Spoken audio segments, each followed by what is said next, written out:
Greetings and salutations. Yeah, I did not know because you didn't tell me that it was muted that whole time. And that was like a good 30 minutes, and I can't have a 30-minute chunk of time in my stream where it's muted like that. That's crazy. What did you think I was doing? Like, you didn't say anything.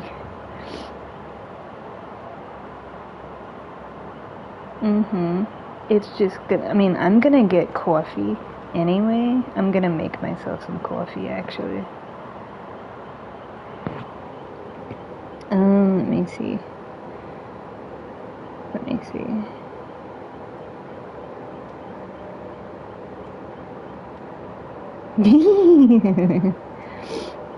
It's kind of one of those things where it's like, no.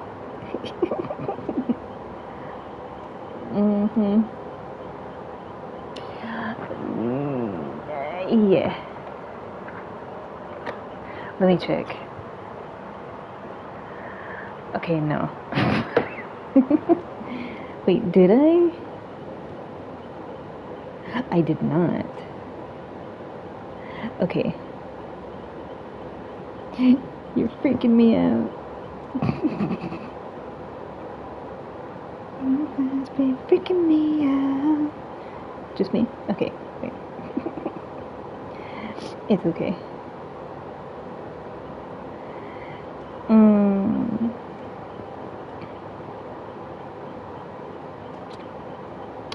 Well, there's an update to that. There's an update to that. So, what he did, because of the workload that we have, there's kind of an update with my schedule. Yeah. Because of the workload that we have in the daytime, it's nowhere near what it is at night.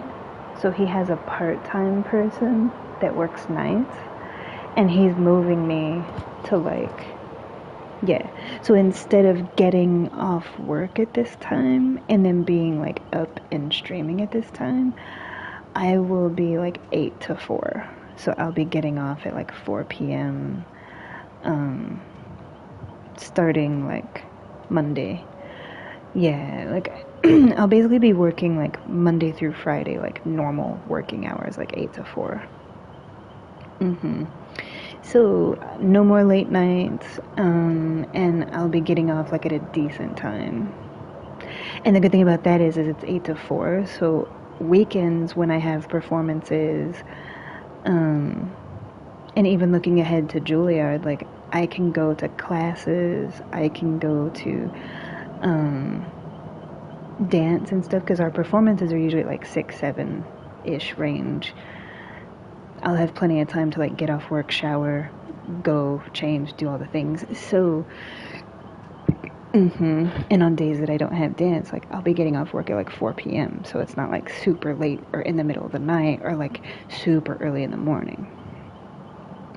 Yeah, so basically I'll be waking up at 6:30 in the morning and then working from 8 to 4. And I have the rest of the afternoon and all night. Yeah, but it's at a normal time, so it's I won't be sitting here at 1, 2, 3 in the morning kind of thing. It'll be normal hours. Yeah, so if I'm streaming after work, I'll be streaming at 4 or 5 p.m., not 2 in the morning. On the weekends, it might carry over a little bit later, but during the week, when I'm working, it'll be normal hours.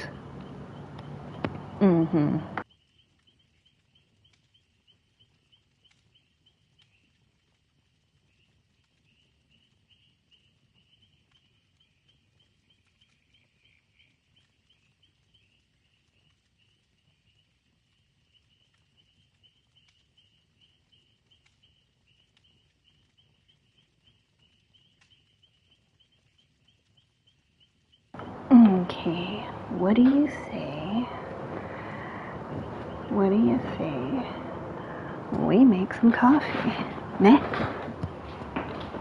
I'm ready for coffee. I'm ready for coffee. I'm wearing my house shoes, sorry, because there's still a spider about, so until I know where it is.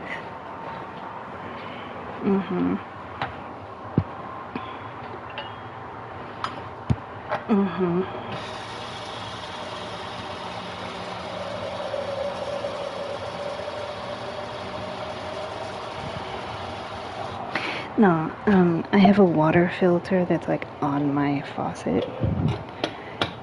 Yeah, I have like filtered water in a pitcher, and then I have like a filter that's on my tap.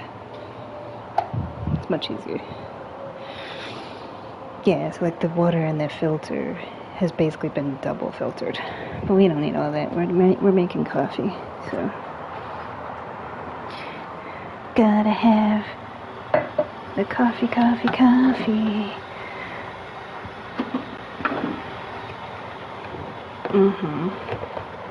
This morning, I'm using dark chocolate almond milk with extra protein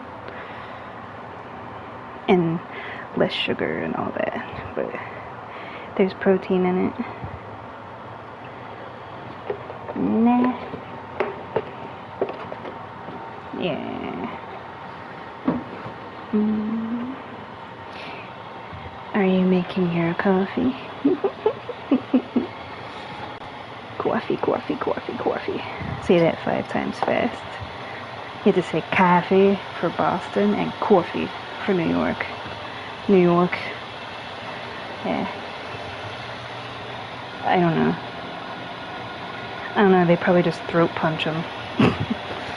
There's not a specific accent. You just get throat punched.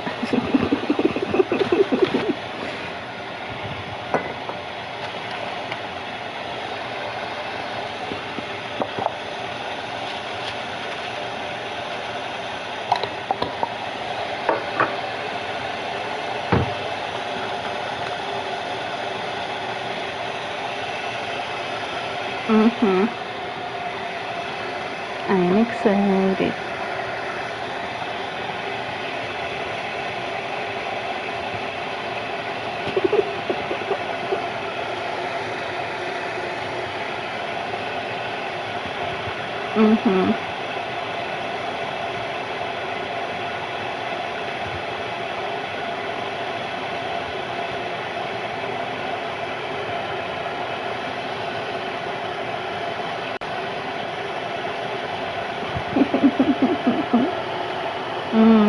Yeah.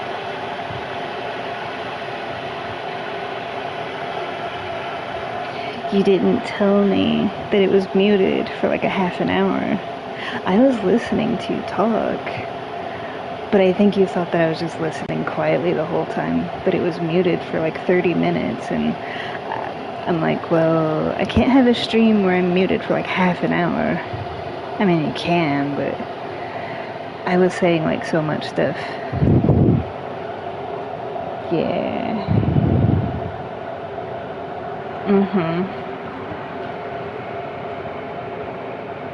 But all's well in the neighborhood.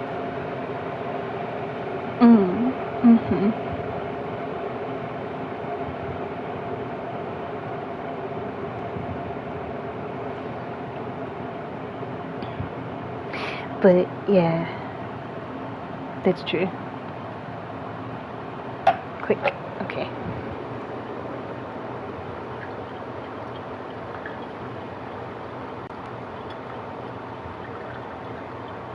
You just put the filter in like the ceramic cone-shaped filter holder on top of your cup, and then you put the filter in it, and you put the grounds in it, and you pour the boiling water in a circular motion.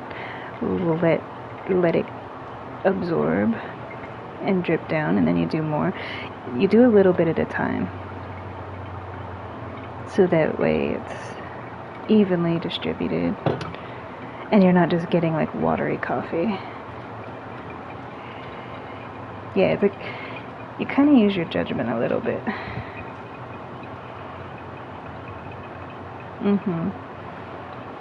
Yep. Yeah. No longer than it takes for it to boil. And you gotta figure, like, when you make coffee, the water has to heat up in the coffee maker, and then it has to drip down. It drips down here the same rate that it drips in a coffee maker. So it takes like the same amount of time, but it's freshly ground, filtered, and it tastes better. And it's cheaper to buy like a filter holder to put on your cup than it is to buy a whole coffee maker. And it's much easier to clean, because a coffee maker, unless you're cleaning it after every single use, which is ridiculous, with this, it's like you just wash it like you're washing a cup, and it's done. You don't have to take it apart and with all the little creases and all the little spaces. Like, it's easier to clean, and it takes the same amount of time.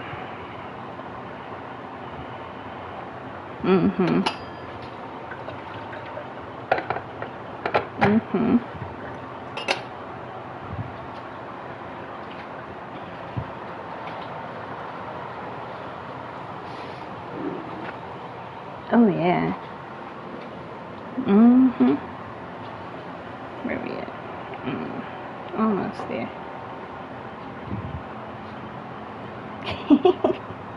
He's working. He's awake, but he's working.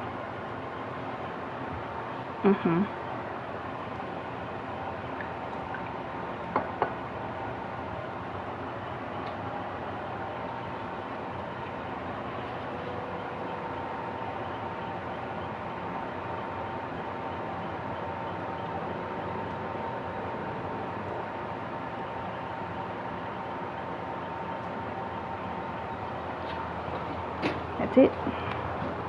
And instead of washing an entire machine and taking parts apart, you know what you do? It takes 2 seconds to wash this.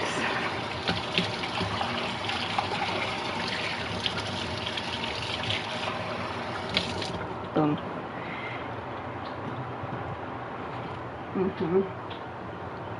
Yeah.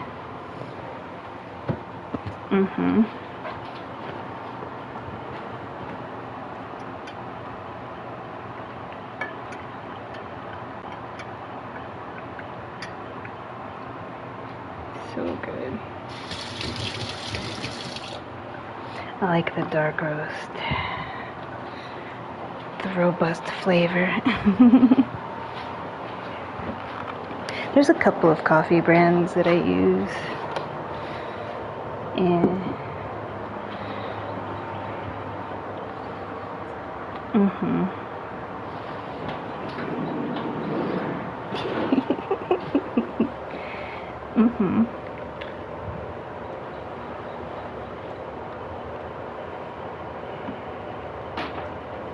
I don't know. I don't know where it went. Oh, there we go.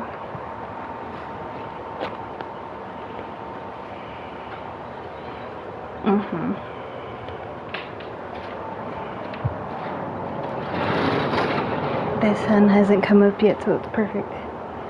It's coming, but not quite.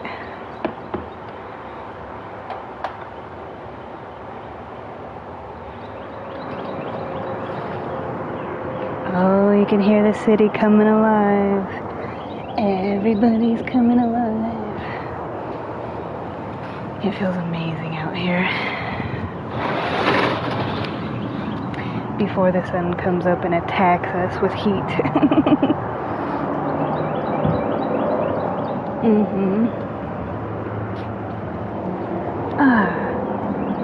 Yeah, no worries.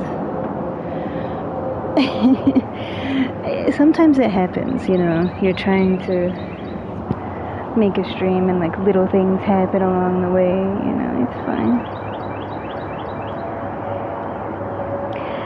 Yeah.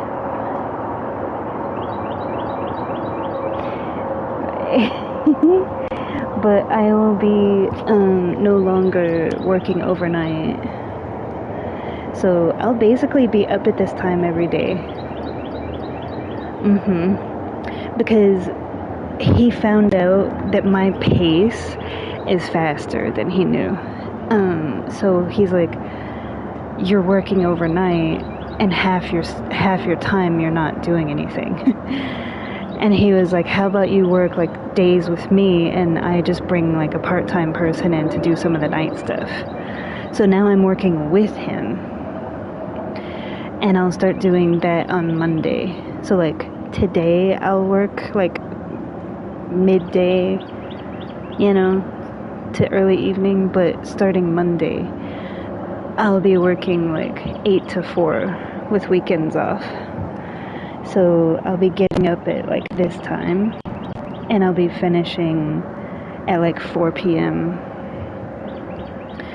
Yeah, and so like if I want to stream when I come home, I'm streaming at like 4, 5, 6, 7, 8, 9, 10, 11, not starting at like 12 into like this time.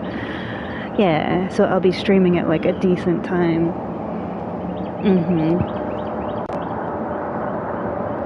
Exactly. So in a way it's good to have like normal hours.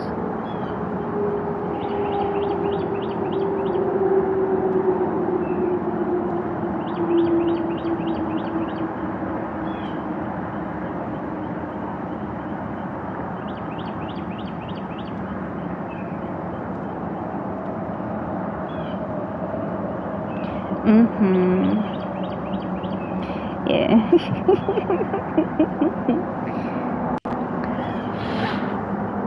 Oh, what's this stuff?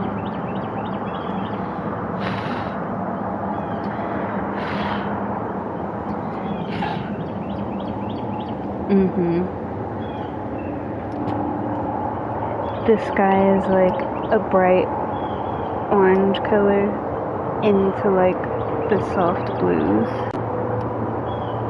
Yeah, it's nice.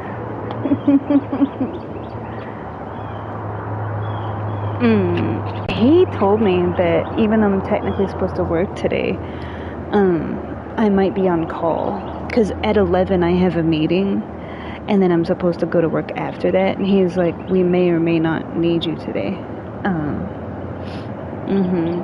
That's why I said it's good that my job is on salary, because it doesn't matter. I could work 10 hours a week or I could work 80. I get paid the same because I'm getting paid for like my experience and like my skills. And the way that this is, there's kind of like an ebb and flow. So like the other day I went into work twice, you know, and he called me in like sooner. And then today I may not go in at all. So we shall see. Yeah. And then starting Monday, I'll have like normal working hours. Which is amazing because then I don't have to juggle dancing and then going into work. I can get my work done and then dance after, you know. Yeah, I feel like that is a better fit for me. Like the nights, I can do it and I have done it for a long time, but being on a daytime schedule is nice, you know.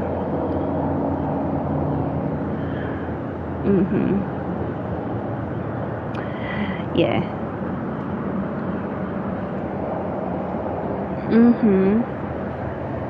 Did you make your coffee?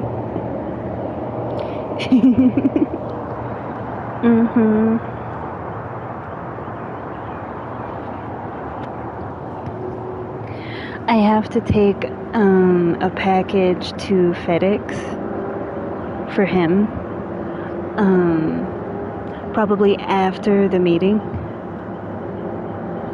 So I won't be streaming for too long because the meeting's at like 11. So it's like once the meeting happens, I have to go. Yeah, it like I can do it from here because it's a video thing.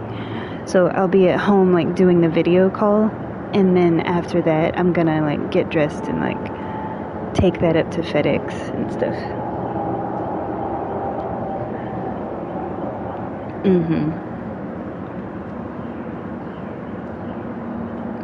It's just documents. Yeah. It was stuff that I brought home to like type up.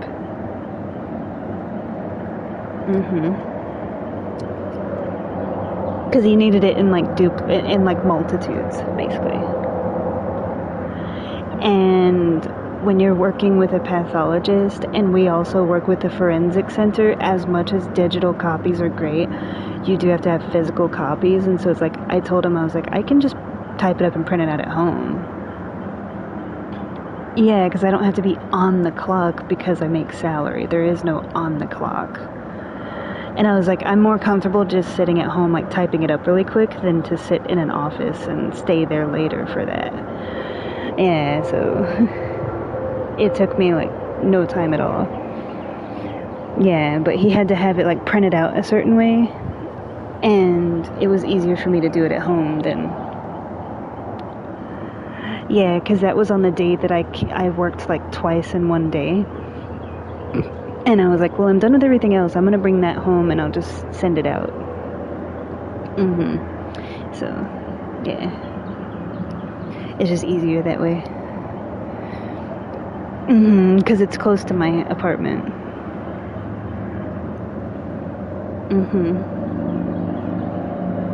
Yeah, it's something that the meeting is only going to be like 15-20 minutes long, and the FedEx is like right around the corner. That's just a really big chunk of time to have my stream like muted, you know? And there's other stuff that I want to do, so yeah, I'm just going to end the stream like before that.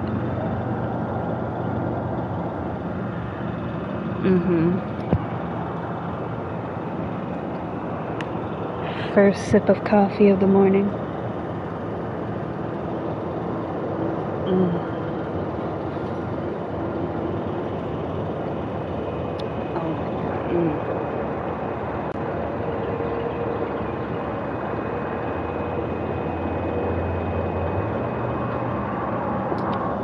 First 3 sips of coffee in the morning. That was good.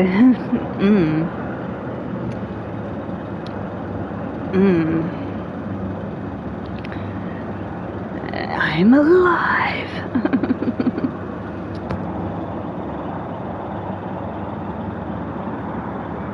Yeah.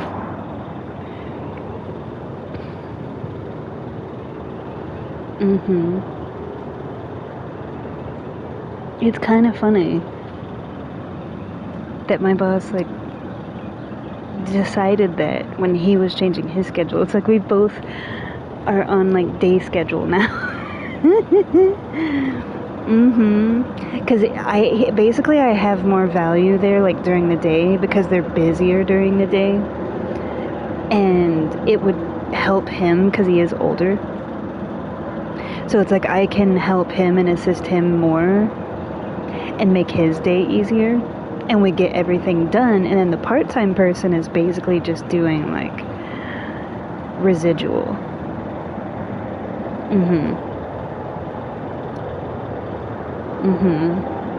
And he was like, I know you're a night person, is that gonna mess you up? And I was like, no, I adapt very quickly.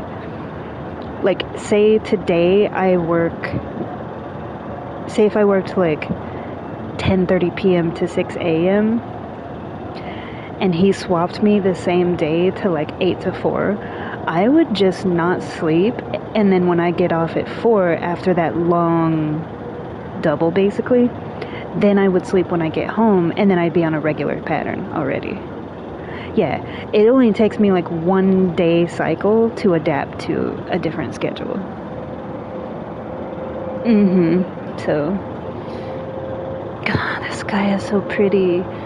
It's like creamsicle orangish, like coral color with like baby blue. It's so pretty. My apartment faces east, always east. You know, as opposed to like apartments that move around. But I'm basically like staring in the direction of the sun, waiting for it to rise, basically. Like, come on. Mm-hmm.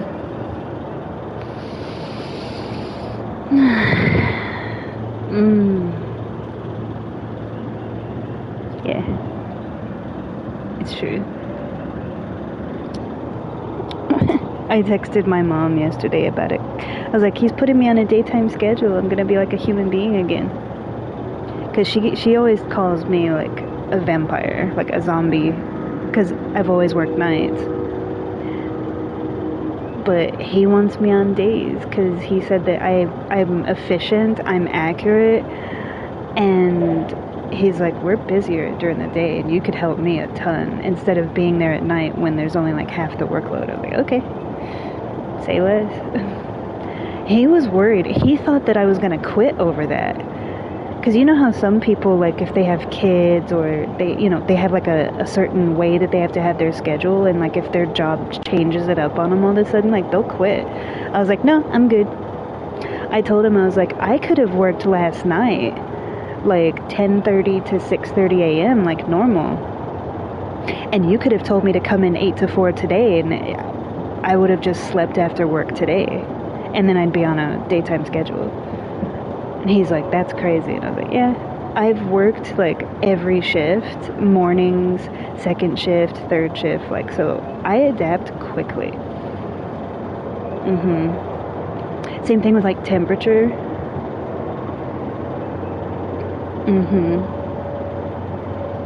Yeah, I adapt to my environment very well.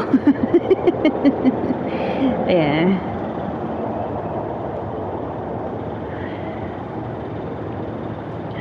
When I went, well, that was a little bit different because it wasn't jet lag when I went to Japan. It was more of like because I didn't have the chaos of like my work schedule and like all the people and like everything that I do. It was like I slept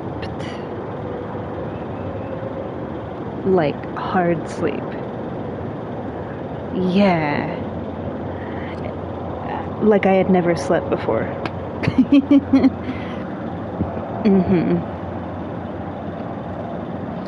I didn't even sleep like that in the hospital, because in the hospital they like poke you every hour. You don't go to the hospital to get rest. You go to the hospital to get better, but you don't go for rest because they come in like every hour, every other hour to like poke you, ask you questions, take something, pee in this cup, go have a movement. Are you looking for a French Revolution kind of movement or more like a civil rights activist kind of movement? Like, what kind of movement are we talking about here? I need volume. I need specifics. Have you ever seen Young Guns? Part 2. Was it part 2? I'm pretty sure it was part 2. Yes, it was part 2. Okay, there's a... You have? Okay. Do you remember much of it? Okay. There's a scene with Emilio Estevez and the guy who was like the writer, not Kiefer Sutherland. He was like a poet. The writer guy that used the copy machine or whatever, and they were taking him along, and he gets off the horse and literally like bare ass in a cactus.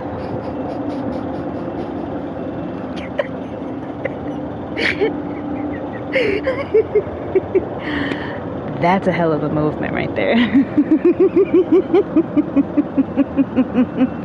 Imagine pulling those out.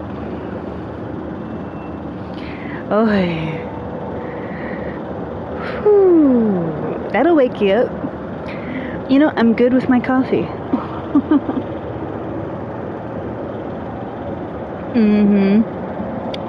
But he was like, I have to have a moment. He has to have a what? He has to have a shit.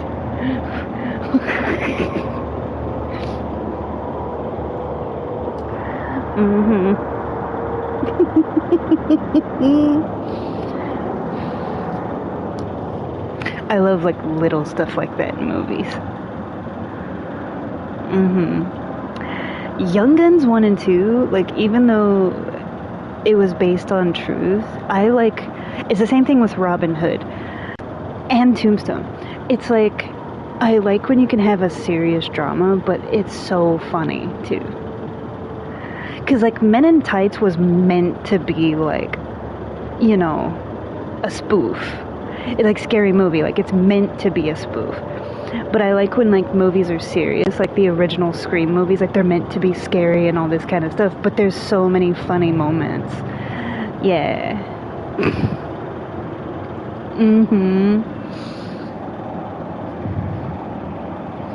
Oh, yeah.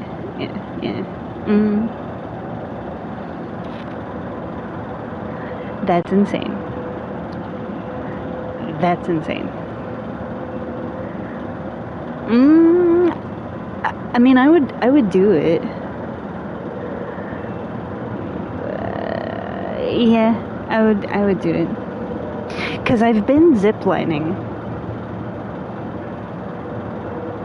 Yeah, ziplining is fun. There just has to be something nice to look at, is the thing.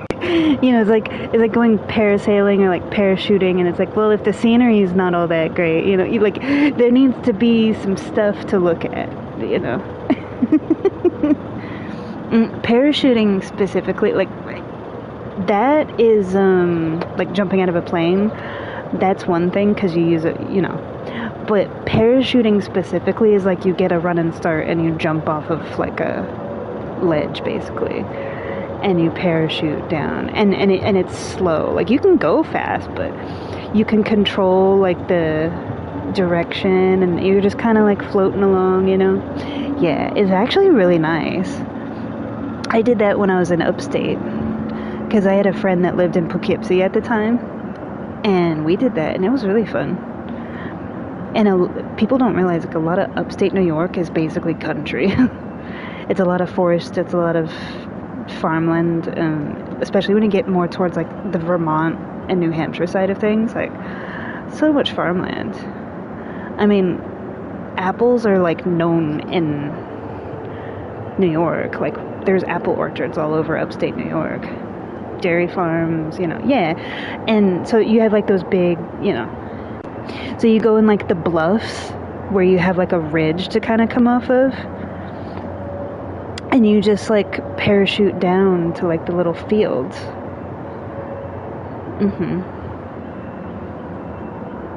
Hang gliding. Parasailing. Oh, yeah.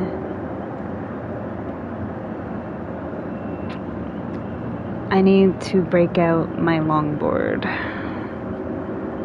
Because I went surfing earlier, like back in April, when it was still, like, the water was still really cold. The day that I went, it was raining. See, for me, like, if I want to surf, I don't care. I don't care. Yeah, I have surfed in a thunderstorm. But the waves were better, because the thing is, with storms, like, it churns the water better, so you get more weight, but it is more dangerous, you know. Like, you shouldn't do that. I just like the feeling of, like, the thunder and the lightning and the, because, like, when there's thunderstorms, like, your fur gets up, as I call it, you know, like, the atmosphere changes, and it, like, yeah, you know, but yeah, I've done that. Ziplining is fun. Actually, when I went to Japan, the Godzilla thing, that's a zipline. I took pictures of it, but you zipline through the mouth. I have a picture of me ziplining that my mom took of me, but I think I forgot to upload it into the group. I'll send it to you. Yeah. And so it's like during the daytime it looks, but at night it glows. And there was a picture where it was kind of like dusk, where it was kind of glowing. And I'm like, it's like just before I go through the mouth. It's insane. It's exactly what you think it would be. Well, I mean, not in the way that Jim Carrey came out of the rhino per se, but yeah, because it's essentially supposed to be like just like the front part. Like you don't come out the. That would be funny. But yeah, you see like the big teeth, and it's like a cavern looking kind of thing, and it's like you see the ridges in the top of the mouth, and like you go through this like the tunnel like narrows, and you come out like where the light is. So the light at the end of the tunnel is the asshole, apparently.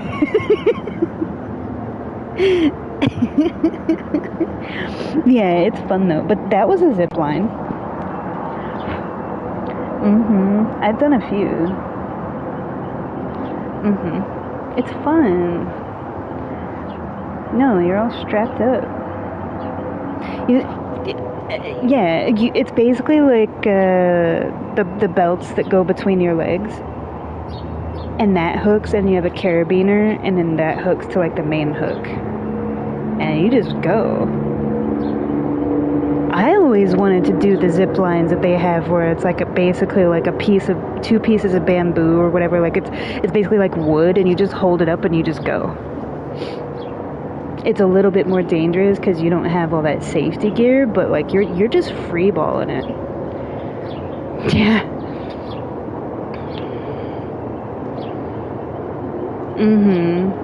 Like when I do parasailing, I don't secure myself into the seat because it's basically like you're in a seat and you have like the parachute above you, and you like are behind the boat, and you go up and you come back down into the water, and you go up, and I don't lock myself into that. Because more often than not, if something happens with that situation, I'm going to want to dive into the water and not have to mess around with that. That could get you killed, trying to fuck around with that.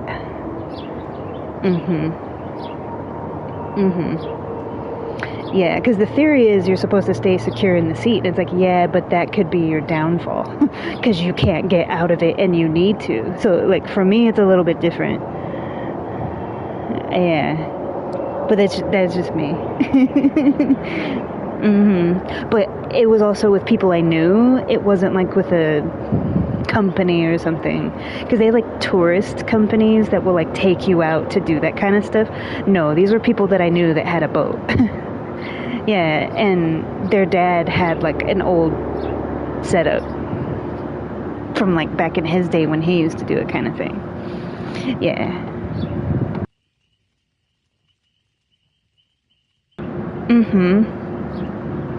Exactly. You could do it. You do roller coasters.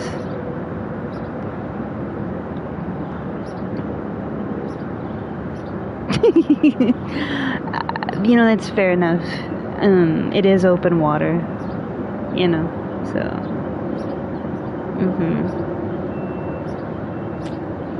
Yeah. Surfing will always be it for me, though. I like playing on the Sea-Doos. And I like parasailing, and I even like taking the little sailboats out. Like, those are fun. I learned how to do all of that. But surfing.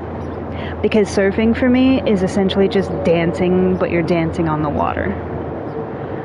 Because my hand-eye coordination is pristine. My balance is pristine. So how I surf is like more like waving back and forth, like yuri, yuri, yuri. I don't do like a solid, sometimes I do, but yeah, it's like making like little wavy lines instead of one consecutive. I mean, I do that too, but it's like what I don't do like tricks and stuff. I never really got into the trick part of it. Yeah. For me, it's just riding the wave. I don't do like the handstands and the flips and all the flashy stuff. Like, no, I don't do all of that.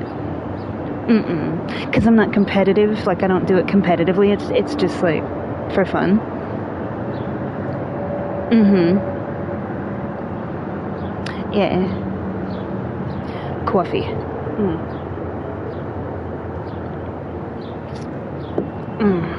My coffee is the best.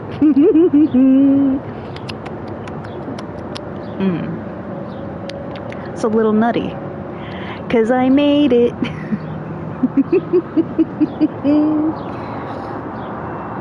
Shut up. Mm-hmm. Yeah. Mm-hmm. I'll probably stream for a few hours. It's only not even 6:30 yet. Probably until like 9 or 10. And then I have the video call at 11. And then I have to drop off like at FedEx after that. And then after that, I'm going to be doing stuff. Because like I said, he said that I'm on call today. And yesterday he was like, to be honest, when you worked like 2 shifts in one day this week, he kind of is being nice about like, you're probably going to be off. Yeah, because it's like there's days where I don't work, but then there's days that I make up for that because I'm there for like 12, 14 hours. Yeah. So on days where I'm on call or I don't go in, it's not like I'm losing hours because I'm on salary. But then there's days where I make up for that. Yeah, like 12, 14 hours in a day.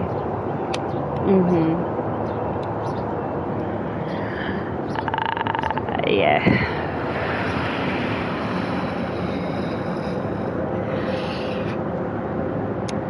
We can go to Oscars tomorrow.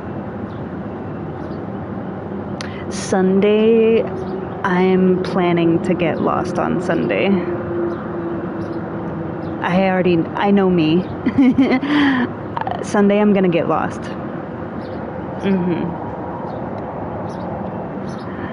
So tomorrow would be a good day.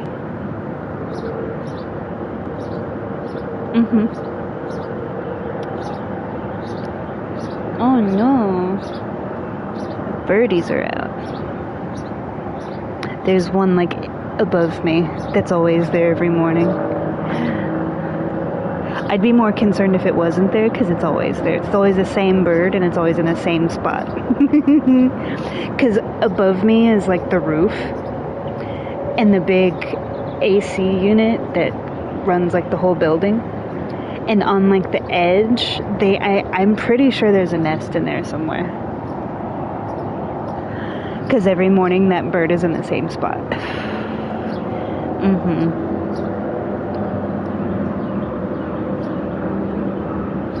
Hi. What are you doing though?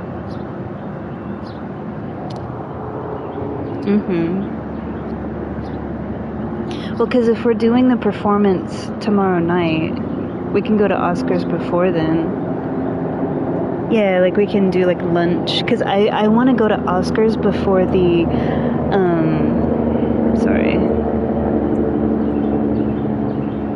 before the Alice in Wonderland theme goes away. Because they do it every year. And I haven't really been able to enjoy it this year. Before they change it. Yeah. The last time that I went was when they did the Mardi Gras stuff. Yeah. So, because the last month that we were gonna go for the Alice in Wonderland theme, like it didn't happen because other things. Yeah. So, we can go tomorrow. Have some tea. Well, I'll have tea. You'll have whatever you get. Yeah. I'm gonna wear my baby blue corset and my baby blue skirt that has like the bows on it. Yeah.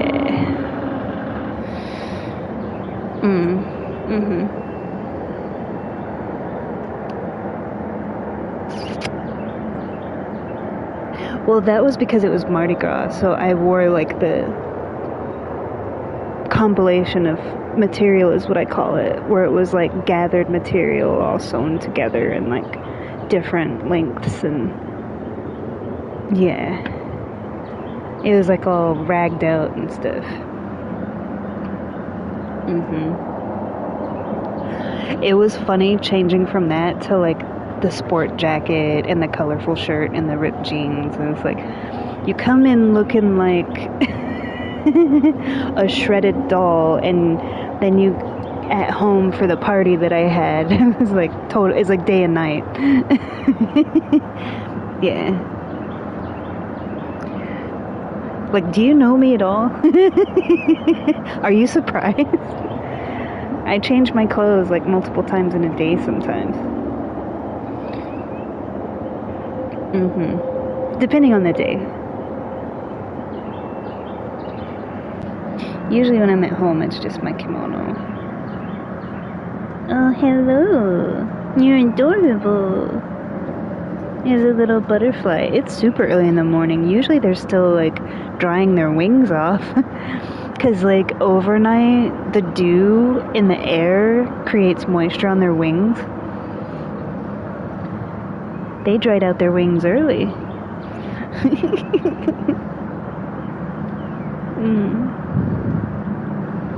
I can see like in the distance on the grass like bunnies again. There's a couple of them. Yeah. Like there's people in the park, but I see like little bunnies kind of like slowly hopping around. They're so cute.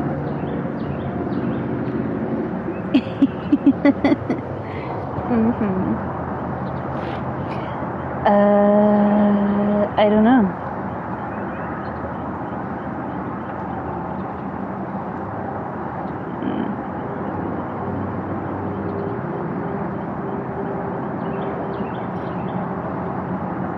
Yeah.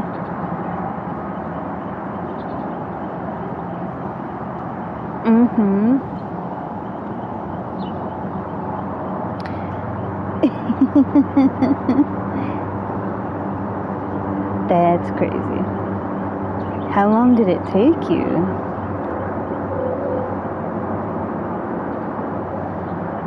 Just ballpark. You know, for reference and sheer curiosity. I'm not gonna do it. I'm just, you know, I'm just asking, you know.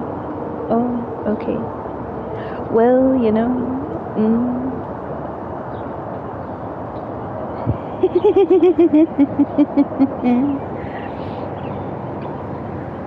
Why don't you want to go to the escape room?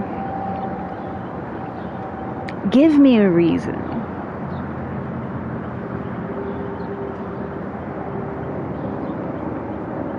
I will not let you die. I will not let you die. I will get us out. I always get us out.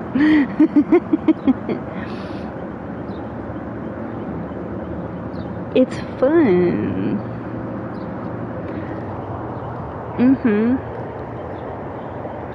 No, that's not the same thing. Is that what you... Wait, that's a rage room. That's different. Rage room is like designed to go in there and just lose your mind and like break stuff.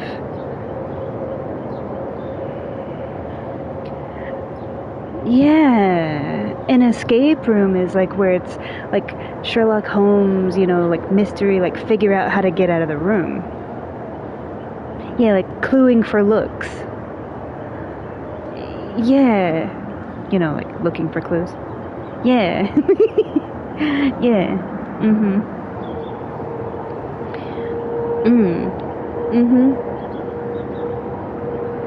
You did, but it was a long time ago. Did you like block it out of your memory? Okay.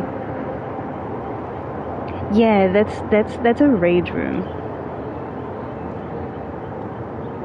You can do most people do. You can do rage rooms by yourself.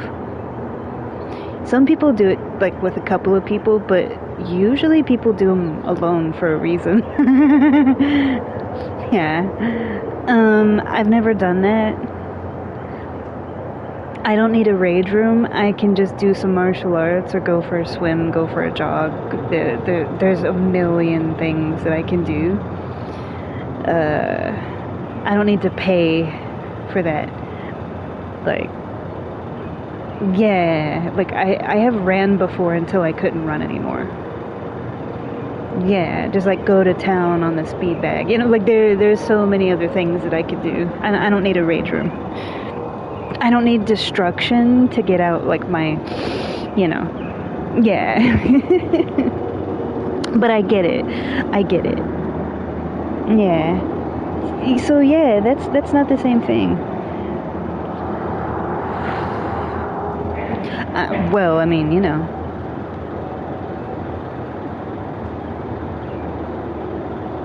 Maybe for Joe Pesci. You know, I feel like he just always has a baseball bat at some point, you know, like just carries it around. He strikes me as the type of person that would just always have a baseball bat, like in the trunk, you know? Yeah.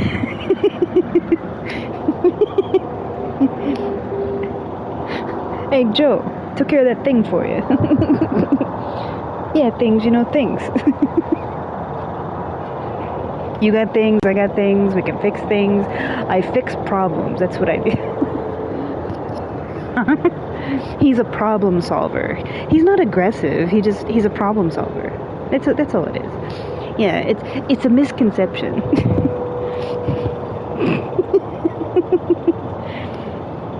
He just deals with his problems in a very direct way. Yeah, that's all it is. Yeah, like interface.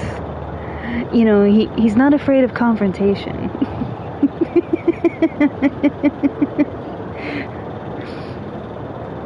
They might not find you, but the problem is fixed.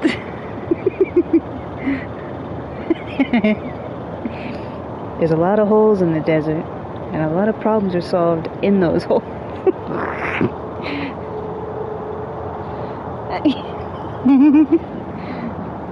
Have you seen the video? I'm pretty sure that I posted it at some point, where it's like the scene in Casino that's in the desert between Pesci and De Niro, but it's done to like Bugs Bunny and Daffy Duck. Cinematic masterpiece. And the facial expressions are so spot on too.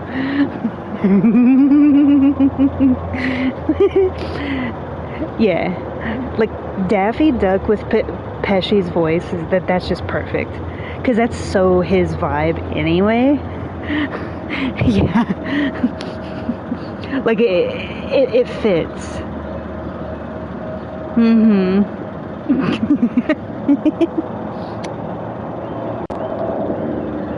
Mhm.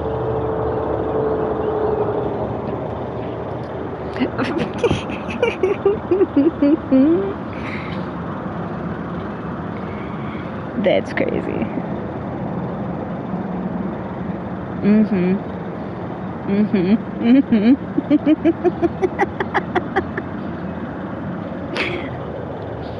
Do you have a picture of that?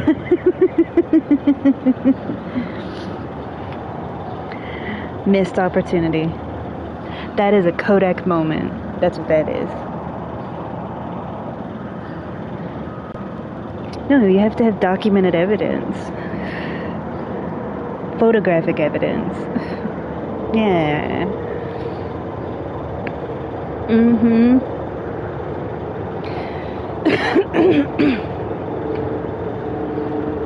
Mhm.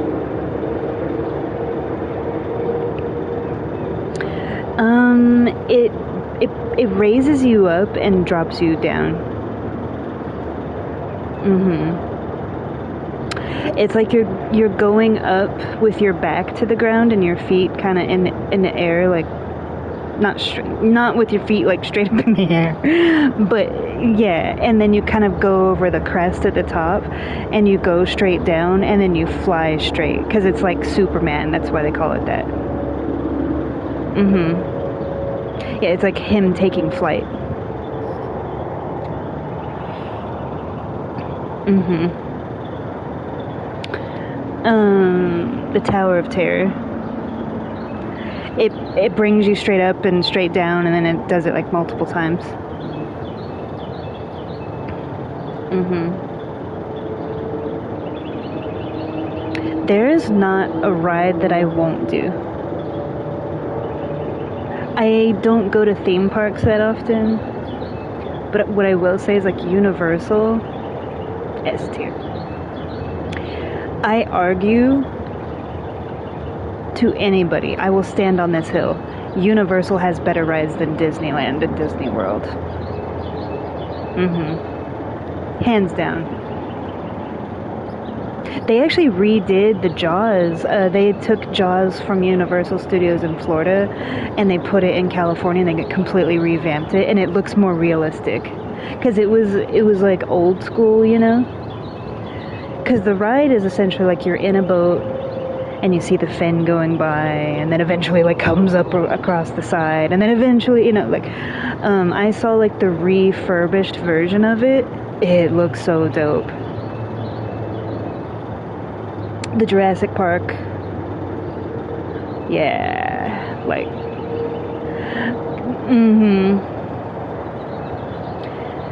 some stuff is digitized. I prefer, just like in movies, I prefer like real effects to special effects.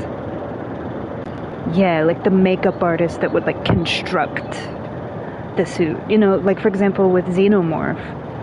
In the first Alien, that was actually a guy in a suit that they created. And I want to say he passed away. And I'm pretty sure the guy that was in the Predator suit too. Because the Predator, same thing. Yeah, like real effects.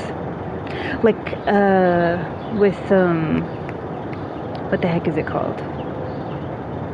John Carpenter's The Thing. That was all real effects.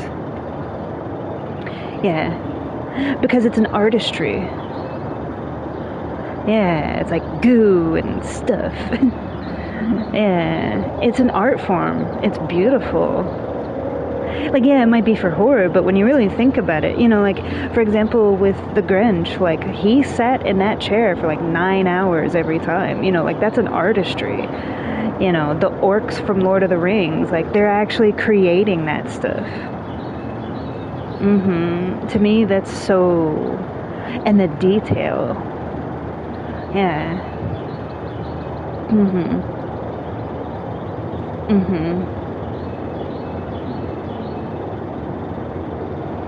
Yeah, like, I know a lot of the older movies are, like, kind of cheesy and, like, ooh, you know, but you want to talk about, like, putting work in, building the sets, not just... Like, for example, James Cameron is one of my all-time favorite, like, directors. Tim Burton, same thing. Tim Burton does stop animation, like clay animation, stop animation. You know, and with James Cameron, like, when he made Titanic, he built, like, half that boat. When they show the shot where they pan, like when Leo does like the I'm the king of the world and the captain's drinking a tea and they pan back throughout the whole ship, you can see where it's digitized. You can tell like where the real boat ends and the digital begins, because like even when you look at the people, they're fake people walking around on the ship. When I first saw that movie, I didn't know that. But he created like the whole front end of the boat. Yeah, it was actually a set. It was, and they were in like the cold water, you know, like they got hypothermia, especially Kate Winslet, like because they were doing a lot of the running through the cold water and stuff. They got hypothermia.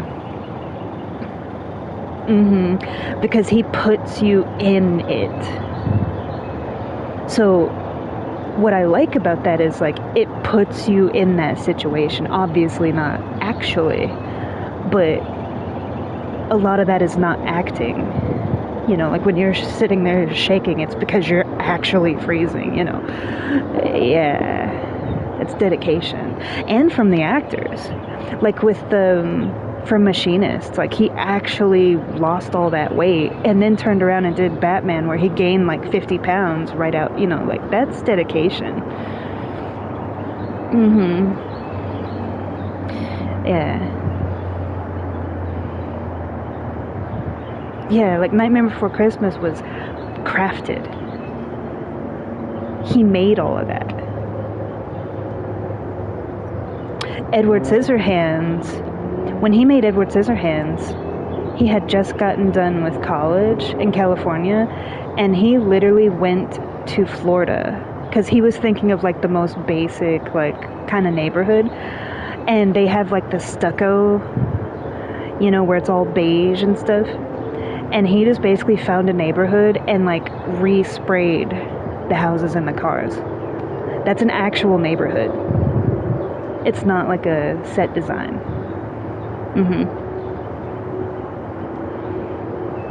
Yeah, the only thing that was a set was his castle.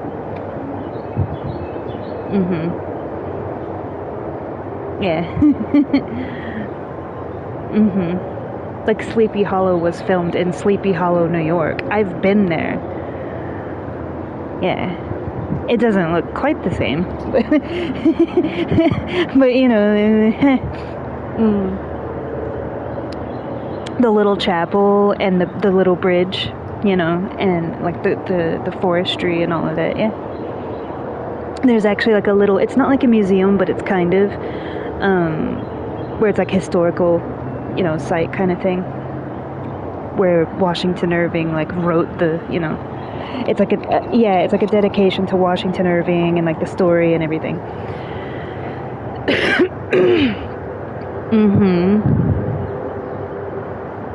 Yeah. Haunted houses. Oh, when I was little,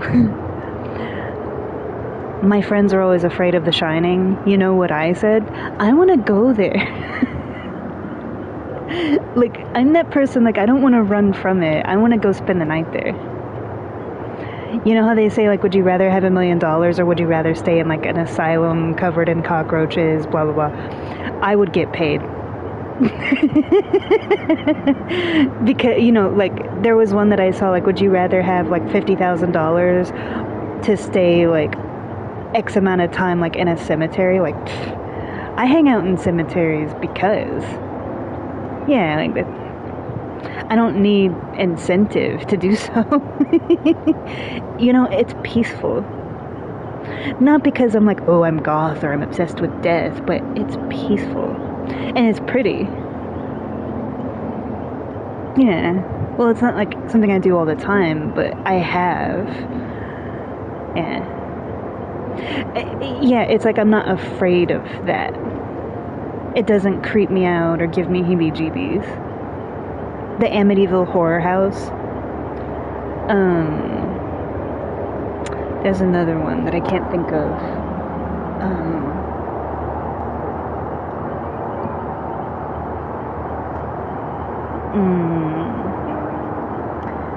It's gonna bug me. Keep talking. while I look this up, because it's gonna bug me. Lizzie Borden. I didn't even have to type it in. Lizzie Borden, like, the house that she killed her parents in is now a bed and breakfast. It's a bed and breakfast, and you can stay there, and it's like a whole thing about Lizzie Borden. Yeah.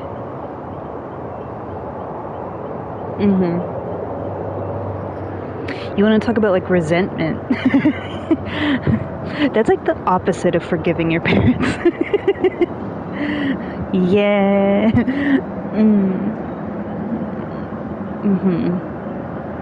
The sun's up. It's gold. I can see, like, the gold color coming through the trees from Bryant Park. It's pretty. It's like a yellow gold. When you see, like, the light, the golden light coming through the trees and the leaves and stuff, it's really pretty.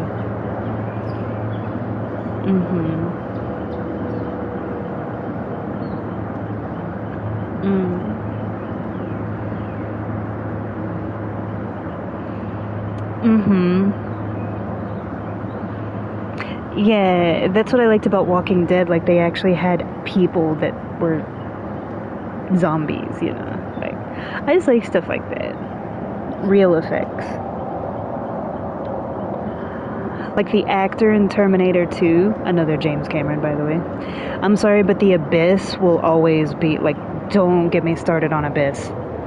That is, like, it's up there with Titanic. Like, Titanic and Abyss are, like, my two favorites. Can you tell I like the water? Because he does water and he does space very well. Like, those are his two things. And I like both. So, and he does it accurately, like he does his homework.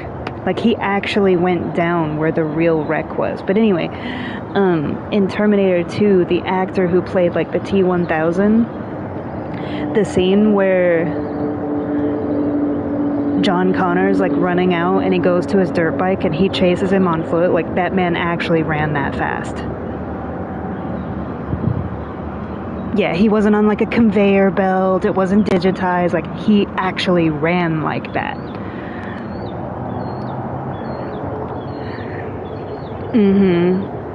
That's like Arnold with Conan the Barbarian. Like, they actually made that sword, and it was a legit sword. That sword, just the sword itself, weighs over 50 pounds. And yeah, you can sit there and you can do reps and stuff, but imagine wielding it, like fighting with it, you know? Yeah. I weigh 82. His sword weighs more than half my body. And he was just swinging it around like it was nothing. Because you think, oh, I can lift it, you know, because I've lifted like 50-pound boxes before. And like when I worked at the movie theaters, like 50-pound bags of like popcorn seed and stuff like that, you know. But it's like you lift it and you set it down, you lift it and you set it down, you know, that kind of thing. But you're not wielding it with one arm and like swinging it around like it's nothing. Yeah.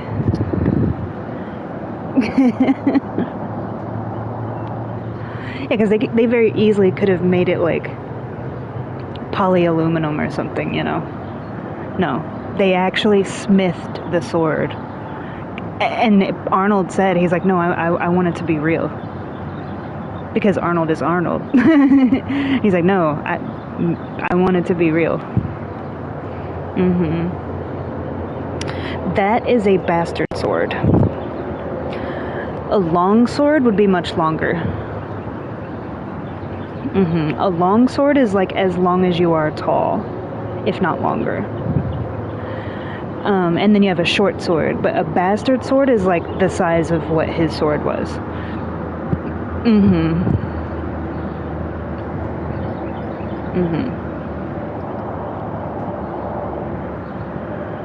Yeah.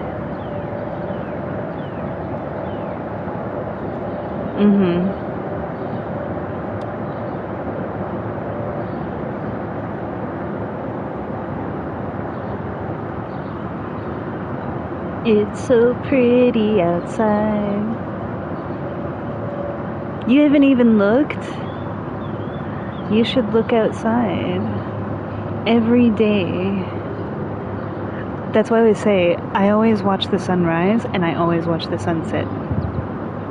If I'm working, I will time my breaks. I'll look at my phone to see what time the sun is supposed to set, and that's when I go on my break. And I just sit outside and watch it set. Sometimes it's difficult because, you know, but like you can still see the sky, the colors, and all of that. Because, yeah, you do have like city kind of blocking. But, yeah, I usually go like out on the roof.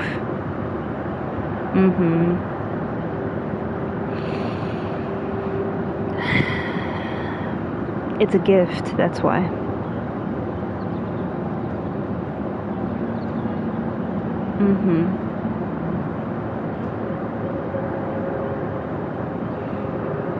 You should always take at least a few moments a day to appreciate the gift of the day that you're given. Even if it's for a few minutes. Yeah. Doesn't matter what time it is, you know, just take a moment, you know.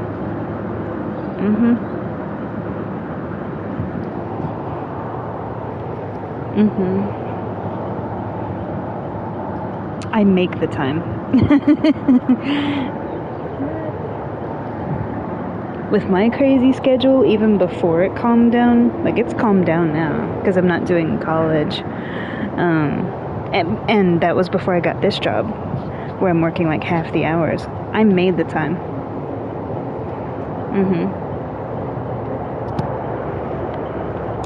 When you really want something, you make the time for it.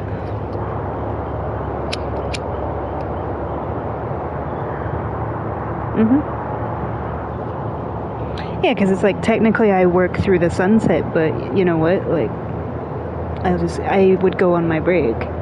Now here, I don't have to do that because I'm going to work at like 10:30 at night. So I see the sunset at home before I go in. But with my new schedule,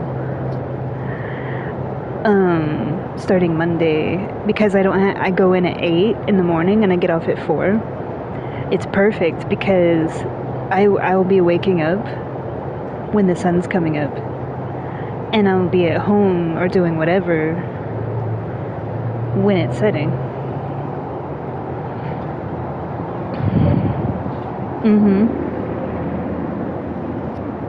That's just me. That's just my philosophy. That's just what I do. Yeah, because I think it's beautiful. It's just gratitude for the gift of the day, you know. That's just my way of seeing it.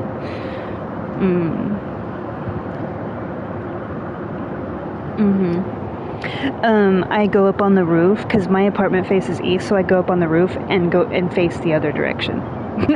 That's pretty much it. Yeah.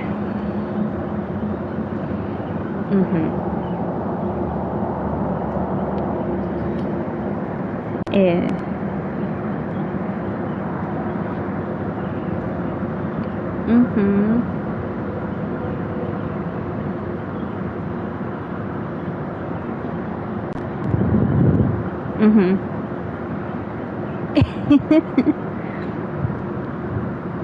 It's a beautiful day.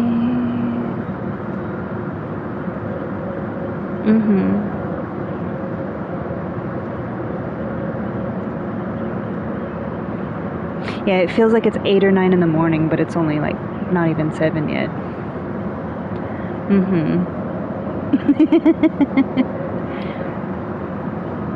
It's funny how time works sometimes. There's times where I think it's like midnight and it's only like 8:30. And then the opposite of that.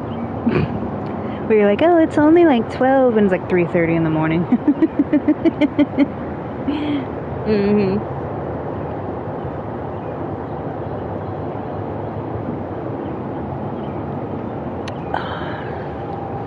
Coffee is good today.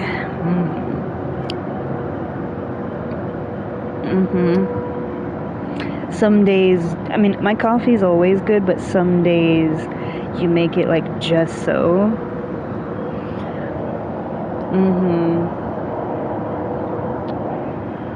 And it hits different. It's like, It's already like half gone.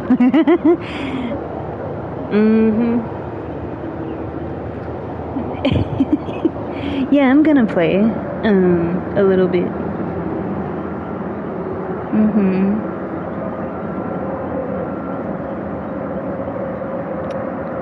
Hi. No, it's okay. You can tell me. We're just sitting here.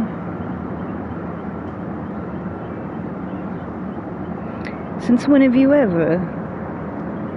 Okay then.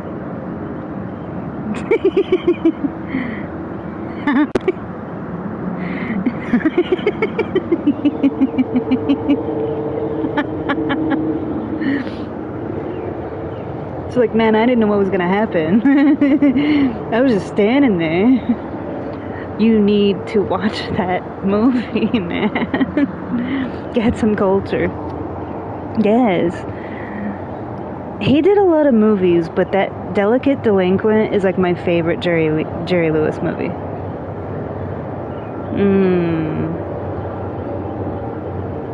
Yeah.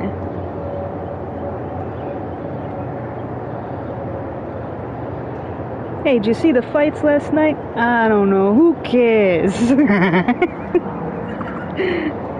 Full of stifled emotions. Sorry. Anyway,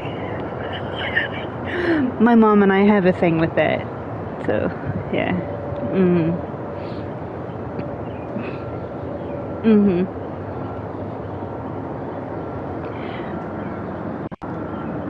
My question would be, so how did that work out for you? If you're gonna be aggressive.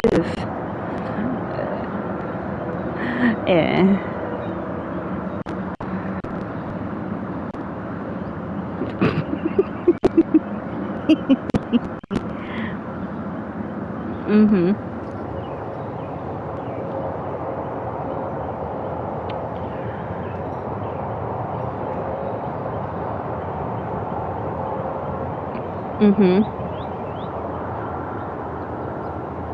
Crazy times, man.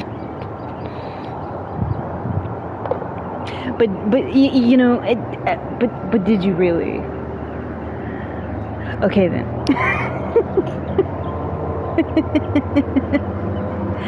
Yeah.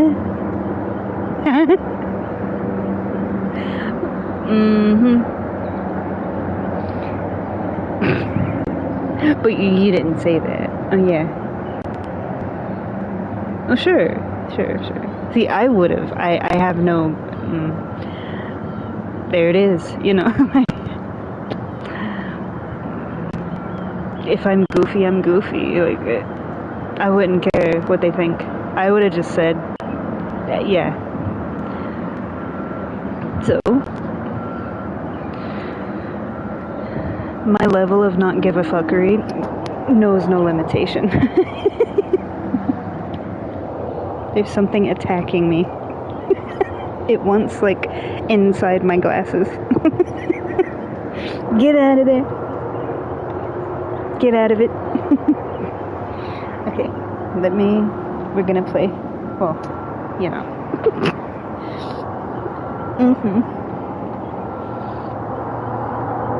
There is, because you can do like share play. But I wouldn't do it on stream, because when you do share play, it is a little bit slower because it's like processing you playing on my screen. Like, yeah, like I basically share play with you in the party, and then you can essentially play my stuff. Yeah, but the problem is like the lag is so bad. It's so bad. I did that with Ghost of Tsushima for one of my friends to like help them along. It was driving me nuts. Yeah, so it would be something, because when you're doing stream, like it's even that much more. So yeah, it's not something that I would do on stream. Maybe if I had a PC or something, but with PC I don't think you can share play. I don't know if that's an option or not. Yeah, because you can share screen and share play on PlayStation, but on PC, I don't know.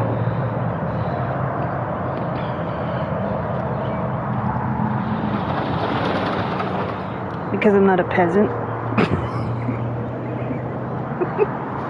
oh, sorry. Didn't mean to offend. I'm not a basic bitch. Sorry.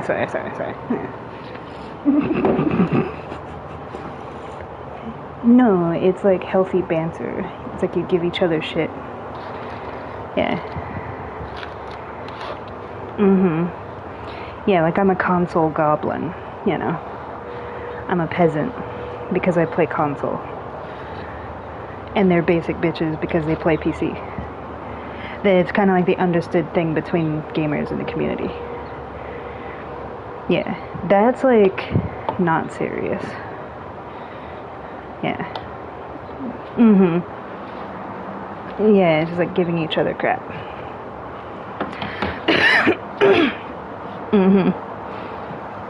Isn't he cute? He's adorable.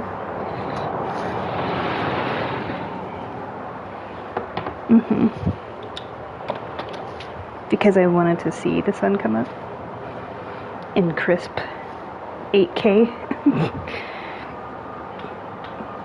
I have 2015 vision, so my glasses are basically so I can see in 8K instead of 4K.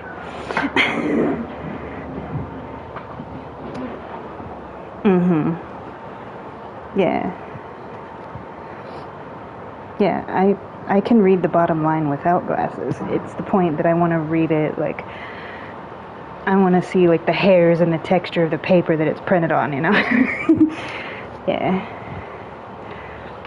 Papyrus. Mm-hmm. It's paper. Papyrus is paper. Yeah. Mm-hmm. Well, like back in Egyptian times, you know, kind of paper. Yeah.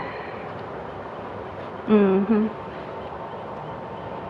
Should we play Survivor or should we play Killer? I think we'll play Survivor first. Let's turn that down. There we go.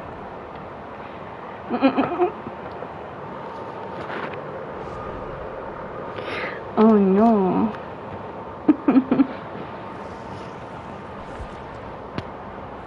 La, la, la, la. Mm-hmm.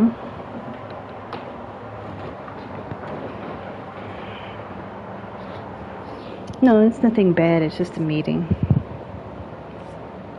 Mm-hmm. They do the meetings like once every couple of weeks. So that way we're all on the same page and stuff. Yeah. 11. Mm-hmm. So it's like, what, 7 now? I'm probably gonna end the stream around maybe like 9 or 10. So, just depending on how stuff goes.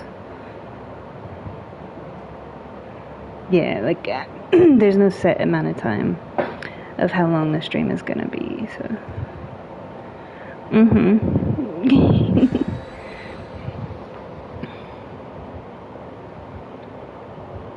Mm-hmm.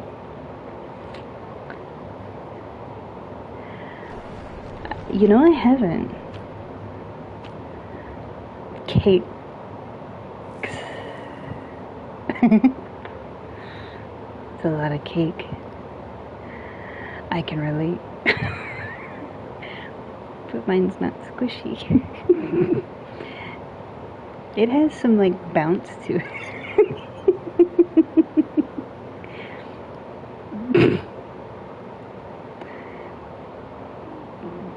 I would be concerned. I would be concerned. You're adorable. You're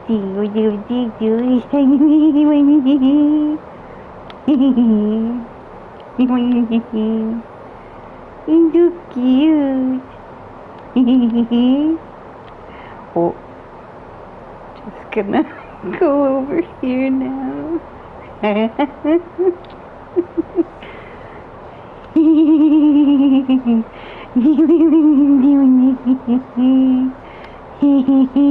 Okay. Yeah. Serious. We are serious. You're gonna have to not be doing that kind of a thing like that there, because that scared the crap out of me. Wait. You get out of there. Bing bong.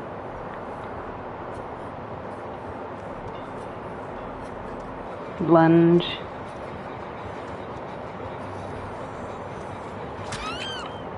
Yeah, it's a wraith. It's morning time. It's wraith time. Wraiths are always. Look how he runs. Look how he runs.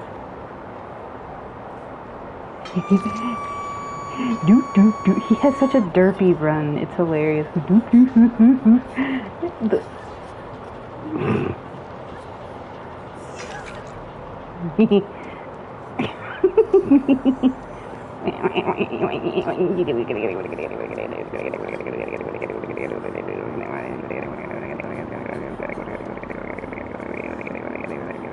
Eat. Get out of it.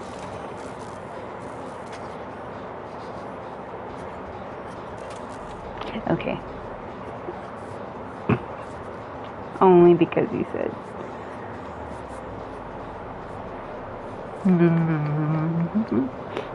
Hello? Oh, okay. I was scratching my nose, and I always close my eyes when I do that. I was like, wow, that was fast.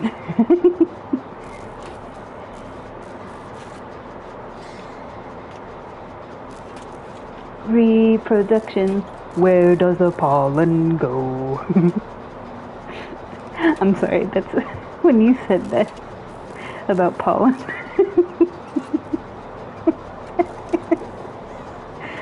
It goes in my nasal cavity. I don't even have allergies, but this year, for some reason in particular, it seems like more prominent. There's some stuff over there. Yeah, like not, I don't get like sinus infections or allergies or any like rhinoceros type ailments, but the itchiness, yeah, it's like an irritant, but not like sick kind of thing. Yeah.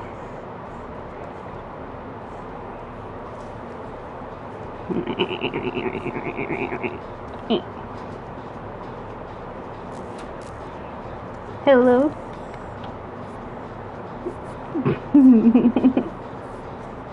So cute. Ah, okay. Just whistle while you work. And then when together we can tidy up the place. So sing a merry tune.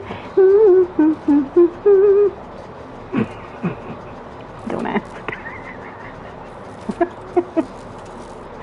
You don't want to work with me. You don't want to work with me. Be glad that you're a dance studio manager. Especially because I work in a lab where I'm usually by myself. Yeah, the things that I sing are not normal songs most of the time.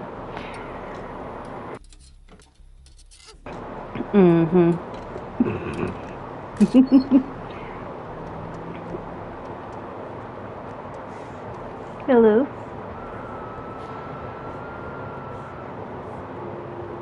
Bing bong.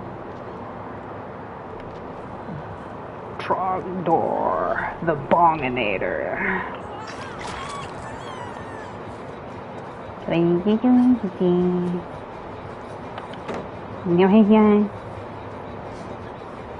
He's gonna get me.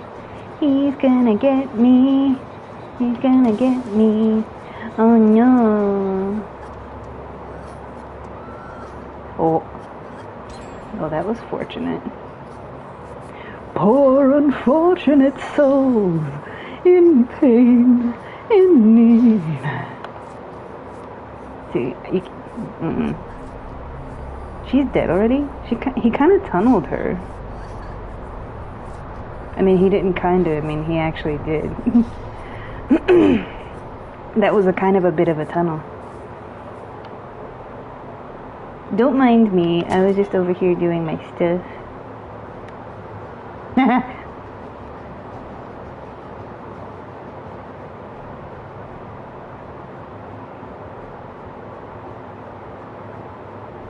He has to come all the way back up.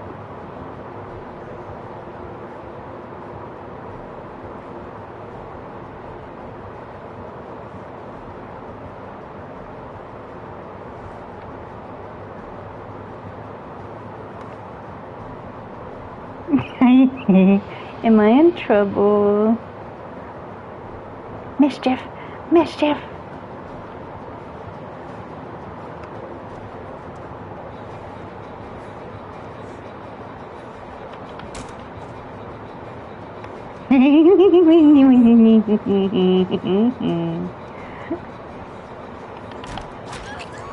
Oh, he got me. Oh no. Whatever will I do?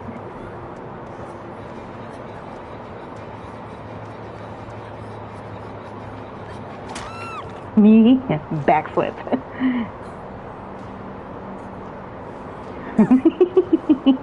Watch him run. Watch him run.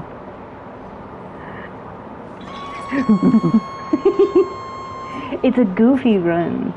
His run reminds me of a chicken.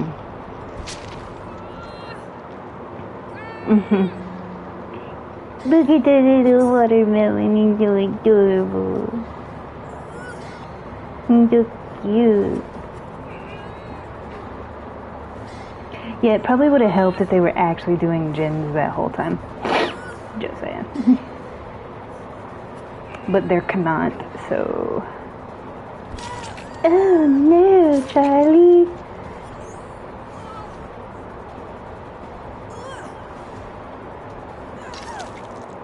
Arigatou gozaimasu.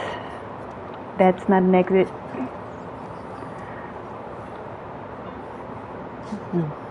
Bing bong.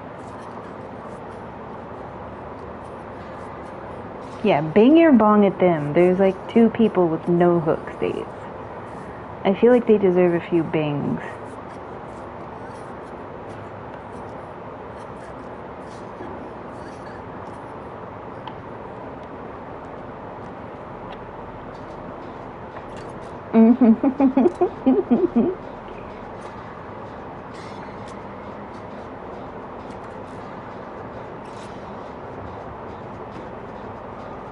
I'm over here with the dried corn again. Dry corn. Yeah, we need gen pressure.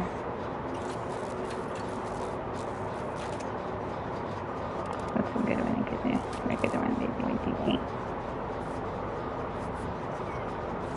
I forgot that I heal faster than most people. Ink. Come here. Oh no, they're constructing something. Usual.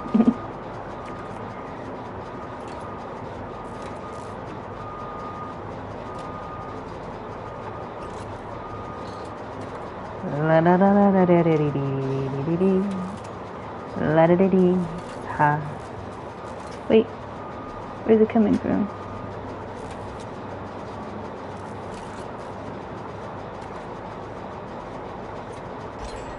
Okay. La la la la la. La la la. What's that, Lassie? You say there's trouble at the old mill. Ah. I mean, technically there is, because that's kind of our setting. So, I mean, it's kind of accurate. That's a silo, so. I'll wait right here. You go find out what that was.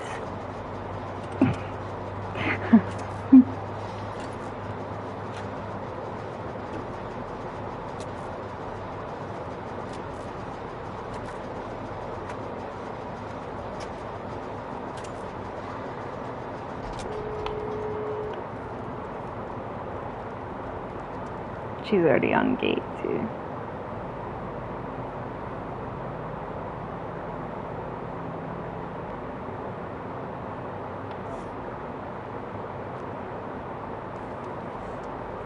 Bazinga.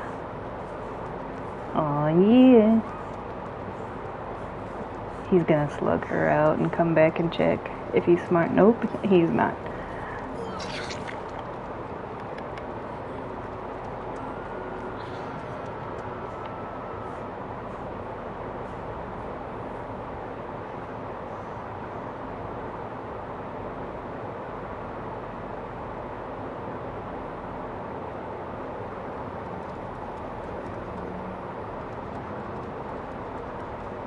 Become one with the hay.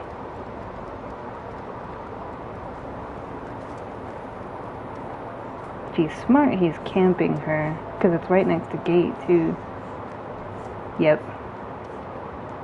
Very good, grasshopper. You have much knowledge. But you see, there's a thing there.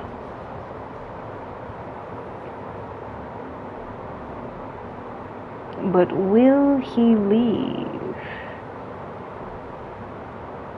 See, she could be getting the other gate.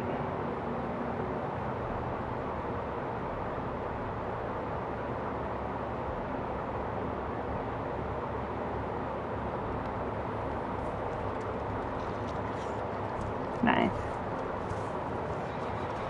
Come on. There's no point because they didn't get the other gate. Yeah, I can run all day, but they didn't get the other gate. He's gonna chase me and I'm dead.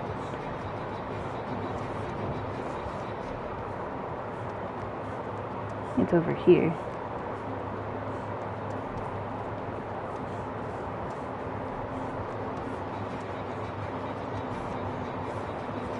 Mm-hmm.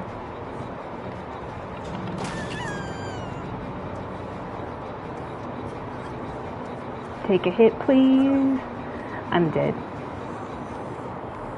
How did I live? How? How?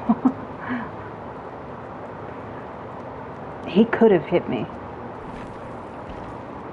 He could have. He should have.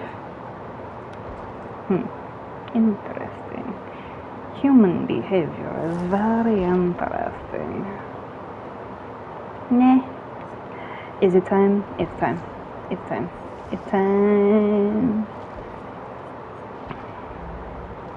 I think we shall.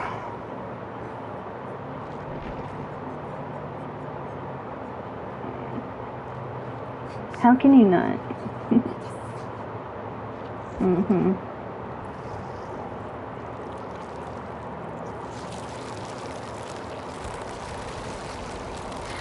Excuse me while I pull myself together.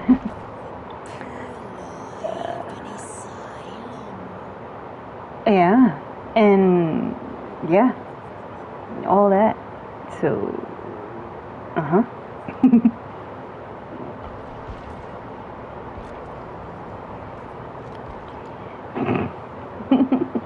I get my candy. So, yeah. I'm beside myself. So, I'm just gonna. Okay.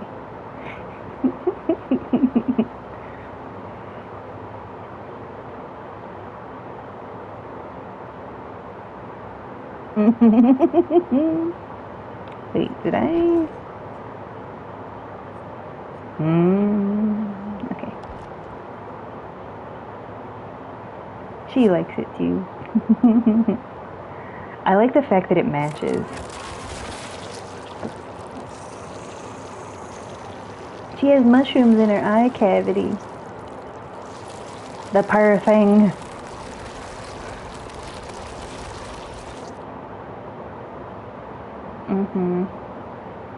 There's some stuff.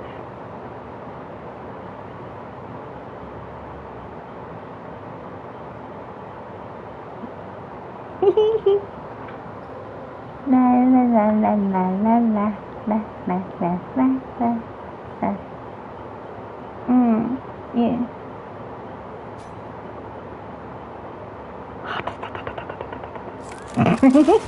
She twitched when I did that.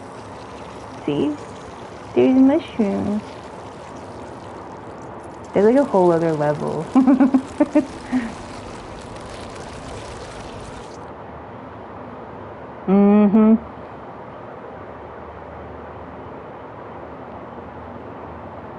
I think it's pretty though. She would be a good character to put like an ivy, not necessarily poison ivy, but to do like ivy all over her with like the mushrooms and stuff. Like very earthy. Yeah. Like imagine a shorter dress with like ivy and like climbing up her legs and yeah.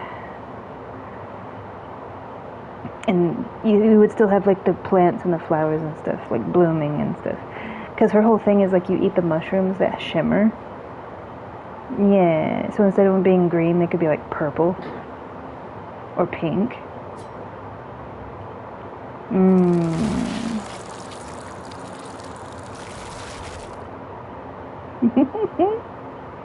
Gives a whole new meaning to like split.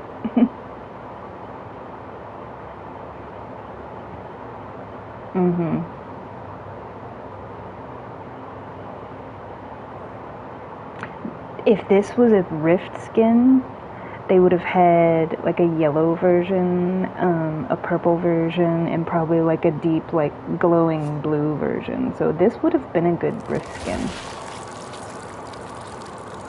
Because I would be rocking the purple right now so hard.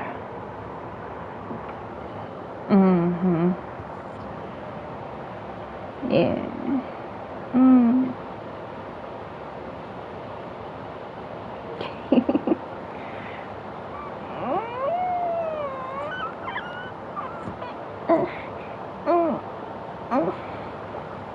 When you try to get your back to pop, but it won't.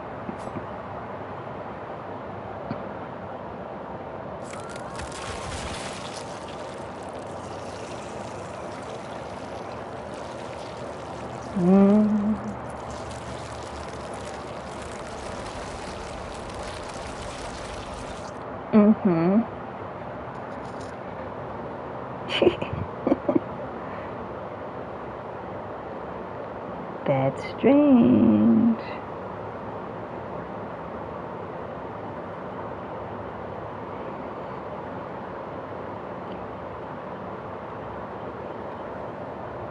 How does that work though? I'm sorry, I just always want to know how things work.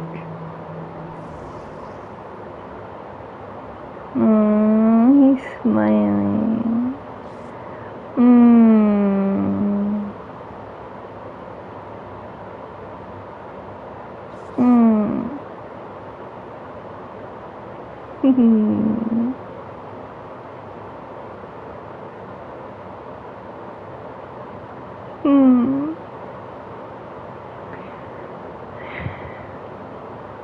Oh, okay.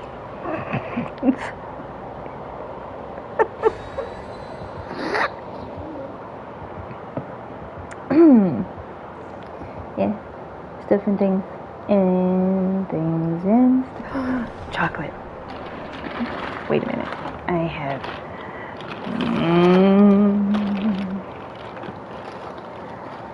chocolateか。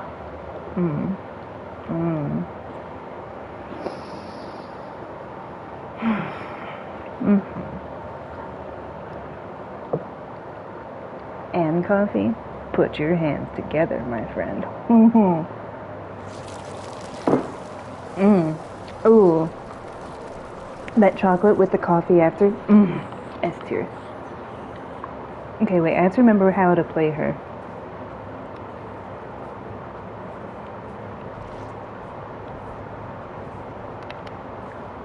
Wait. Yee. Gotcha.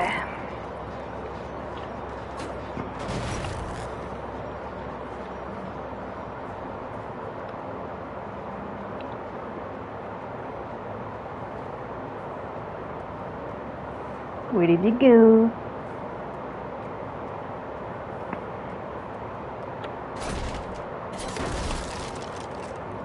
Hello, friends.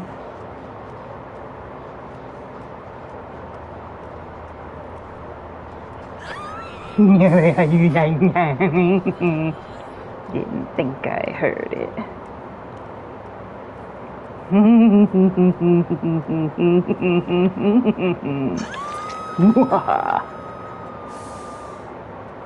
How deliciously evil.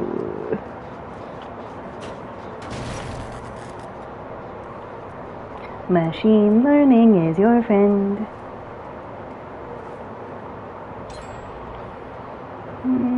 Hello.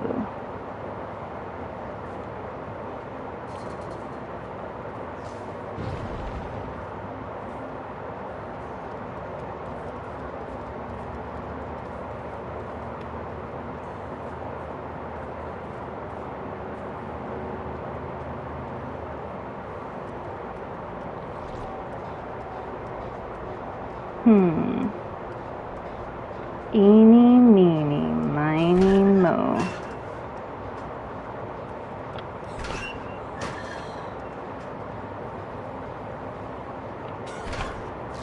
Really? Shocking. Oh, he was in that one and he ran out. Okay, so it was literally just like the last one that I chose.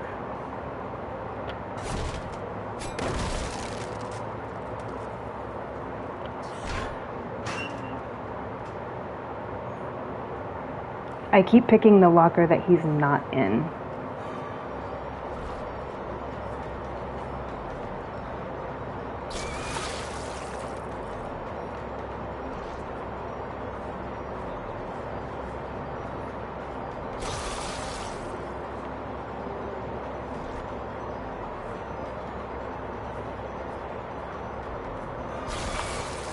Yeah, because it's too close.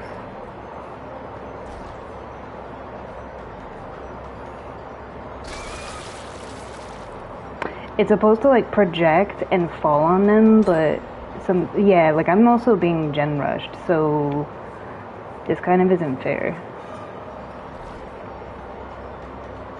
You see how it's glitching everywhere too when I'm chasing him?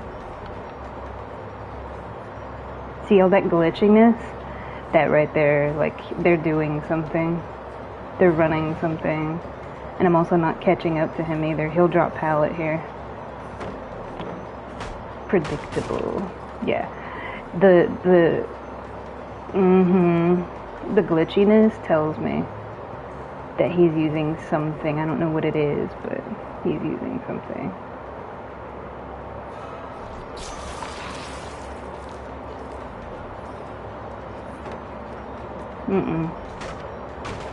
But I'm also being gen rushed, so I'm not even gonna be able to like really accomplish anything.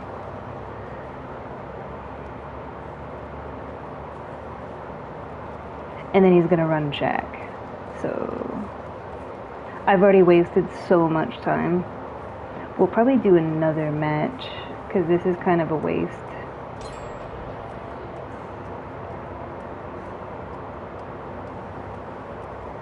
Yeah, it's an unfortunate map too, because everything's so spread out. Yeah. And this one's almost done, I can hear it. They literally gen rushed me.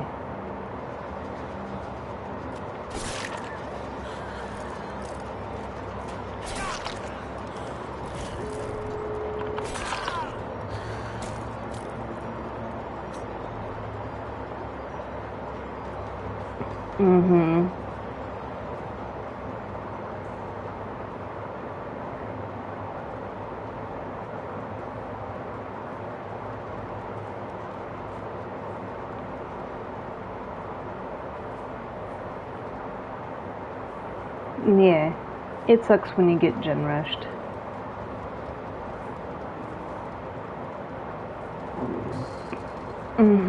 They're at the other gate, that's why. I'm kind of just waiting for them to leave and go next, because this was a huge map, and when I was chasing that guy, you could see how it's smooth right now. The fact that it was glitching everywhere.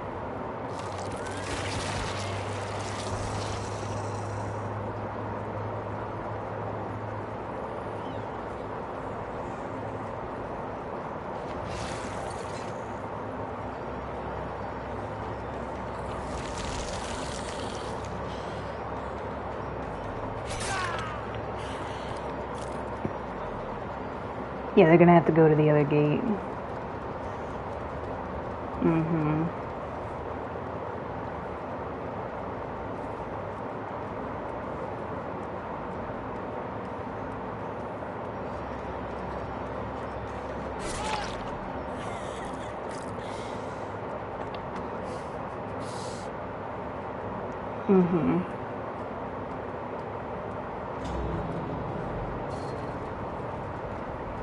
And it's right there, so.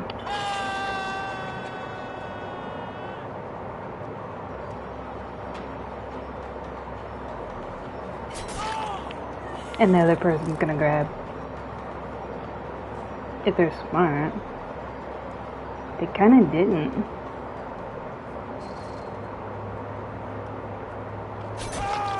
Get out.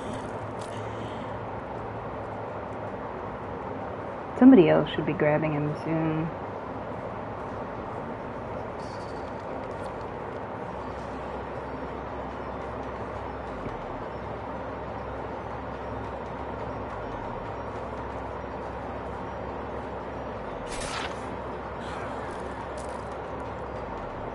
Michaela, yeah. But they're all injured though. But they should go out the other gate. Yeah. It's basically like a typical like Gen Rush sweat squad, like doing too much this early in the morning type business, you know? Like, yeah. I think it's crazy when people play that sweaty. Because the one guy that I was chasing, it was glitching every time I chased him. And he's also on PC. I'm just like, nah.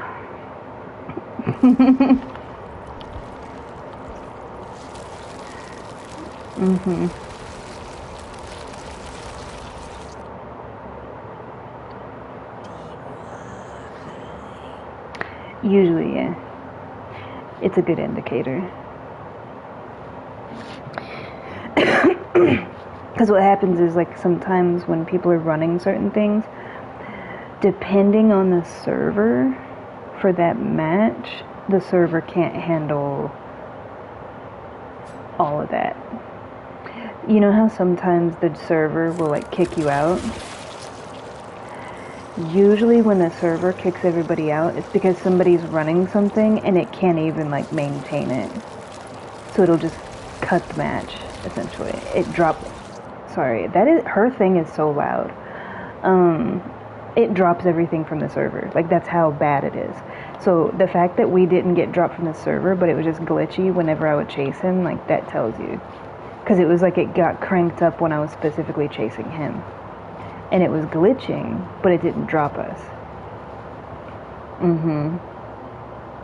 Yeah.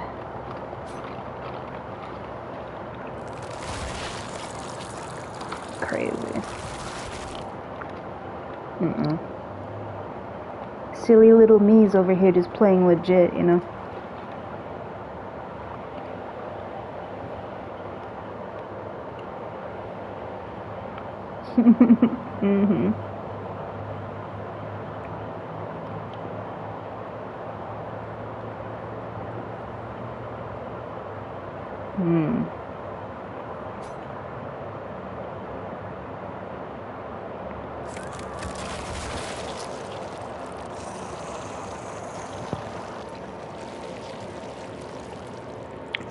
It's like 85% dark chocolate.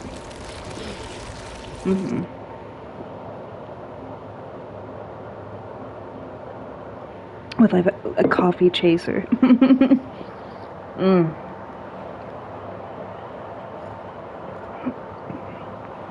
Delicioso.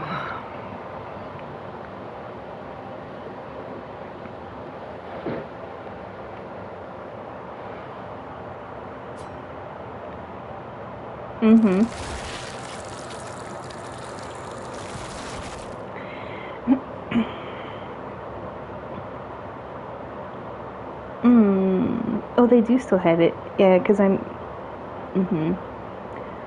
They do. It's beautiful.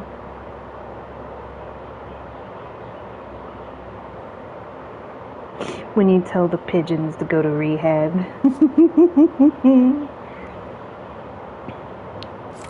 So mean. They never bothered me. Of course, I walk everywhere.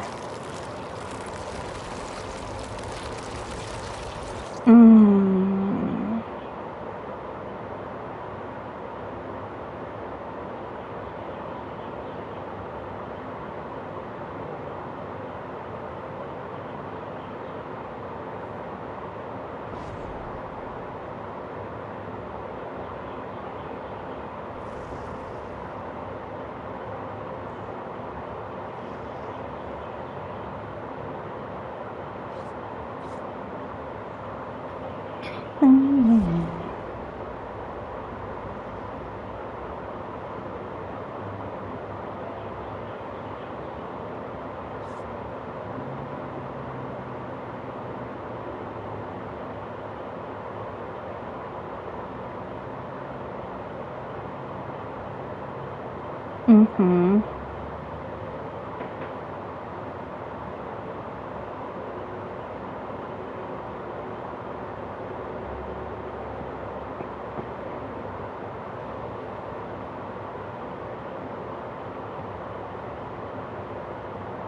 Mm-hmm.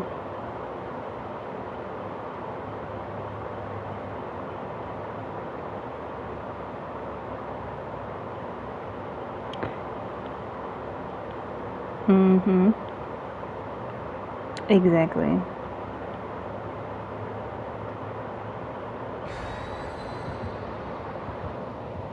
That's kind of where I've always resonated. Mm-hmm. I've always been myself. I've never like changed who I am to adapt to somebody else. If I'm expressing a part of myself that maybe people don't necessarily see all the time, that doesn't mean I'm changing who I am. It means I'm expressing a part of myself. But as far as like changing interest or who I am or doing certain, no. Mm-mm. Because I don't care what people think. It's like, okay. You think I'm weird? Okay.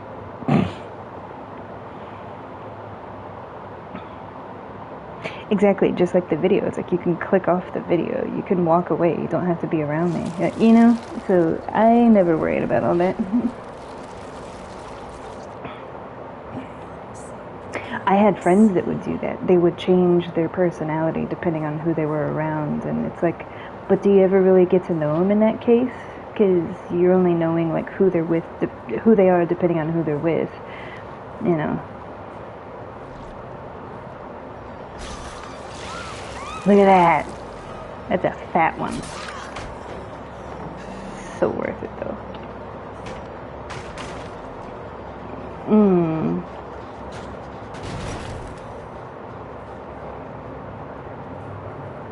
Mm-hmm.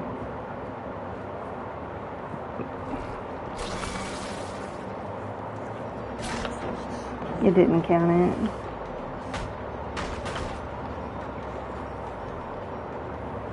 Palette to palette. Mm-hmm.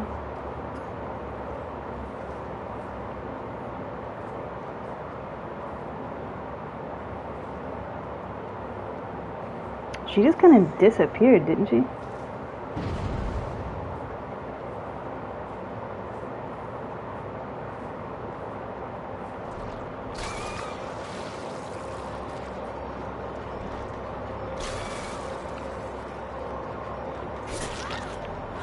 Don't do that. Don't do that. That's rude.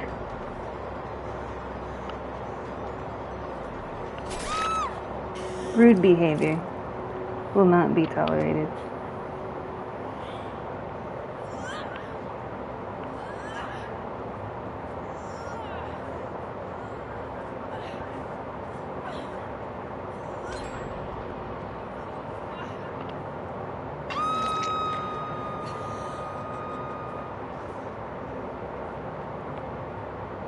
Why is she stuck on a rock?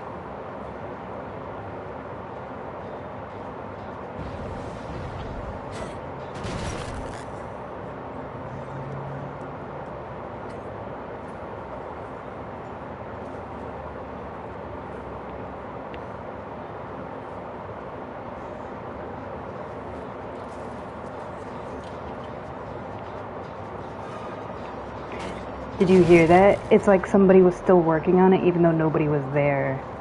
That's an old cheat. That's a very old cheat.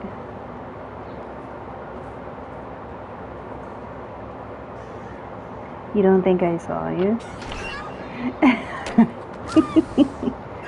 Mm-hmm.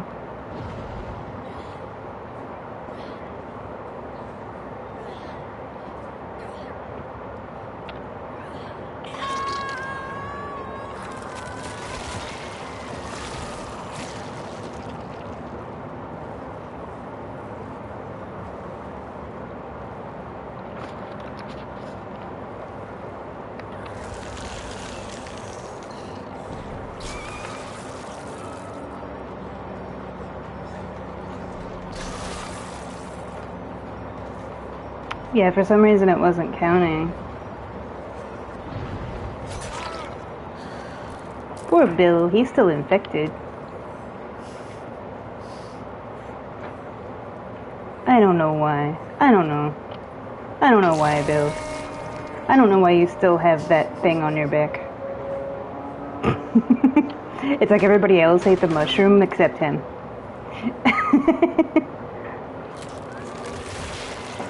Mm-hmm.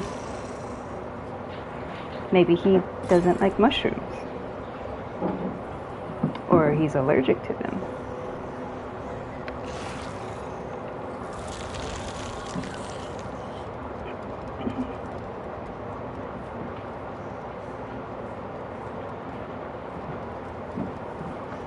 Probably.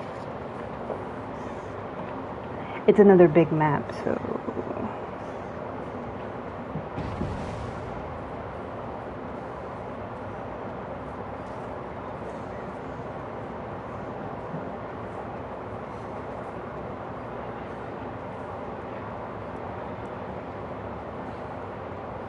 Mm-hmm.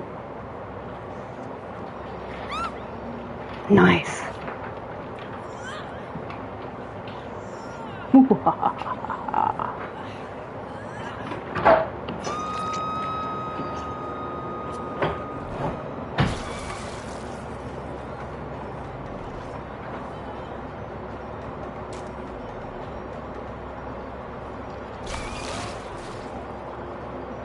She keeps getting stuck on stuff.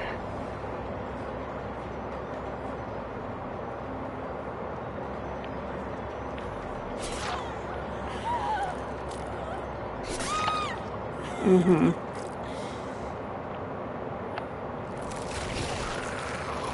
Mm-hmm.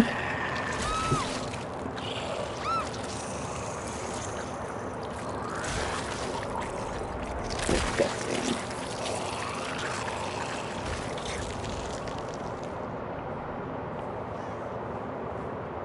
I saw it move.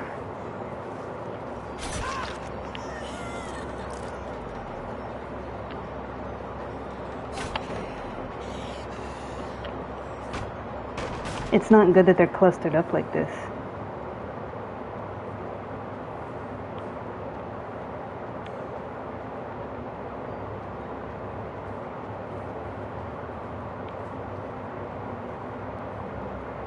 You see how their scratch marks just like disappear?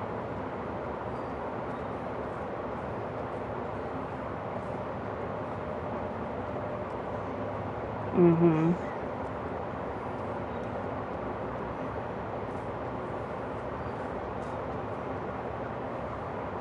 Probably this one. Yeah.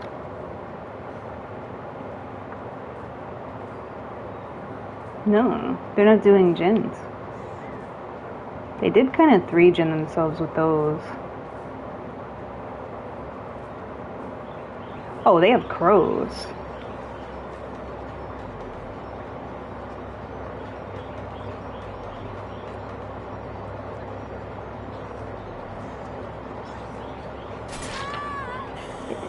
Yeah, if you don't want to play, I'll help you. Please let me assist you.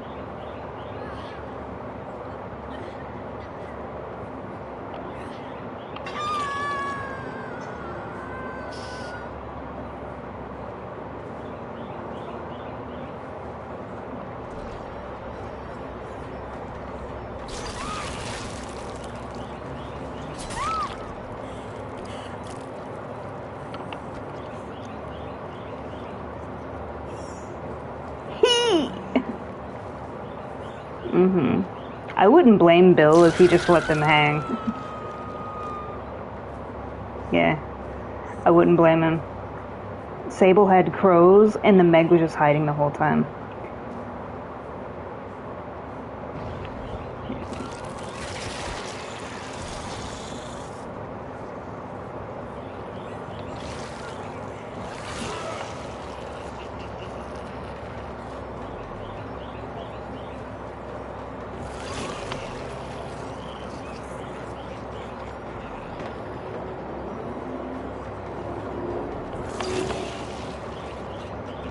Mm-hmm.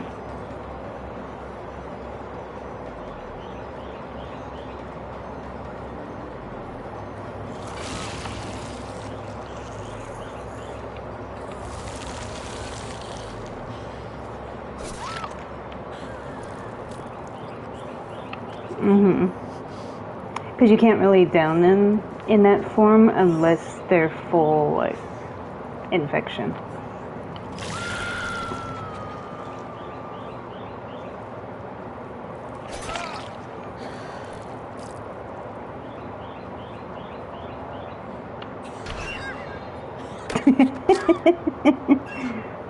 Oh no. Whatever will we do?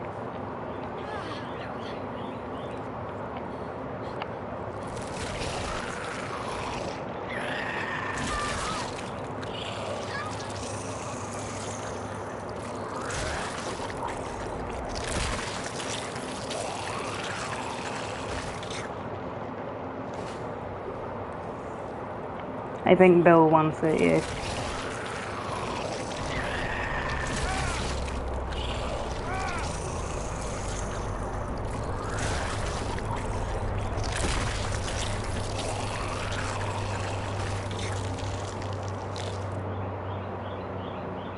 So that happened. She ate well today. Yeah.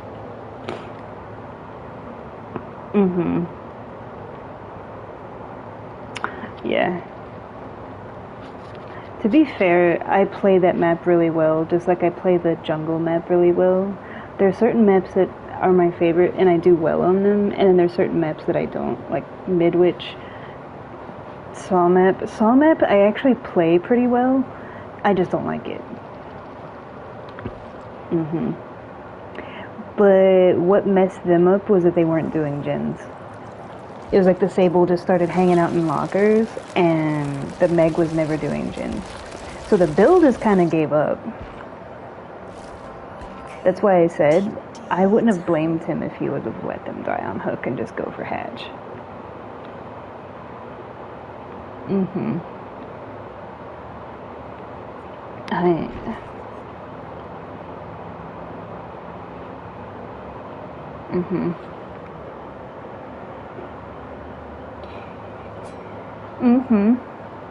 No, he was. I have to switch off of this because the loud sounds. He was talking about like how, you know, like basically like kind of what I talk about all the time, like don't compare yourself to others, don't worry about what everybody else is doing, don't worry about what other people think, just be yourself. I've been preaching that my whole life. I've had people accuse me of that, but it's like it's not me not being myself, it's more of like you just haven't seen that side of me. That doesn't mean I'm not being myself. Like, I don't adapt to other people. I might have things in common with them, so we like highlight each other's commonalities, but there's a difference. But I've known people to like completely change their style, change their look, change their appearance, change their interests, like, and become like the people they associate with. And to me, it's like you're created for a reason as you are, as an individual, and that's beautiful. And what's beautiful is appreciating each other's commonalities as much as our differences. Because if you're not being true to yourself, you can't abide his will. Because this is a discussion that I had with my mom. She is very much a strong follower of Christ, and she was having a series of dreams that were kind of similar, and I told her, I said, you know what those dreams mean? Like, they're all different, but they resonate in fear, and where that fear comes from, when I was digging a little bit deeper with her, is she kind of lost herself in the people that she was married to. Not that she became like them, but it's like she would always put herself aside for the sake of, you know, the other person. So she would lose herself in that. And she knows that, like, you know, nobody put a gun to her head, it was a choice, you know, that kind of thing. And she's coming back from that. But the fear, where it resonates from, I spoke to her and I was like, you know what that fear is? that when you are before him, not recognize you. And she was crying. And she was like, how do you always know? You know, and it was just like this heavy, like, because I do that. And it's like, I can see it. I can feel it. You might be talking about dreams and you're talking about this over here, but it's like, I know what it really is. And she was like, yeah, because she has such, her faith goes so deep. Because she's kind of like me, where it's like ever since she was a child, and she lost herself in her relationships, like my father and my stepdad. Because my stepdad is a complete non-believer. Complete. Like, he thinks it's all BS, and he's, anytime her and I are talking, he's one of those, like, he makes fun of it, he rolls his eyes, and he's like, you know, like, it irritates him, you know, kind of thing. So usually when my mom and I are talking, we go out, like, on the balcony, on the, you know, like, somewhere else, to talk, so she can talk freely and be herself. But I told her, I said, that's kind of the thing, like, if you think about it. Yeah. She waits till he goes and takes a nap to read her Bible, and I was like, you shouldn't have to do that. This is not a war room, like, because I don't know if you've ever seen War Room, but if you haven't seen War Room, you need to watch War Room. But essentially, it's like they kind of had to hide away and pray and worship, and you know, but there was a reason, and especially like in real life, in times of war, in times of much more, like, because in that, it was kind of like a issue within the relationship. But there are people that they're in suffering and they're at war, and it's like they have to hide their, like, when you think about, for example, World War II, like, you were not allowed to, you know, be seen, you know, worshiping, or, you know, you'd get killed for it. But all that aside, so I told her, I said, this is just me, but even if the person I'm with believes something different, I will not hide away. I will not hide praying. I will not hide away and recoil away. I'm not going to rub things in their face, you know, like, in spite. But if I'm over there and I'm saying my prayers quietly to myself, or I'm reading his word, or I'm having a conversation with somebody, and you interject that, I'm not going to hide that away just because you're there. We're conversating. And he's very much the kind of person that he's like, he'll come out there and change the subject, and you have to wait till he leaves to go back to what you were talking about, kind of thing. I don't do that. My mom will do that. Like, she'll just stop talking, like, flat outright. I will keep talking about what we're talking about. And she's like, how do you do that? And I'm like, because I don't care. If you see two people are talking and you don't like what they're talking about, like, you don't have to involve yourself. But I'm not going to, like, shy away from that. Yeah, it's not to be rude. In fact, they're the ones being rude. But her fear is he will not recognize me. Not because she changed who she was, because she's always been the same person, but when it came to her faith, she was always married to somebody who didn't support her faith. And it's like, that is critical in a relationship. For that reason. Because you shouldn't have to hide that part of yourself. Because, I'm sorry, but that is a core part of yourself. There's like big things. There's a few big things in a relationship that if you don't agree on, it will become a wedge over time. And faith is one of them. Now, some people they're open-minded and they can agree, like, you do your thing and I'll do mine. Like, that's kind of how I am, where it's like, if we believe something differently, like, if you don't follow Christ and you don't believe in God and you don't believe all those things, say if you're a completely different faith, okay. But don't try to steer me in a certain direction, because it's like respect. Yeah. But personally, I, deep in myself, it's like the person that I'm with would also be. But yeah, she, yeah, she has a genuine fear that he will not recognize her. And with my mom, every time she approaches me with something like that, I always know exactly what it is. Like, she doesn't even tell me all the stuff, and I'm like, it's this. You know, I'll just say, like, whatever it is, and she's like, how do you do that? How do you always know? And I have friends that do the same thing, and it's like, because I feel it. I see it in your eyes. You don't have to sit there and explain everything. You know how they say, like, the tension is so thick you can cut it with a knife? It's the same thing. You know? Like, you can look in someone's eyes and see that they're in despair, you know? You can see it.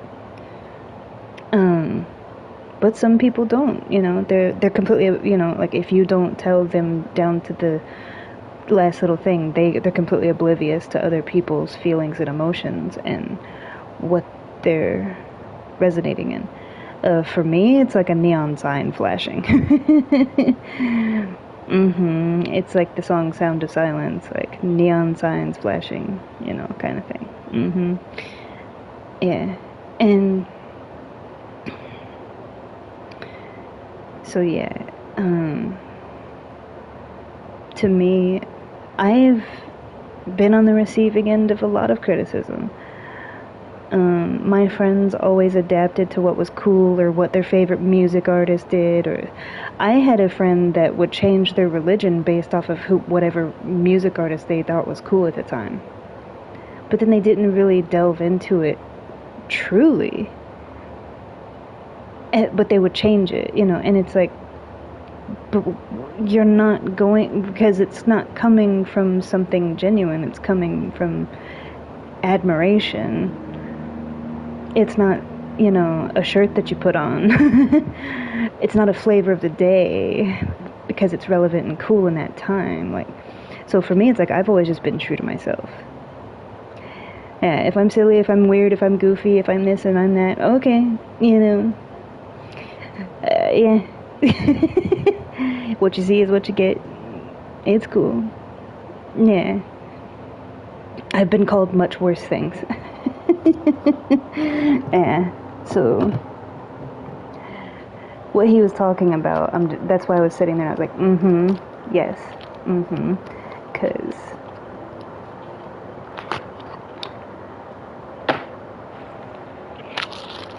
he will recognize me. That's all I gotta say.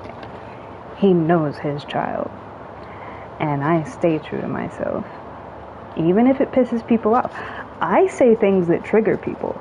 I say things that people don't agree with, or like a certain topic that I might go off on, and it's like, okay, wow, you know, it's okay, because they have their stuff that they get all hot and heavy and bothered over, you know, and I may not necessarily agree with it, but I'm not gonna not be me to appease somebody.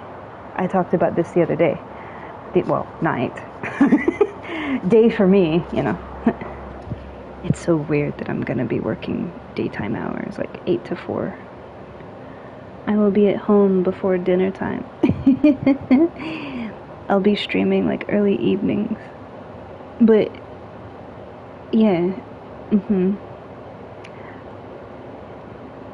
And you know the irony of that?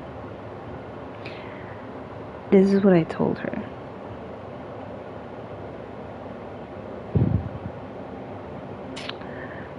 I don't say things to comfort people, necessarily.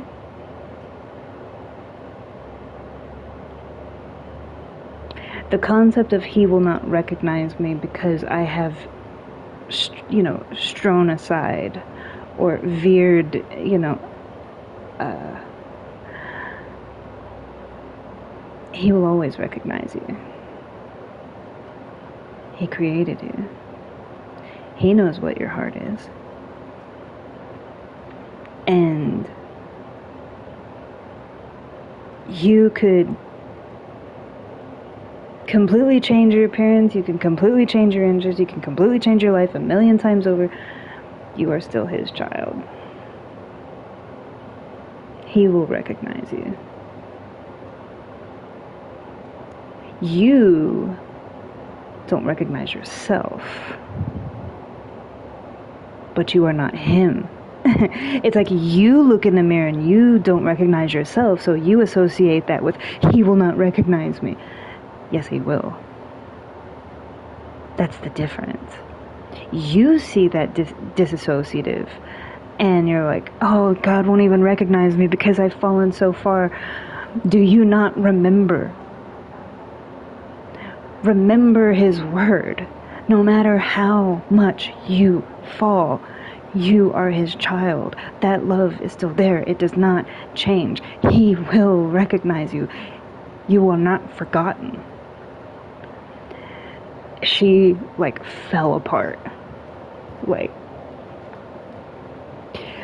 And, with yourself, I've had a similar conversation with you of, basically you're, born-again Christian because it's you were strong in your faith, but you fell by the wayside and you went away from it, the complete opposite direction, and you're only just now coming back around into it, so you feel I've failed him, your whole thing was failure. Yeah, of, I have failed him, I have turned away from him, and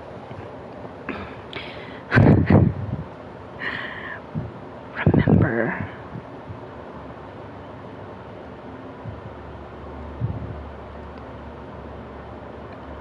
All I say to you and to her is remember him. Because he does not forget. We see that in ourselves because we are mortal. So it's more of your own fear within yourself because you see what you've done. His love is unconditional, and his love sees through all of that. When I say with him, he could change his style, he could change his job, he could change his location, he could change his interest, he could change his personality 1,000,000 different times. That does not change how I feel for him. I'm not him by any means. But when you want to talk about real, unconditional love, I would never not recognize him the same way he would never not recognize us. Yeah. That's loving someone with him, if it makes sense. Yeah, I love you with my heart, I love you in my way, but I also love you because I'm with him. I don't know how to explain it. I don't just see through my own eyes of, I consider something much deeper.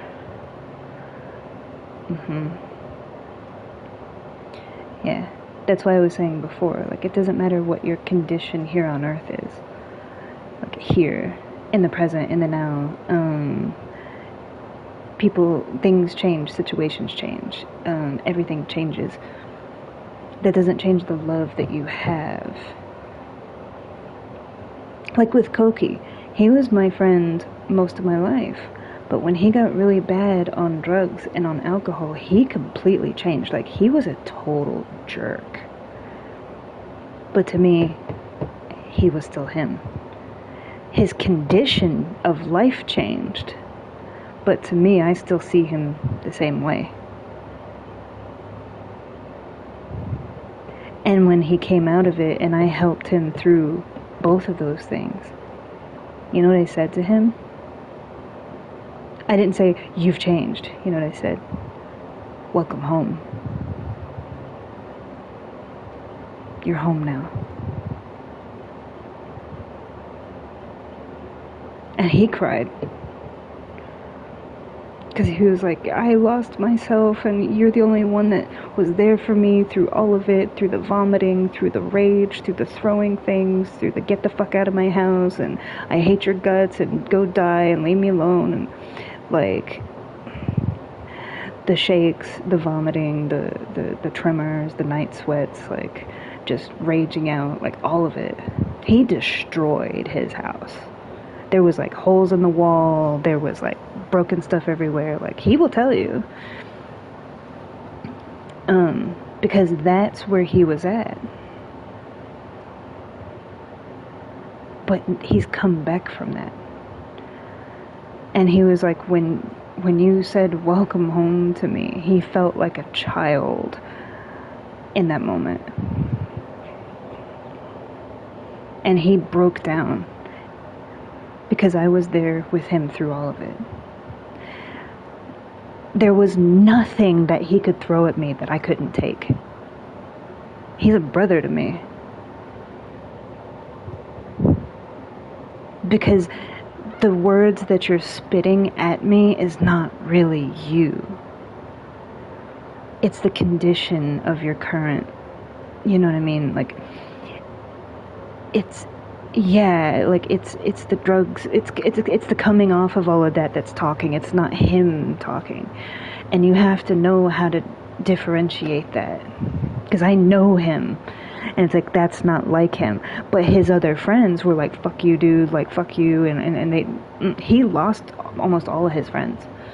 Pretty much the only people that were still in his life, because even his family, because, like, his mom struggled with that. And the only people that stayed close to him were, like, his co-workers, the guys that he worked with. And his boss was very understanding. And he kept his job. Yeah, because he used to show up, I mean, when you're, using, like, so that man was a kind soul as well, because he understood. Yeah, because it was like he didn't work for the city, he worked for this company, and that was that man's company, and he believed in him too, and he was like, no, you can do it, like, I'm not gonna get rid of, So pretty much, like, his boss and his buddies that he had worked with for years, and me. But the thing is, his buddies had their own lives, and they couldn't be there. I stayed with him at his house. Like, I didn't go home. I stayed with him through all of it. Through both. And it was hell for him. It wasn't hell for me. His friends couldn't put up with it. They, like, the first couple of times he, like, got in their face, they were done. He was nose to nose with me, screaming in my face, practically almost hitting me, throwing things at me, get out, I would not leave. You can't get rid of me that easy. Because I know what that is. That's him at work. The other him.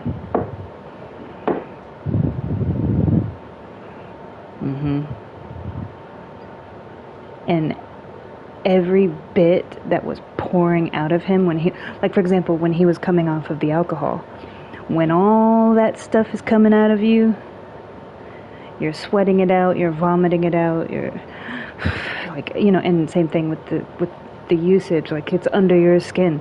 Every little bit that comes out of you, I looked at it like black tar from Satan himself, and I will not leave, because he is physically coming out of you. You are ridding yourself of his grip.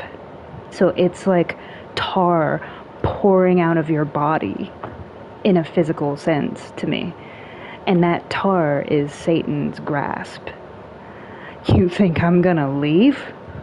No.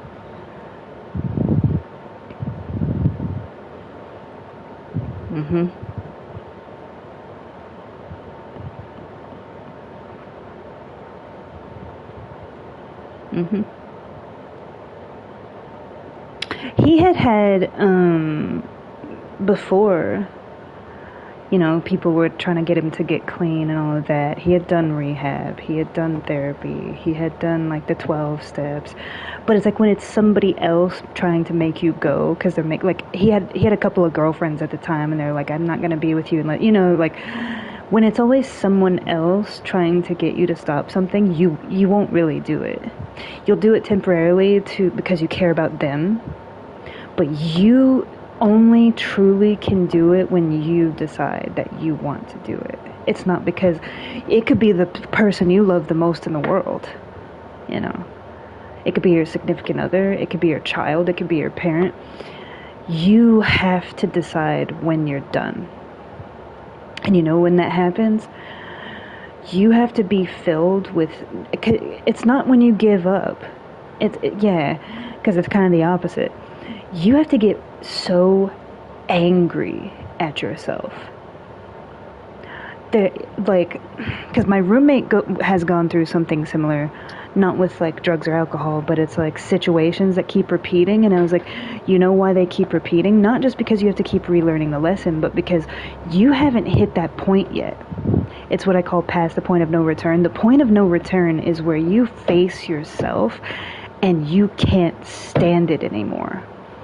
Because when you're in that state, it's like, okay, I hate myself, like, ugh, I disgust myself, I know what I'm doing to myself. No, there's another level of almost like, are you fucking kidding me? This is what we're doing. Like, you basically have to get in that, like, I'm done with your ass.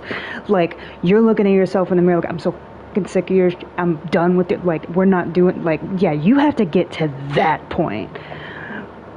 Because if you're still in the sad pity, like, you're gonna make excuses, you're gonna wallow, and you're gonna be sad and depressed. No, you have to get to a whole other, like, conviction against yourself. You have to be done with your own shit. You have to be sick and tired of your own bullshit. And you have to reach like that level of, I'm done with your shit. That's when the real change happens. And everything from that point on is a step towards that. I've seen it. And he went through that. And I've known a couple of people, and it's like in their own little formula, like their own little way, but you reach I'm done with your assery, and I'm sick of your own shit. You basically get sick of your own shit. But to a point that is like the fuel. Yeah. And what ignites it is that willpower of, I actually want a life. I'm tired of living this way. Like, this isn't a life. This isn't living. This is just existing. This is just crutching on a liquid in a bottle, like a substance. Like, this is what controls my life. And then in that moment, you remember who you are. And it's like, for all the knowledge, for all the love, for everything that you're capable of, for everything that you are, you're letting that control you? I thought you were the kind of man that didn't let something like that have that kind of power over you. You would scoff at that. Then you start to, so, yeah, because it's like if you step outside of yourself, you're like, really? I don't let nothing run my life like that, other than, God. And that's not running your life. That is life. That's not the same thing. But, yeah, I would not leave. And he did just about everything except hit me to get me to. He was breaking dishes like a Sicilian woman in the middle of a divorce, kind of like, yeah. Yeah, it was.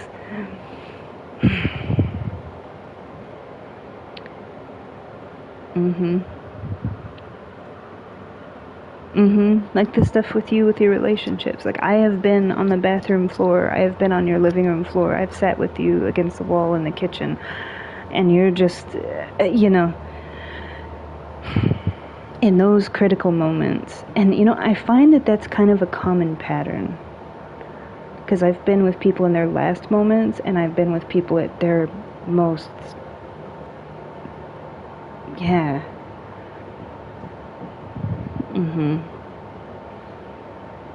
Because I see it differently.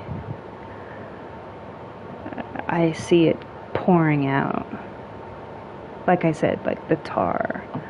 Whether he's manipulated you into depression or despair or hopelessness or, addiction or whatever. It's like, that's him at work.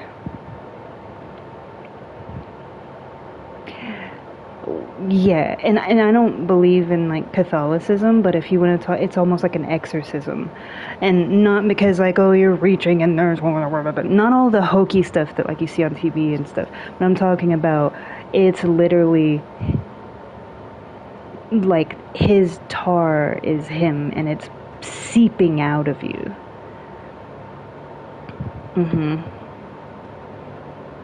Yeah.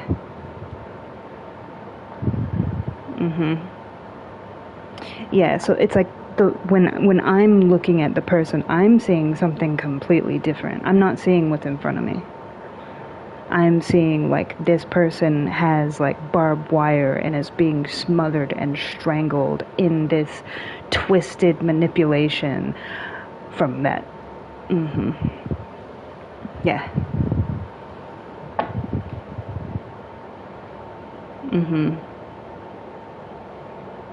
Yeah, and I'm not I am not him. But in my way of being right there, it's like he put me there in that path with that person for a reason. Yeah. I don't seek it out. It's, you can't predict that, so it's like yeah. Yeah, and that's just I've talked to my mom about that. It's like, I don't know what that is, but I always, he puts me with those people at that time for a reason. And it's always at like a critical point, like critical mass, but get through it. And like, obviously I'm not there to do like the work for you. That's something that you have to do, but I am there and you're not alone. And yes, if you have your faith in God, like he is always with you as well, you're not alone, and that's his place to be as your creator, as your father. But having somebody to yell, to scream, to cry with, to be held, to, the humanistic side of it, of like the things that people go through when they're going through that, and having somebody there. Yeah.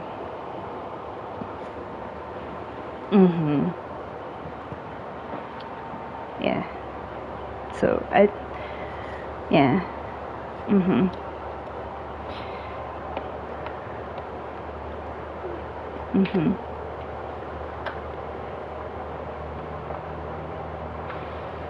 Yeah, it's a whole other, like, it's not something I it's something that's deep within, yeah.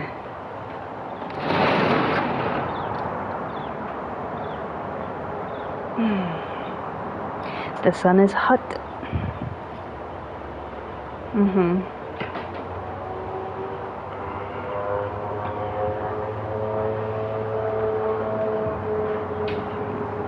Nande-yo. Oh, now you want to come out here? Okay. You're awake now? It's alive!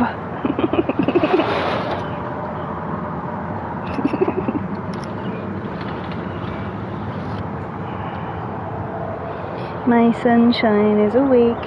Hello. Mommy, are you gonna sit right there? Me too. Let's sit here. He found a spot. Hi. Yeah, and it's like I'm not sitting there like, oh, I'm some kind of healer. No. There's none of that. Like, that's ridiculous. It's called being there for people you care about. And not just during the good times, but through everything. Yeah, miss me with all of that BS. Like, I'm sorry, you are not God. You are not healing people. Like, you know what I mean? Like, with the... No. Do not try to... that's a whole other... To me, that is a slap in the face. Yeah, it's called compassion. It's called truly being there for people. So, and you know, like with him, yes, I was there and I helped him in those moments, but there's also anybody that's gone through that will tell you, like, yes, there's getting clean, and then there's the aftermath. Now, the aftermath, he did himself, which is like maintaining that, like every single day, choosing not to. And that's something that you do every day for the rest of your life. You know, that's something he's doing on his own, you know, with himself. But it's like in those critical moments when everyone else is turning away from you, I could never. Because I see that it's not truly you, it's the hold on you. You know, it's the tar talking, not you talking. Yeah. So. Mommy. Well, I don't know what's up there.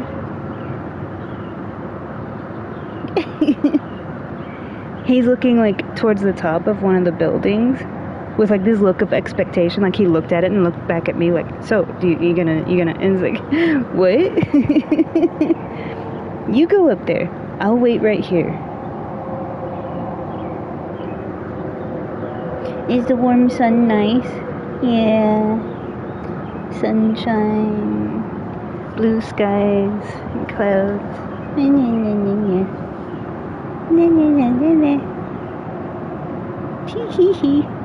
Wait, give me that. Give me that. You have some stuff on your face. He needs to be squeezed. That's what's wrong.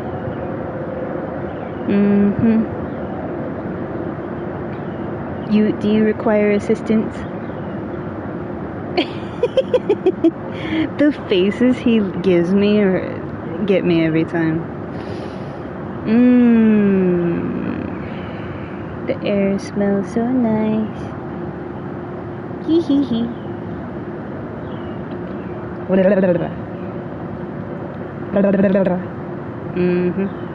Shake it off.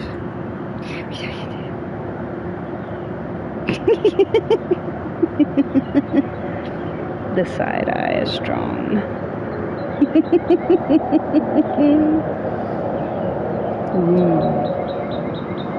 He's only been sitting out here for like less than 5 minutes and his fur is already hot to the touch. And he's in like partial direct sunlight. Yeah.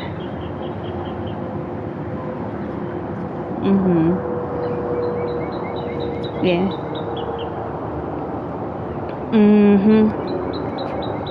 Hi.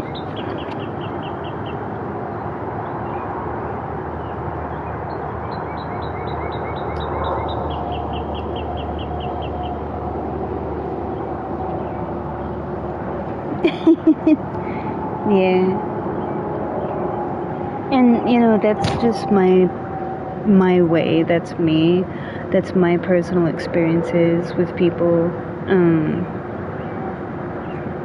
Yeah, Those are the things that are put before me.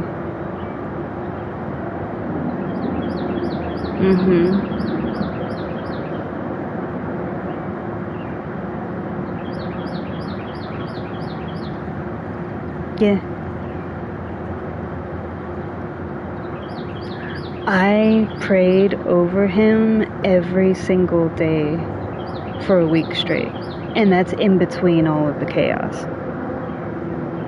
Sometimes he would just like pass out, and then there's times where he kept waking up and, you know, like, yeah.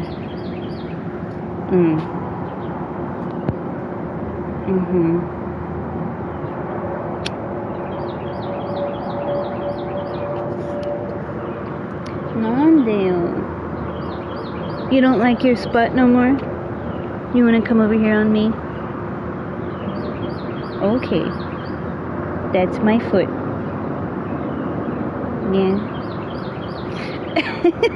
Dogs are weird sometimes. Why? Why? Ugh. Why? Cut it out. I mean, I'm clean, but that's beside the point. He's like licking my toes. I'm very ticklish, like in certain areas. Yeah.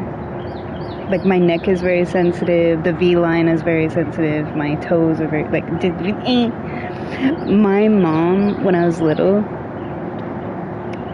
used to always like try to tickle my feet, and I had this thing where I would always like hide them in the couch. So to this day, it's like when people touch my feet, I'm like,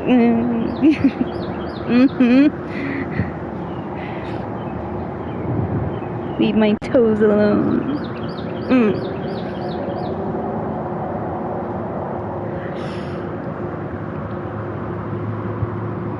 I'd say that you're weird, but you are my dog, so, you know, goes without saying.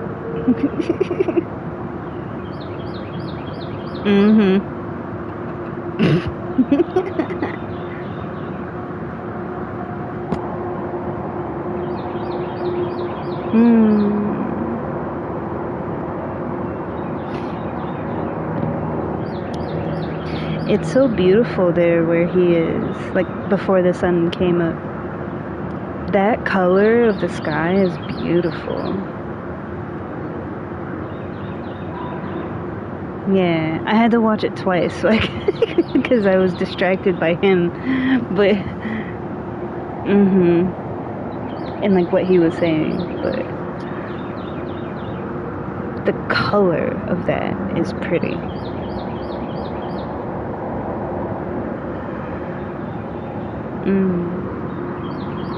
La la la. You hear the birdies? Yeah. Birdie, birdie, birdies.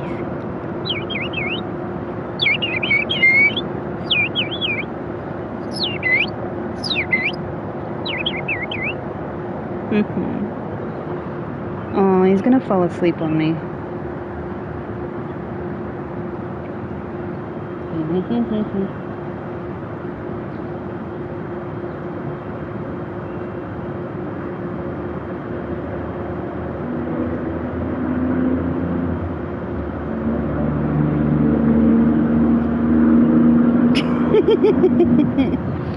Ooh, the breeze though.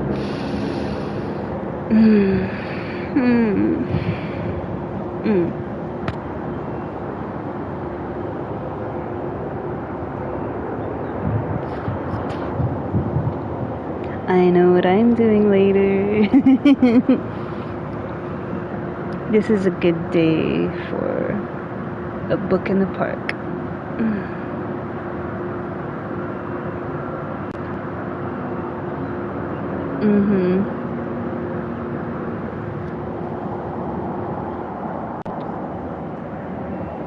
Yeah.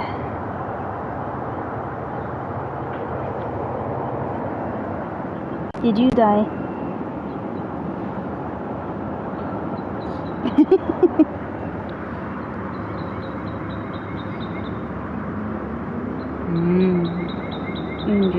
Squeezy.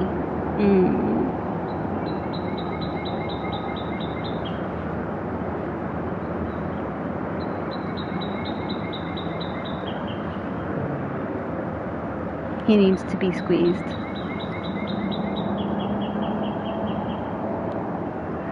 Yeah, I'm gonna play a little bit more.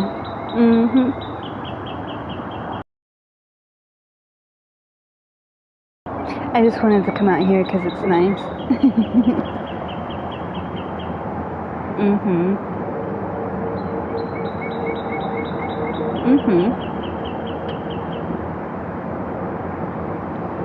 Yeah, I'll do some Survivor stuff.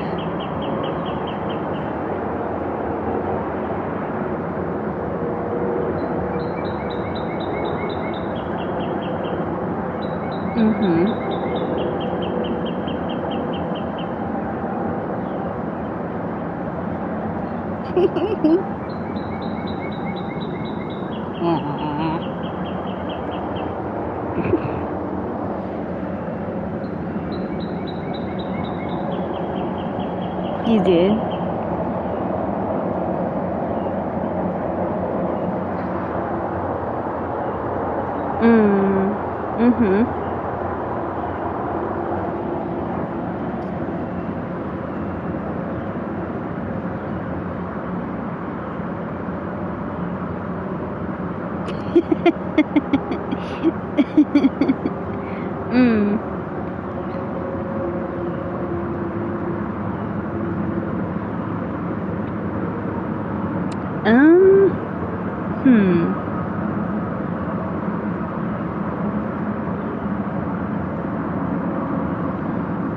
Actually, what you're saying, like, that sounds good.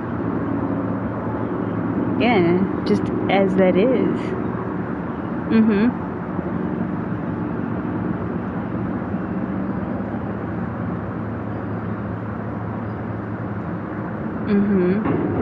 Oh. Sorry, I was having a thought.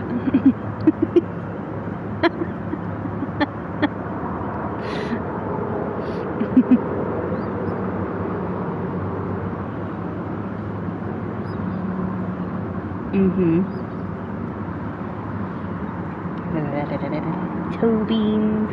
Oh, look at the toe beans. You're not asleep now. I can play with your toe beans.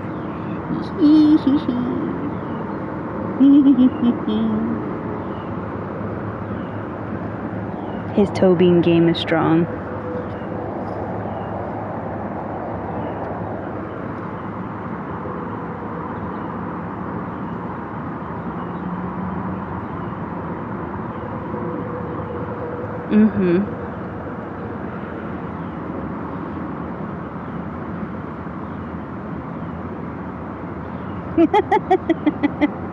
What are you gonna do?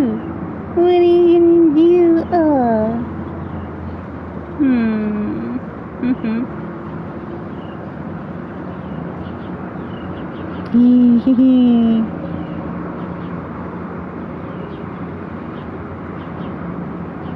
I'm pestering him. I'm gonna leave him alone.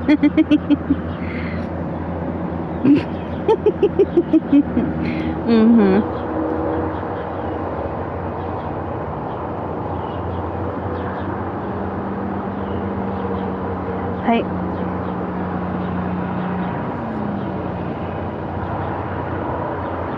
Oh, they're breaking out the mowers for the park. Monday, Wednesday, and Friday.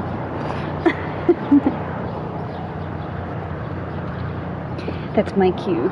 Because otherwise you'll just hear nothing but that.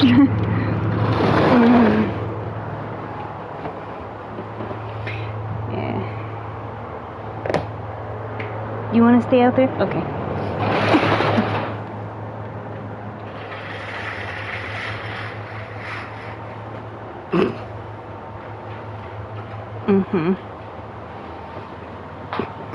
Oh no. Where did it go? Or did you just, like, misplace it? Yeah, that's kind of important. You might need that. Just a guess. Yeah. That helps with, you know, the humaning and whatnot.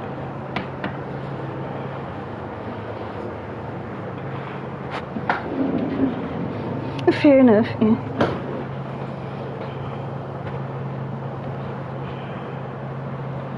In the year 2525. We're not even in 2525 yet.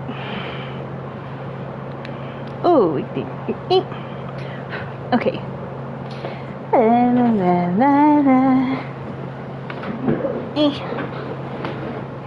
Mm-hmm.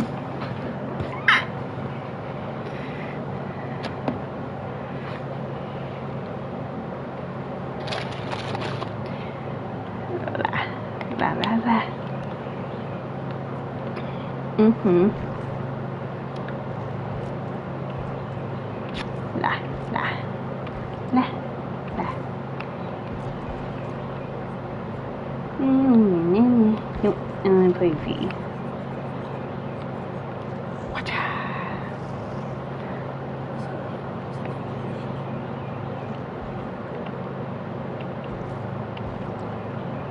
Mm-hmm.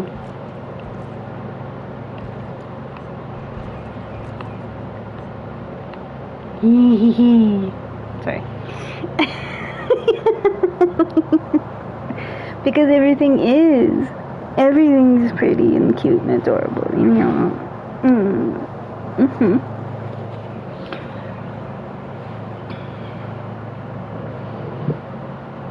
Would you like another Schultzengoven?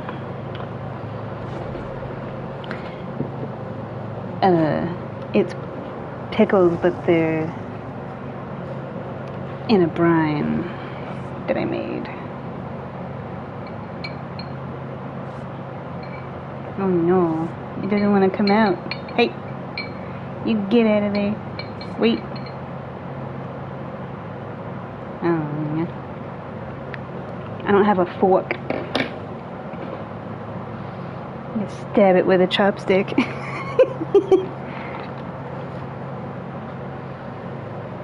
I don't have a fork.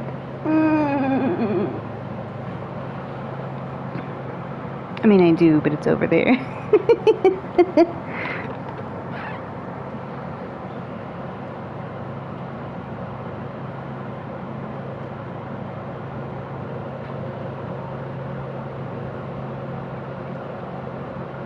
There we go.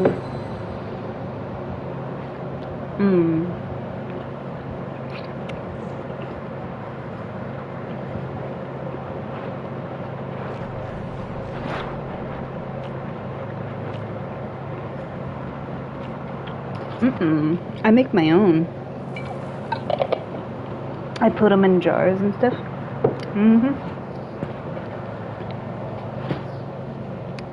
Because I reuse the pickle jars. When you buy pickles, I just remake my own, but I use the same jars so that way you're not wasting.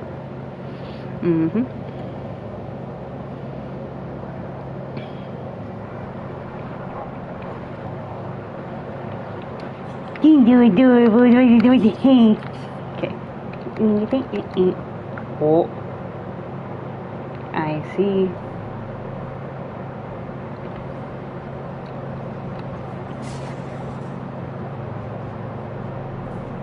I saw her put it up.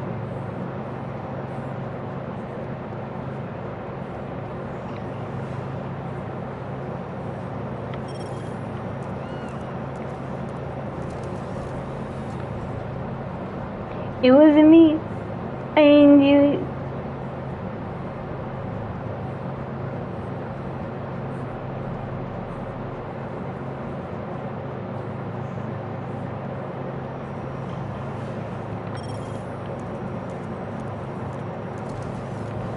I love killers that have stuff to do.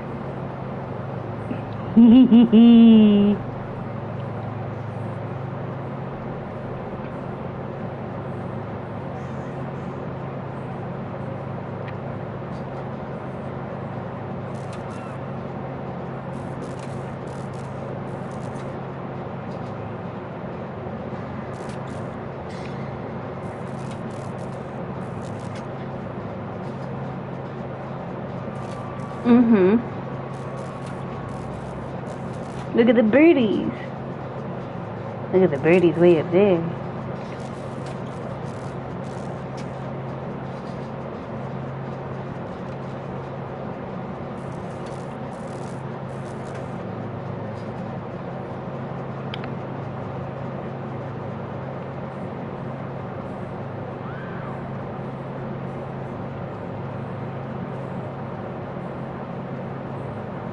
I don't care.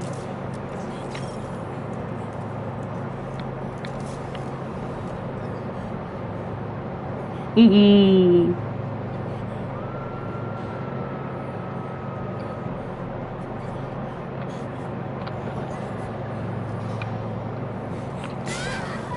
Ow.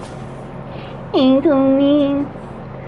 You seem mad because I played with your stuff.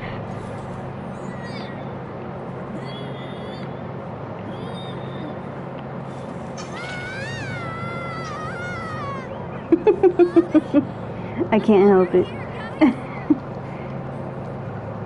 Mm-hmm. Oh, yeah. Yeah. Mm-hmm. That too. All the things. Mm-hmm.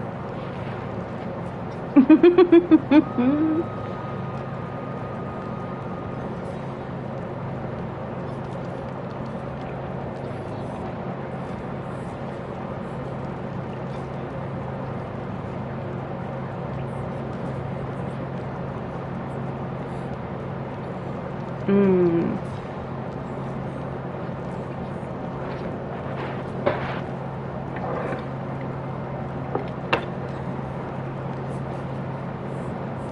Mm-hmm. Yeah.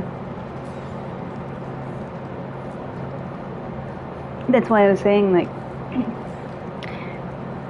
I completely agree, and I completely agree because I feel the same way. Just enough to be in second base. And that happened.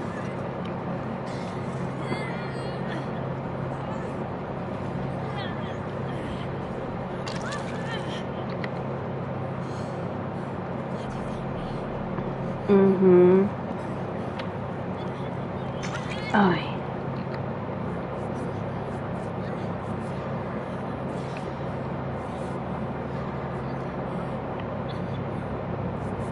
Arigato. Arigato.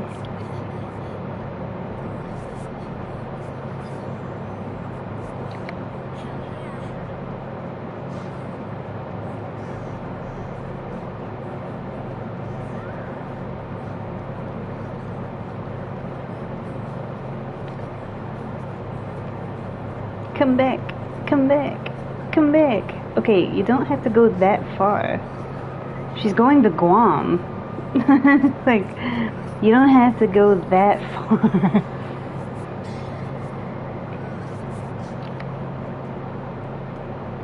Mm-hmm. Like, I need a passport to heal you. Happy to be passing through.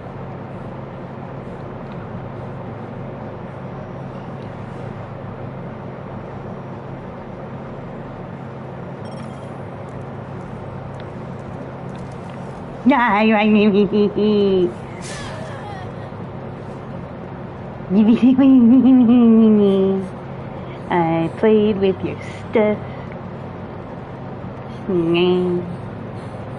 What you gonna do?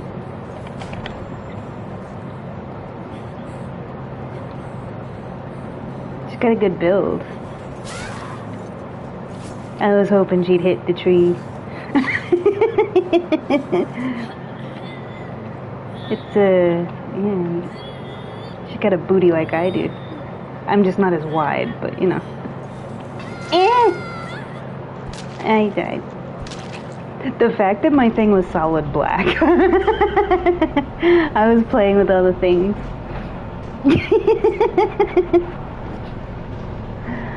Yeah. I can't help it. I play with the box for Pinhead. I play with the videotapes for Onryo. I like stuffing things. Mm-hmm.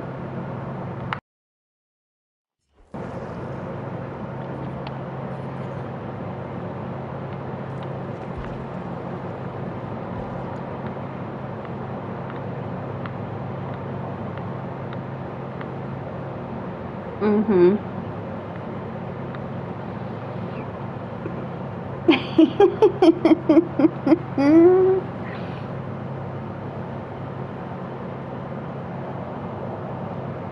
It's crispy. It's crispy. You want to hear? Mm. Mhm. Mhm.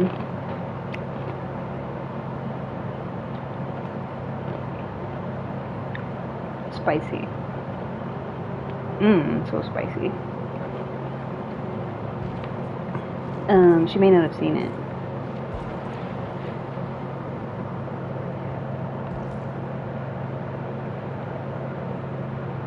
Mhm.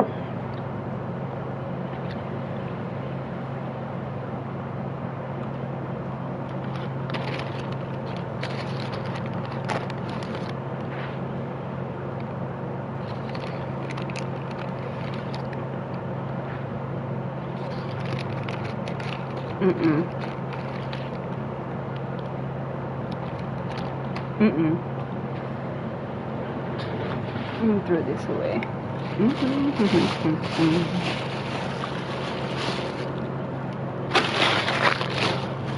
Here we go. I still need to eat my sandwich. My veggie sandwich. I'm getting groceries today, so I'll finally have all my stuff.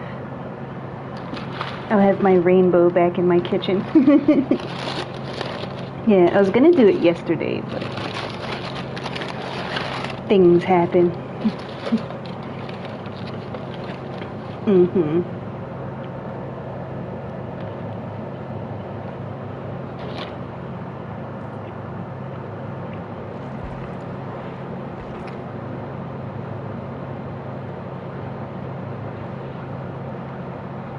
Mm-hmm. Sorry, I have a narrow esophagus, so it's really hard for me to eat and talk at the same time. That's why I chew like 50 times. Mm-hmm. I can't do that. Mm-mm. Mm-mm.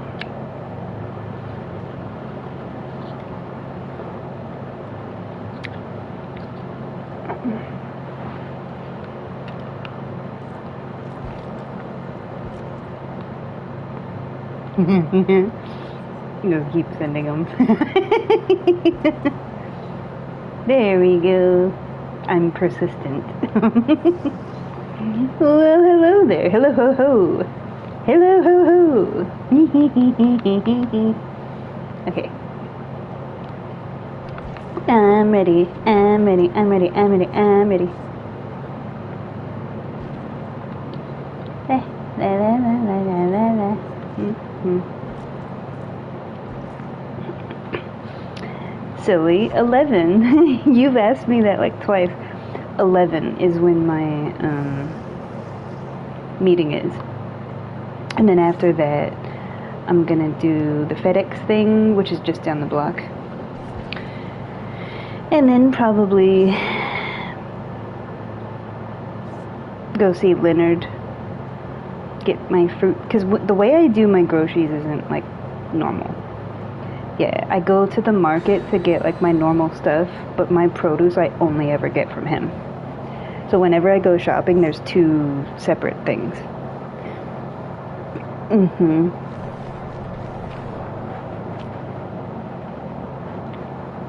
It doesn't take long at all. Yeah, I'll be back by this afternoon. But I was gonna read in the park and just kind of enjoy the pretty day, you know? Mm-hmm. No, you said you wanted company, so I don't mind. I've pretty much been streaming since what, like midnight, 1 o'clock. But I didn't save those videos because we had some audio issues. So, I really enjoy this stuff. Oh, it's a clone.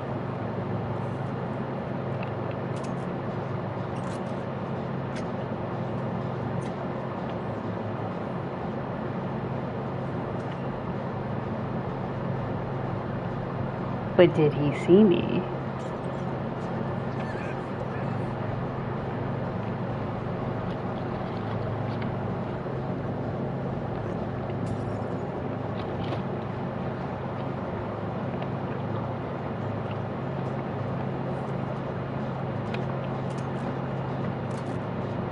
Mm-hmm.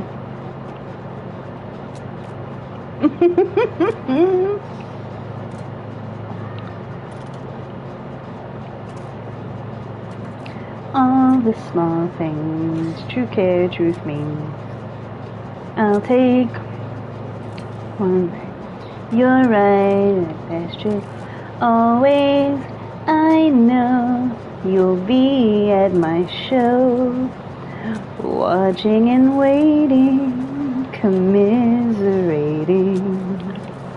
Sorry. That is not the way that goes. Imagine that song done in like an operatic kind of thing, you know? Like, or even like Whitney Houston-esque, you know, like a power ballad. Mm-hmm. Say it ain't so. I will not go. Turn the lights off. Carry me home.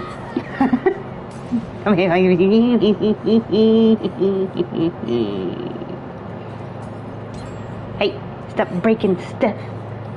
It's always breaking stuff.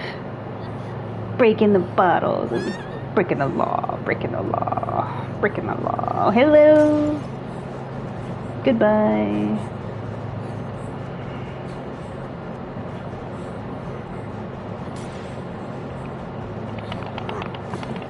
Hey! He was blocking at you.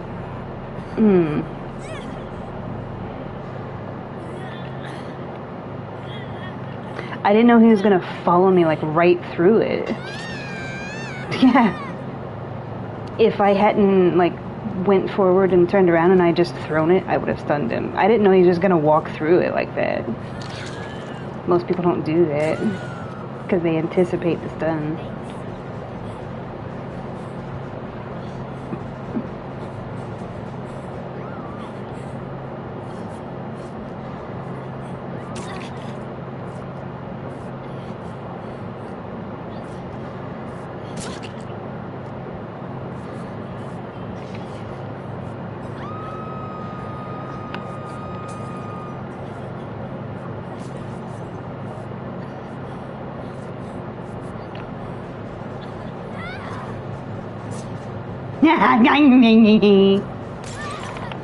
Lesson learned.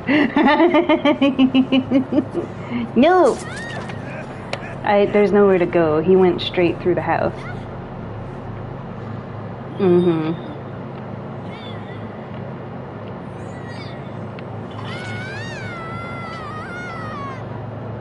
And there's no point in healing because of the perk that he has. Mm-hmm.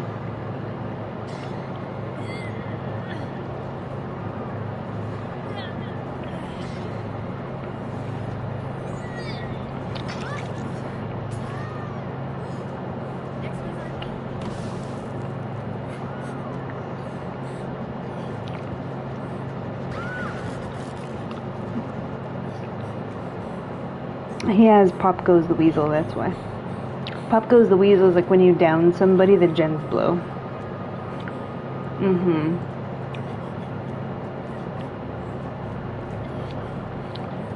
Can I do it?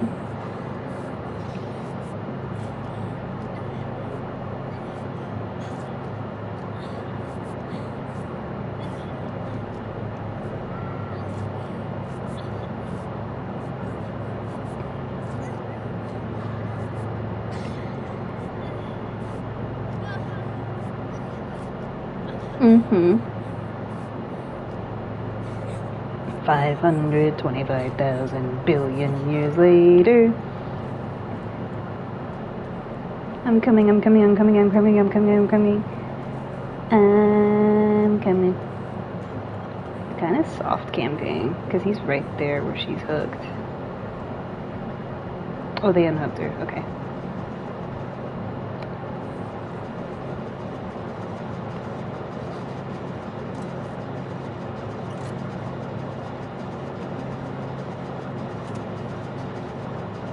Yeah, he's being aggro to the max.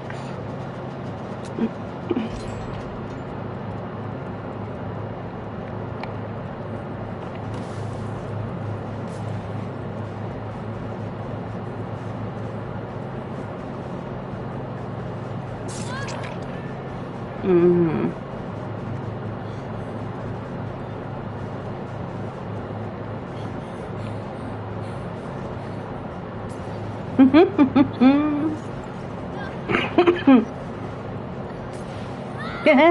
Wait, that didn't hit me though.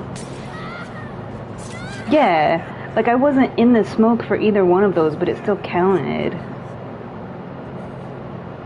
Yeah. Something's fishy.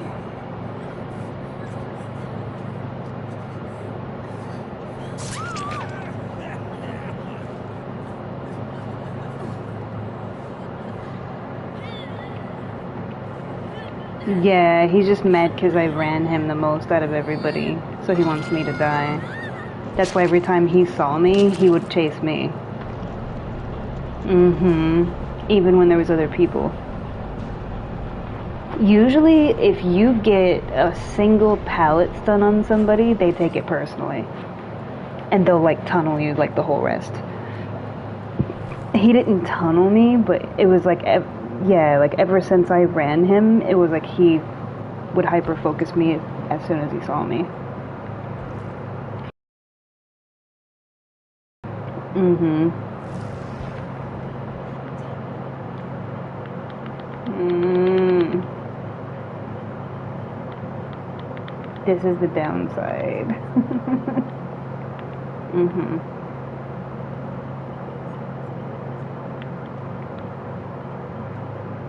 Because during the day, the dynamic of the game is different. Mm-hmm. Yeah.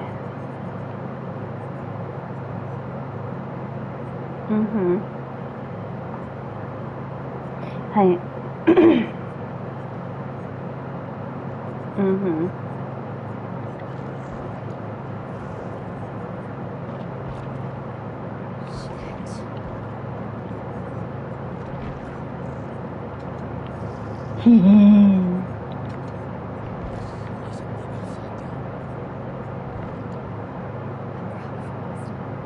Mm-hmm.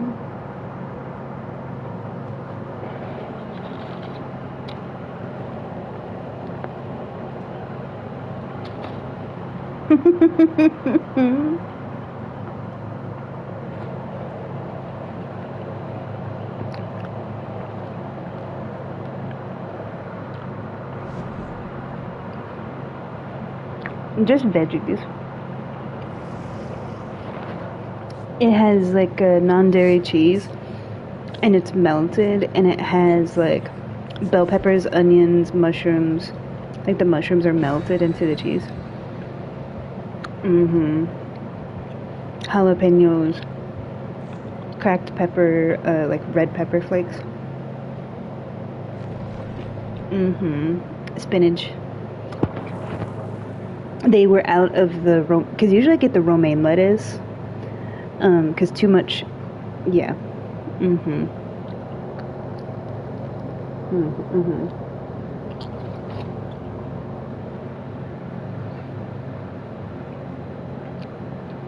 Pretty much only when I'm out of groceries.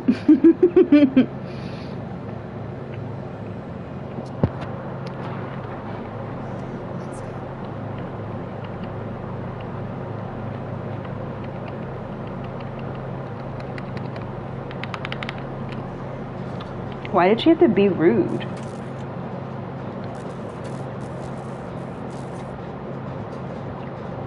That was so unnecessary. I don't know what it is with people and shaking their head no at me. Like, I'm gonna do what I want to do.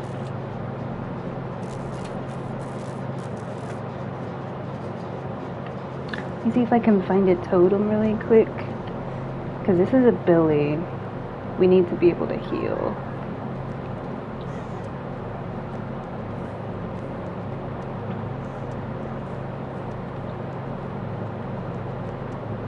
Excuse me, there's one.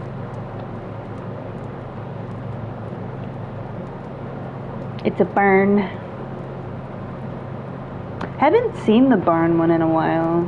I've seen the silo one a bunch of times. The house one, like, a little bit. But the one with the barn, I think I've only seen once in the past couple of weeks.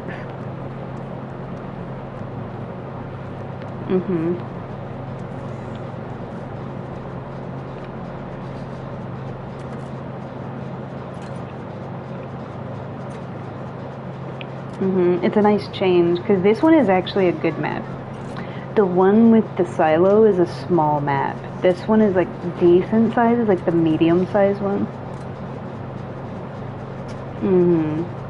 Like there's more corn, there's more trees, there's more like tiles, which is what those are. And like that's a tile. That's a tile. Technically that's a tile.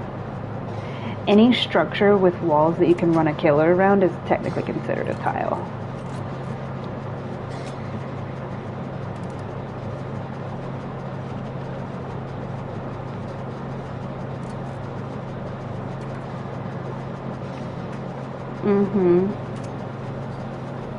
Oh, somebody threw a fart bomb.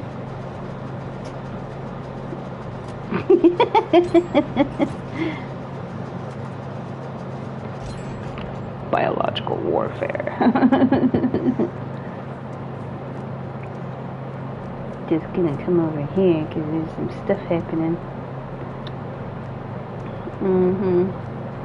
There's probably a gen in the barn too, and that's gonna be dangerous to try to do, but I'm gonna attempt it so we don't 3-gen ourselves. Oh, somebody did do it. She did the one in the barn. Nice.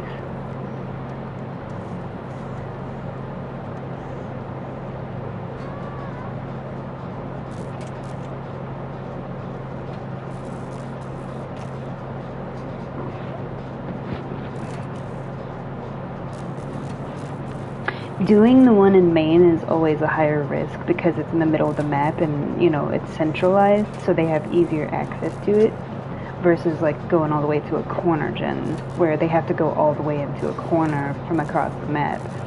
So doing the one in the middle is always the most dangerous, which is why I usually try to like make sure that I do it so nobody else has to, but she did it, so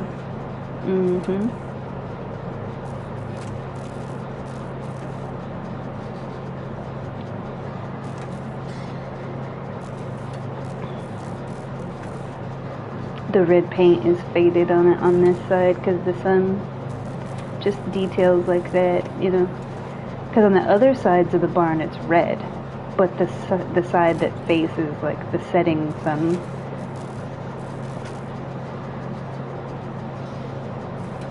it's faded out.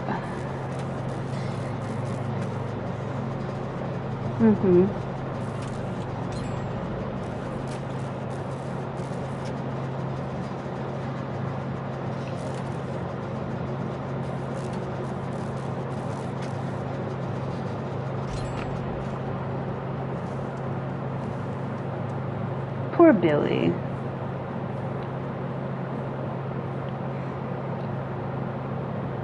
You see the chainsaw like sticking up.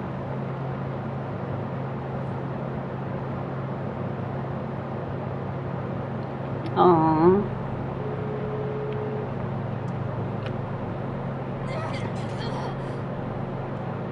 He left. Yeah, he left.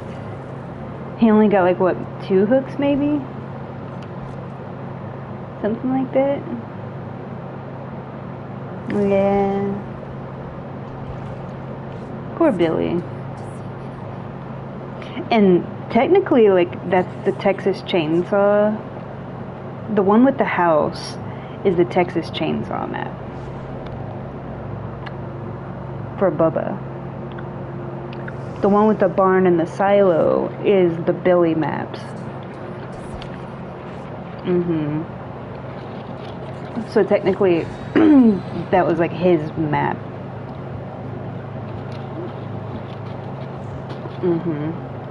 I think he was just new to the character.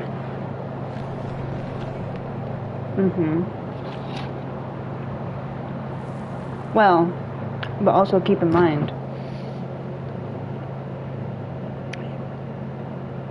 usually you get like new people before a big release. Like when they did Five Nights at Freddy's, we got a lot of new people.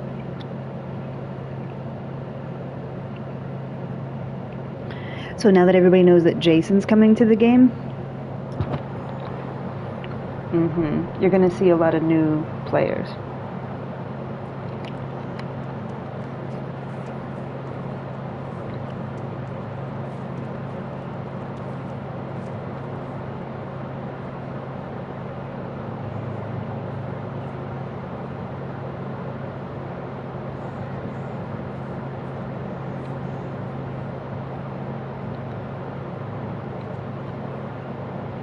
Dorito Man.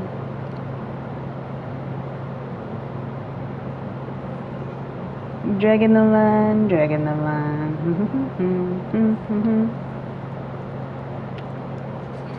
I feel fine. I'm talking about peace of mind. And I'm gonna take my time, having a good time.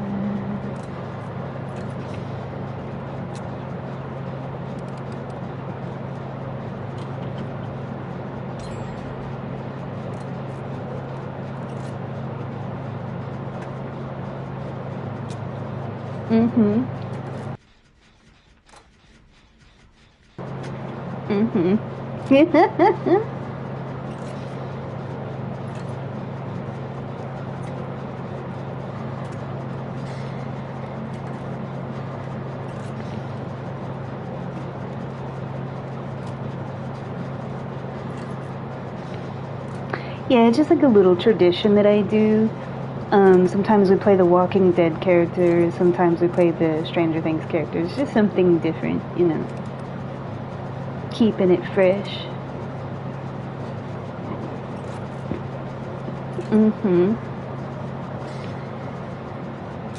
Oh, I don't care.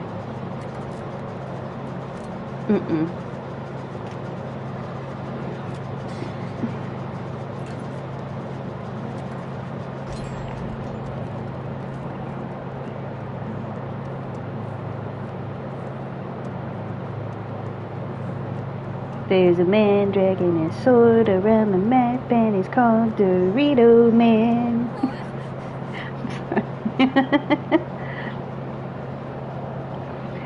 I won't have time. Maybe he just won't anticipate that I'm in the corner doing the totem. Like, don't mind me.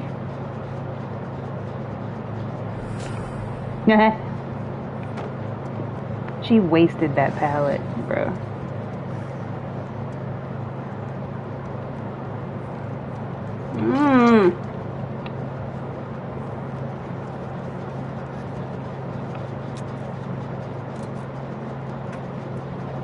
Yeah.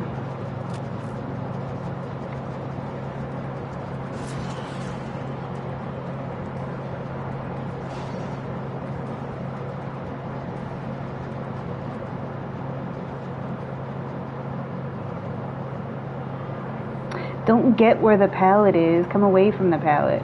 Yeah. I can't. It's not letting me. Because the pallet was in the way. That's why you don't do that. Never crouch by the pallet, bro. It wouldn't trigger it because it was wanting me to drop the pallet.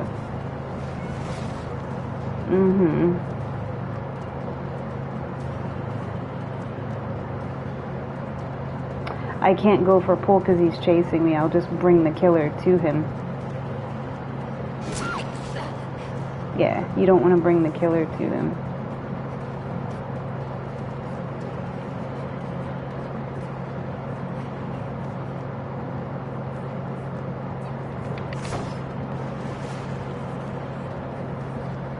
Mm-hmm.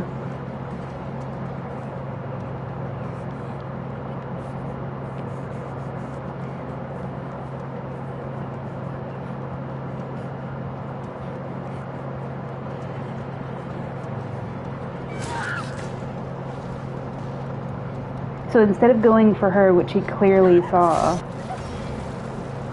he stood there. Wow.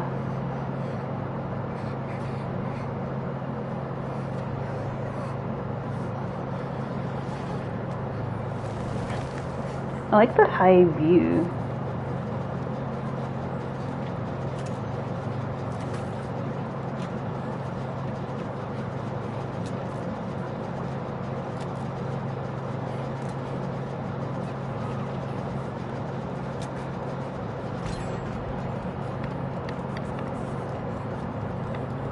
Oh my god, let me heal you.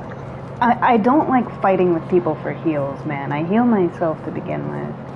If you don't want to be healed, I'm not gonna, like, fluster with you. Yeah, like... That's, like, the second time that I've tried to heal her, and it was, like, constantly going back and forth with it. Like,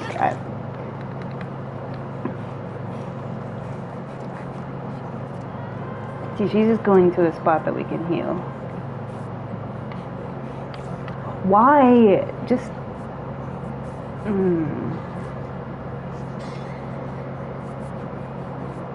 Mm-hmm. There we go. Yeah. La la la la la.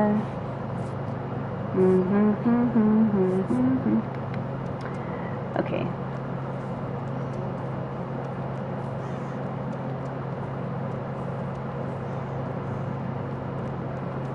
He's probably soft camping her. He is. I see it moving a little bit. He's nearby. He pulled her off a gen.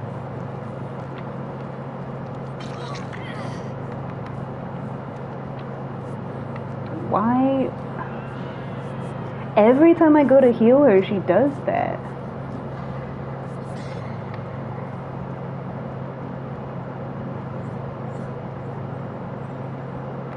I need to find the gen that she was on, because she almost had it done.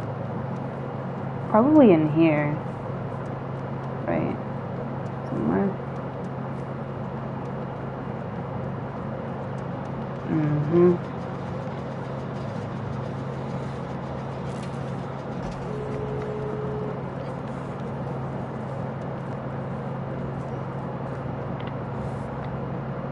There we go.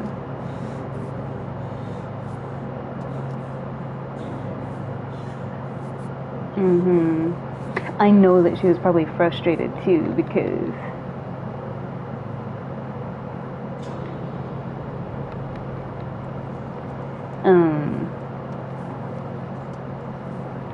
that always happens to her, where she's on a gen and she has it almost done, and then she gets pulled off of it.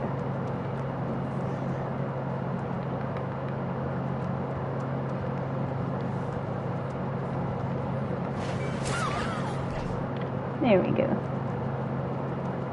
Poor Pyramid Head. Poor Dorito Man.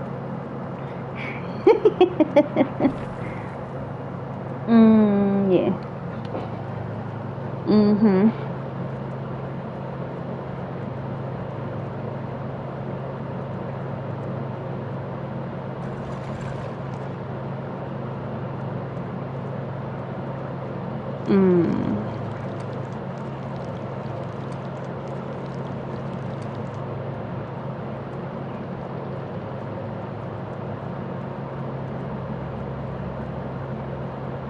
Mm-hmm.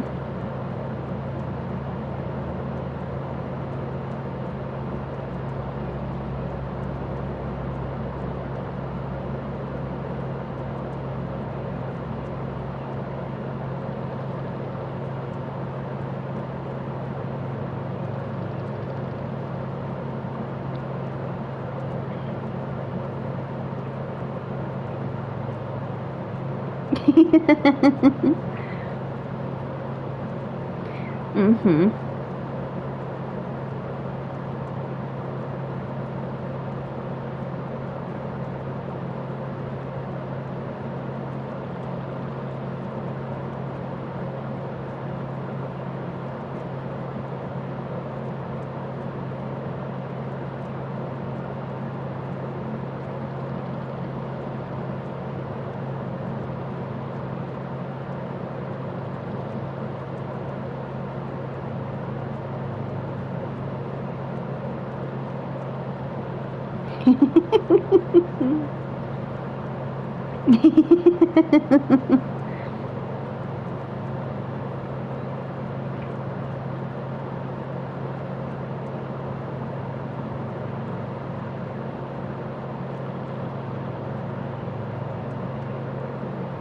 That's so true.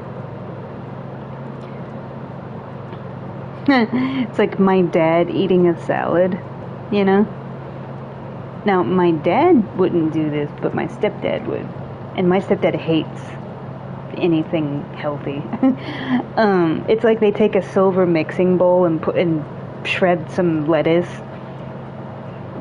maybe put like a little bit of pepper on it, and like they either drench it in ranch dressing or there's like nothing else on it.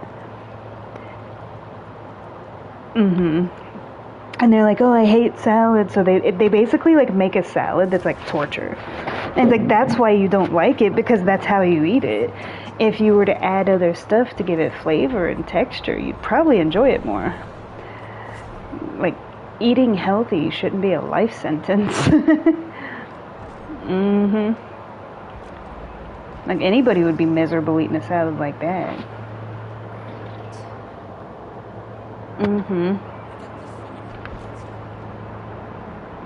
It's just funny because it's like stuff that dads do that you can relate to, you know?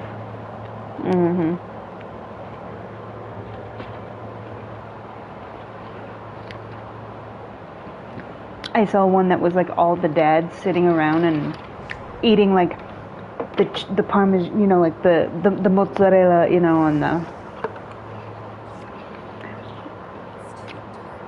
the onions and all this stuff, and it's like essentially they're eating all the ingredients that you would use to make dinner. And then they're like, so what's for dinner?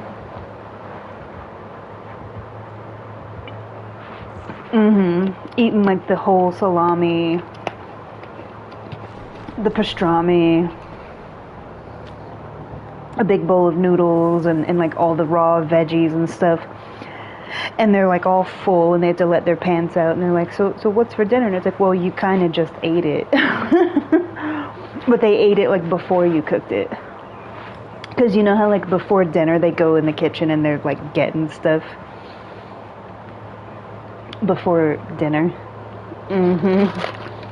It's like, well, that was gonna be dinner, but you ate it.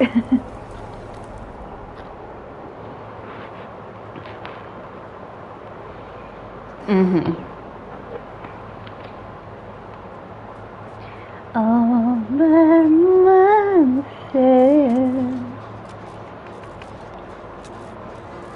It's a trapper.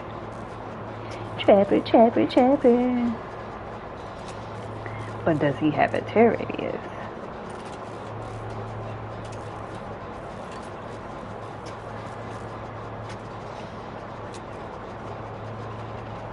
I feel like he's setting them all, which is good for me. Because I'm gonna go find them.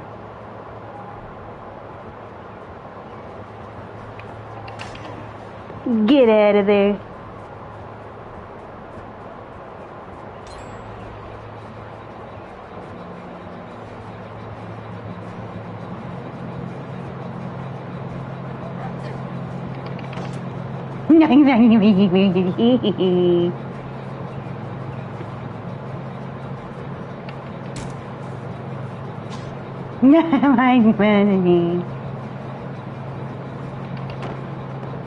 He's learning.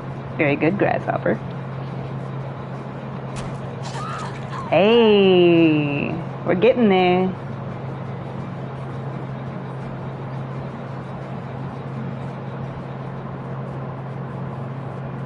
I seen it.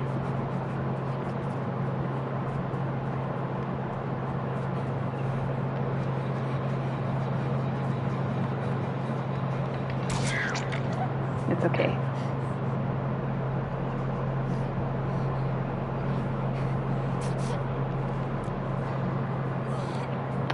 Ooh, swing and a miss.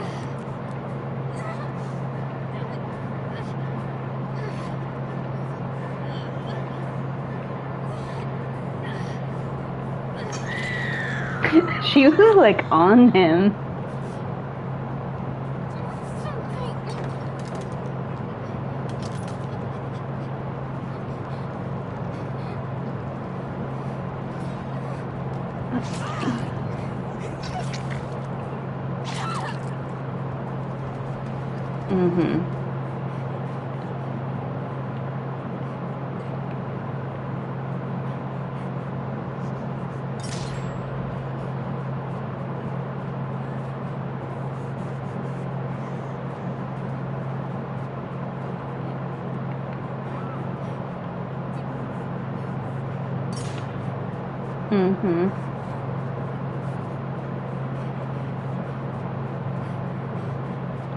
I don't know what else he may have had, so I'm checking everywhere that I can.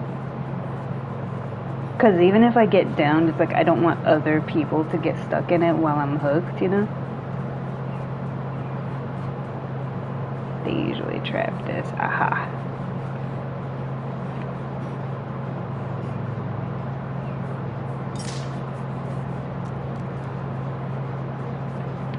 Oh, while she's doing that, I'm gonna heal.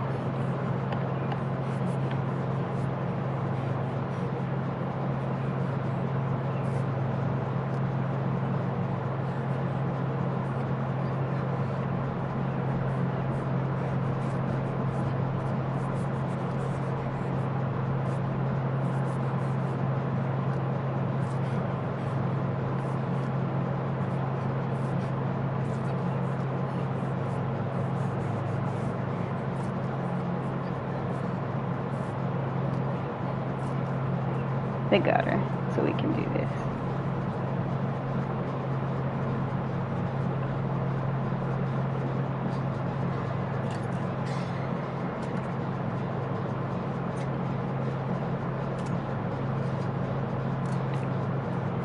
You need to try to find a totem.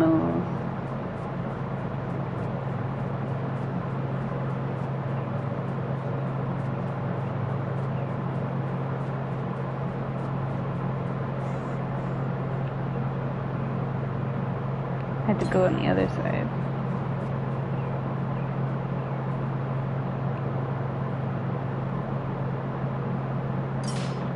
Okay. I had to double check the pit to make sure he didn't reset.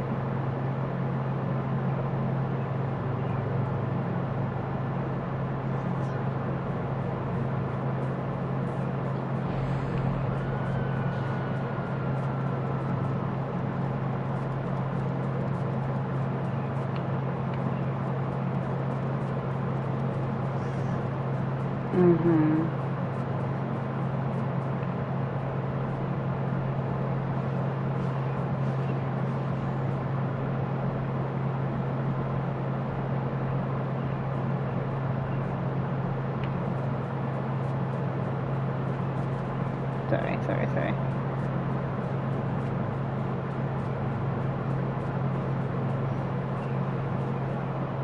Just checking everything.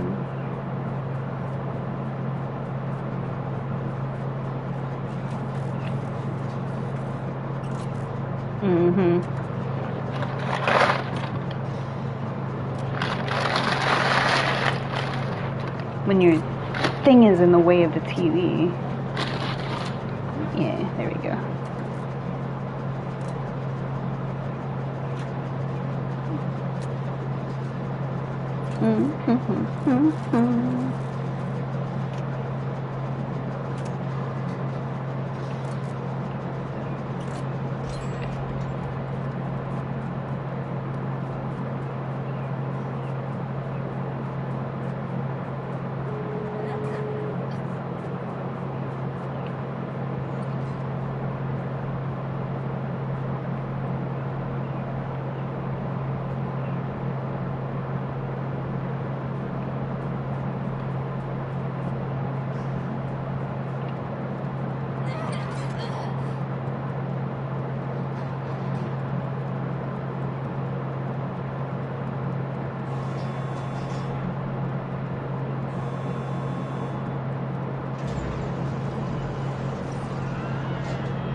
Don't do that.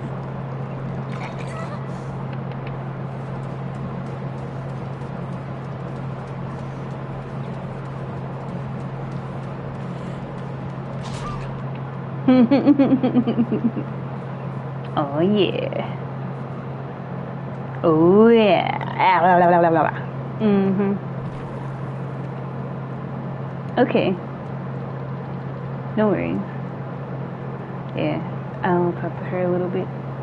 Yeah, but you know, I don't mind staying up all night with you when you're feeling a certain type of way. If I have the time and I can do it, like I don't mind. So me streaming all night into the morning doesn't bother me. So don't feel bad about that.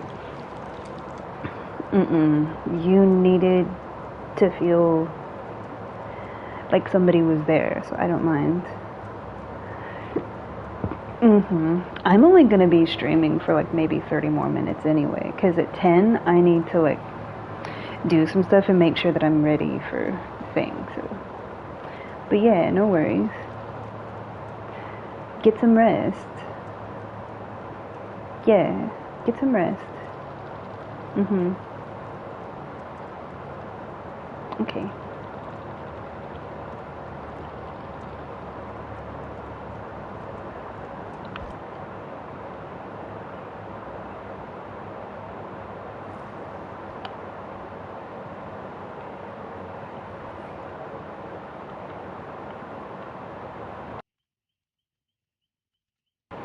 I will be right back.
Okay.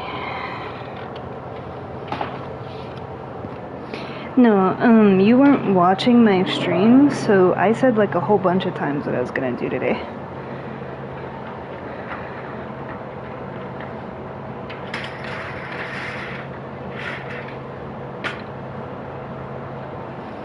No, I'm not busy. I just have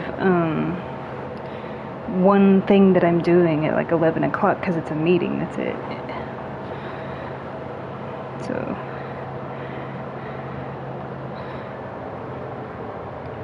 which is only like 15-20 minutes long, and then I have to drop something off at FedEx, and other than that, I'm pretty much just doing what I want to do. I want to go to like the park and read and enjoy the weather.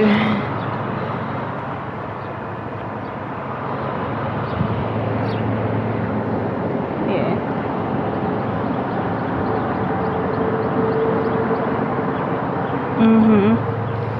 The only reason that I was streaming for so long, like since basically like midnight last night, is because Lee, like, she's going through some stuff with her boyfriend, and the other day she was really upset, and she was like crying, which you couldn't hear because you can't hear the other person, and today it was like she just wanted to be like not alone. And she said that like I make her laugh and I made her feel good, you know, that kind of thing.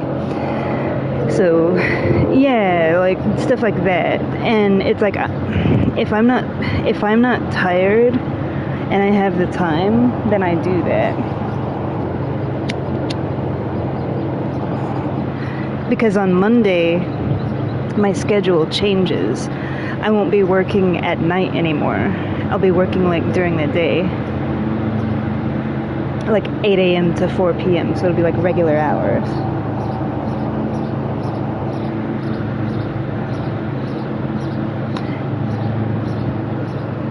Yeah, the only problem is we're on opposite sides of the world. Yeah.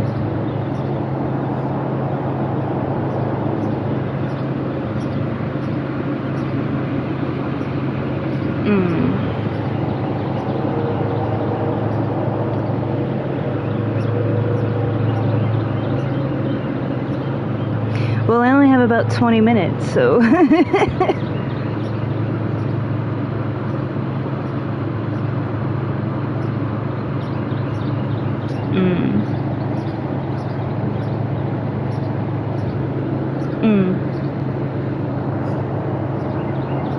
You were saying something about what you and Ellie were gonna do?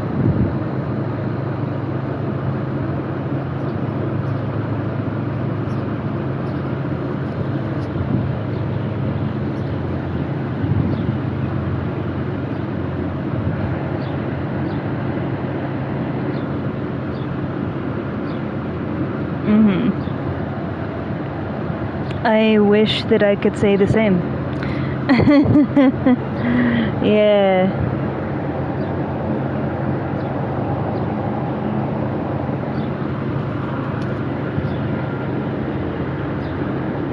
Yeah.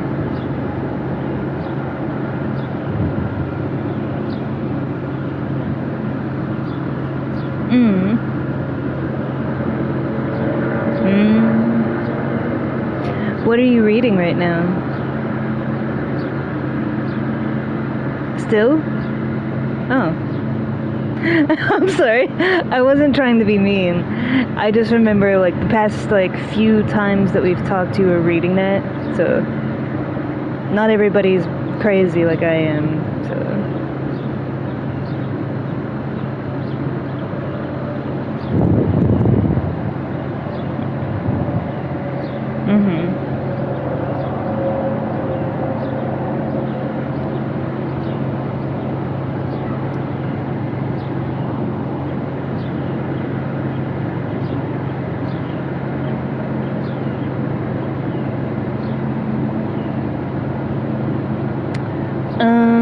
aside from the Bible, currently a couple of things.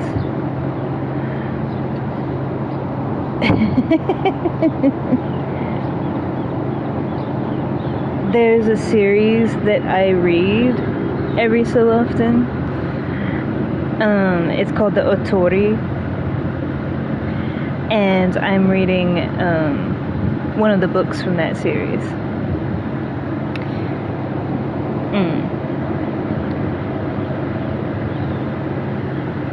Yeah, I read like roughly between 4 and 5 books consecutively, just depending on, you know. There's a few others. Walt Whitman's selected poems.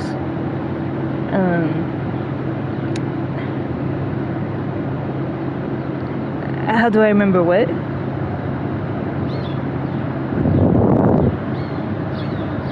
My brain just picks up where it left off.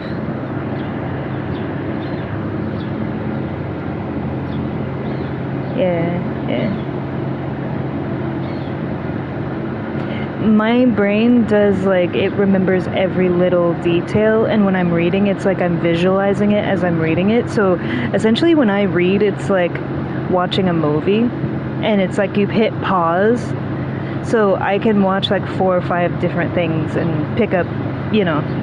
It's just yeah, it's like my own weird formula, but yeah, but with like that many.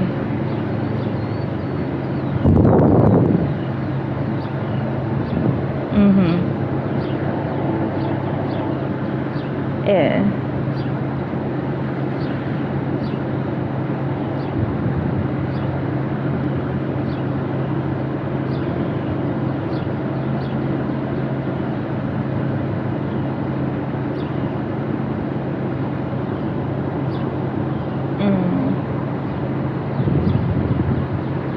For me, it's like once the meeting is over, I can do my day.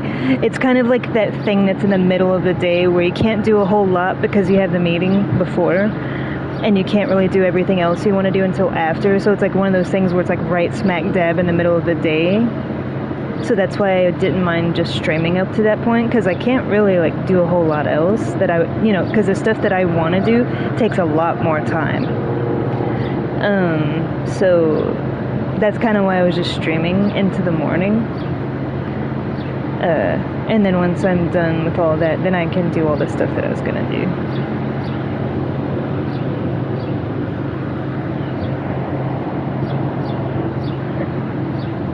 Maybe.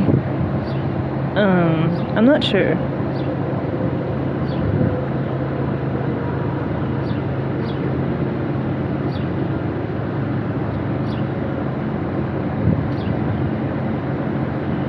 I haven't seen it.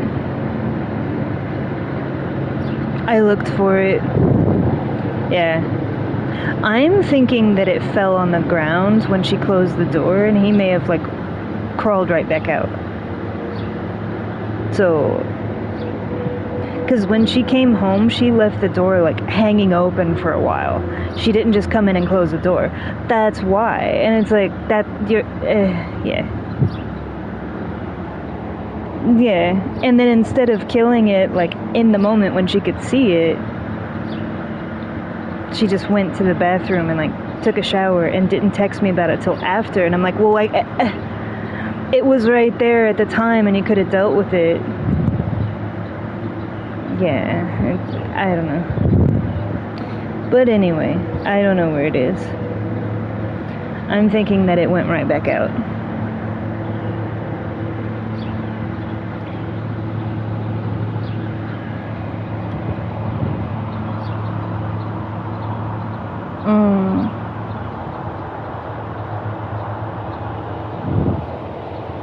The sun is shining. The birds are singing.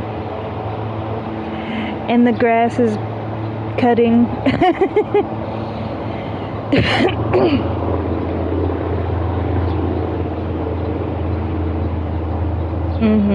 They do the park like a couple times a week. And it echoes like throughout the area. They started it like an hour ago or so.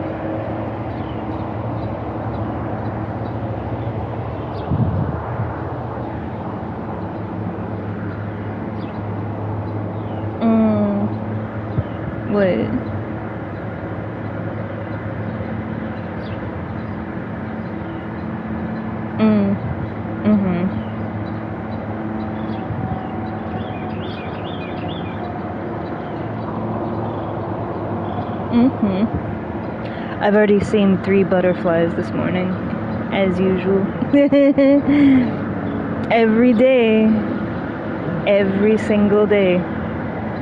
There's never not a day. When I was growing up in Queens, it was the same way, and even when I moved to the city, like, I had like an offhand conversation with my mom about it one time. She's like, well, you know, when you move to the city, you're not going to see that as much. Little did she know that I would end up in an apartment right across from Bryant Park, which has trees and flowers and plants and all kinds of stuff. And then she was like, well, you live like on the 13th floor. They're not going to be up there. Well, guess what? They will always find me.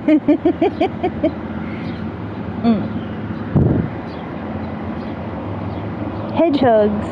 Hedgie hugs are so cute.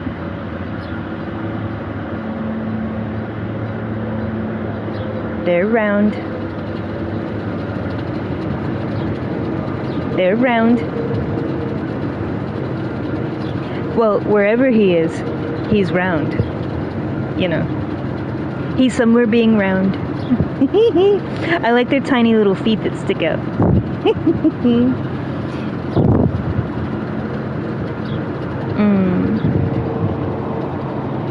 Hedgie hugs are so cute.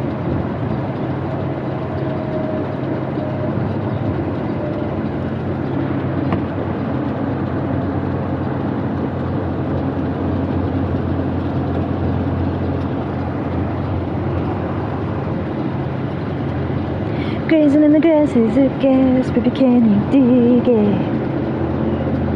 Sorry. Nandeo.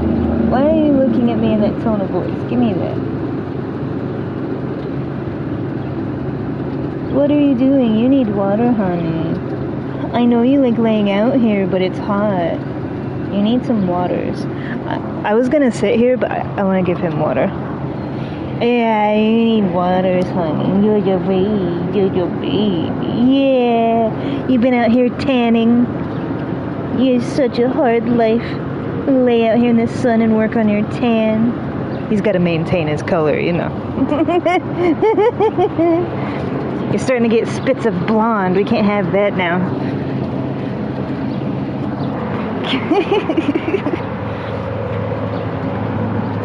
He has every color. He has white, he has blonde, he has dark blonde, he has brown, he has like auburn red, and he has black. All the natural hair colors in one. Are you ready for your waters? Because I know you need water. Come on. Get some water.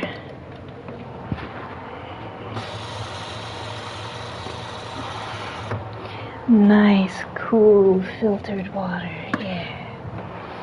There you go. Hee hee. No, it's not time for that yet. Silly. You're sitting there doing the thing. You need water. I know you want food. That's lovely, but you need to hydrate. Don't make me stick your face in there. You want to take a bath? He's like, he knows that word. You can go outside. Certain words, outside, bath, treats. Want treats? There go the ears. See? It's all about tone. I know that you're cute. And you look like you're smiling when you do that, but that's because you're dehydrated and you've been out in the hot sun and you need water, honey.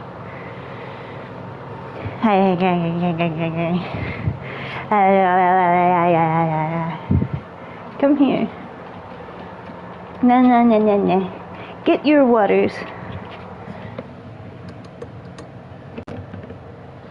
I can't make you drink it. You just have to.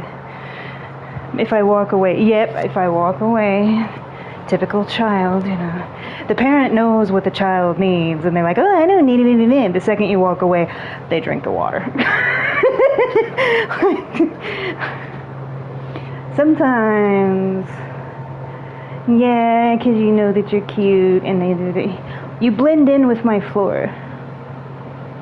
He's the same color as my floor. Come on. Up. There you go. He literally jumped on the couch, put his back to the back of the couch, and is like on his side in like the rose the rose pose from Titanic. Like, oh yeah. Well, at least the air is blowing on you. That'll cool you down. This here, with the, okay, yeah. You're a silly boy. I see your flag going. You're always waving your flag. You know, you're very patriotic.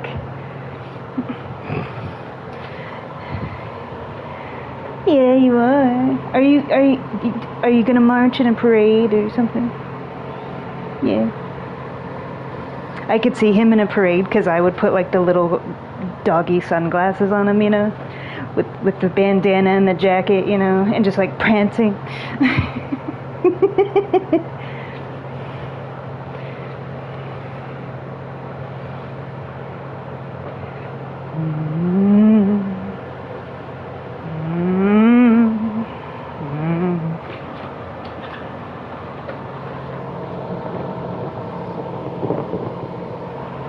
Feeling lazy today. He was playing with me earlier, but I think he got hot.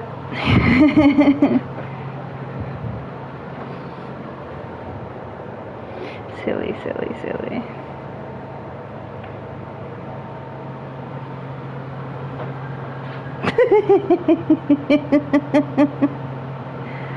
What? Nandeo.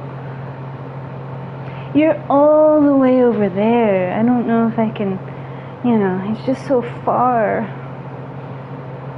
I don't know if my spindly human legs can make it that far. Oh, wait. Oh, no. Whatever will I do? I can't make it. Oh, yeah.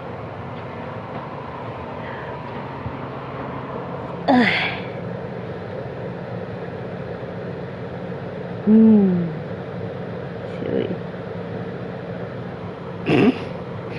You're in the couch at this point. The couch is devouring my dog. Become one with the furniture. Yeah, he's incognito. We can't see him. He's invisible. He has his invisibility cloak on. We're not supposed to know that he's there. His special abilities. I'm coming for you. Oh no. There we go. Better.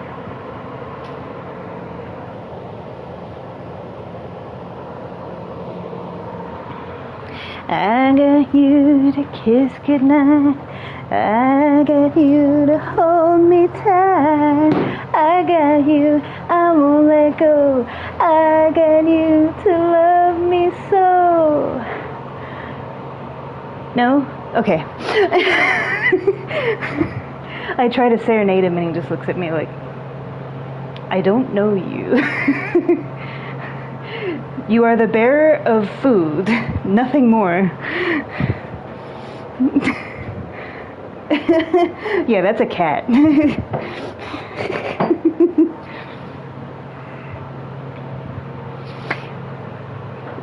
Oh, yeah.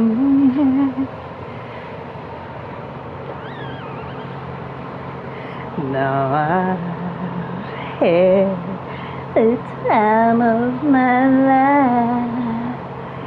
Oh, I never felt this way before. Yes, I swear it's the truth, and I owe it all to you.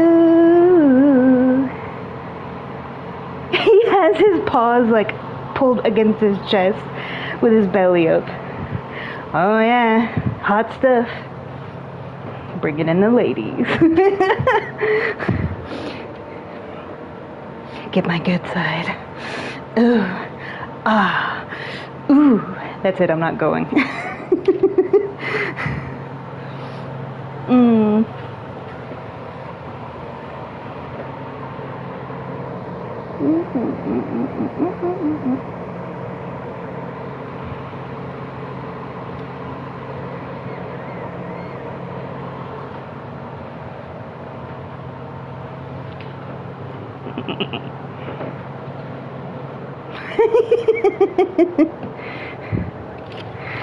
Don't mind me.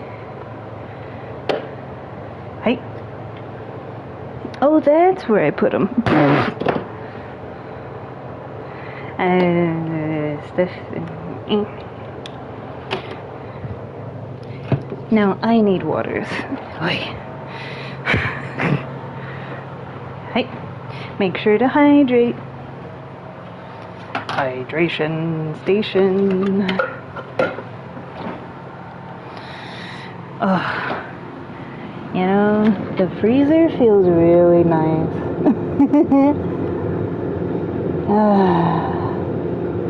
Nice and cold.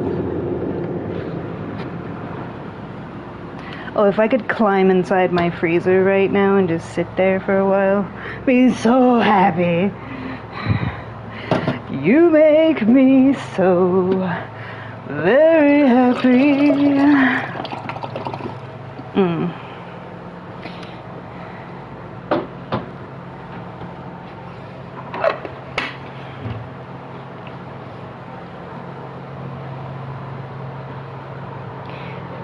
Nani, I gave you water. Oh, but you want mine. Okay.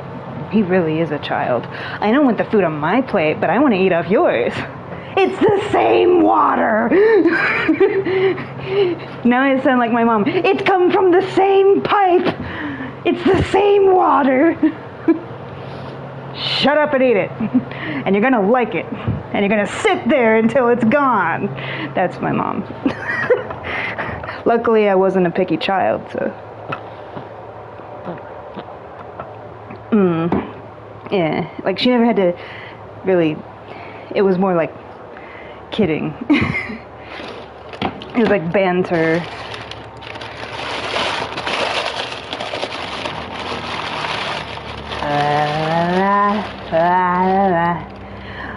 Okay, we're playing the thing there. The sun is shining so hard that the floor in front of my sliding glass door is hot. Crazy, man.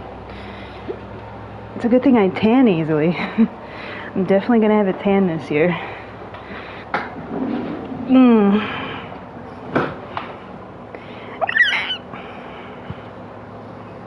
Okay. I have another chapter for your book. For your book, yeah.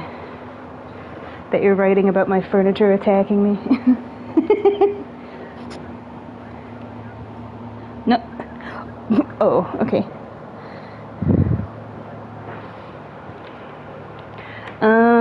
Okay.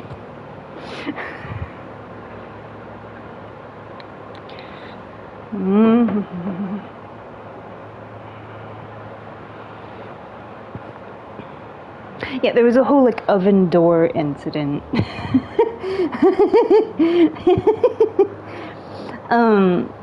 It's a brand new oven, but my roommate like pulled the thing down to put pizza in it, and I was standing there and we were talking.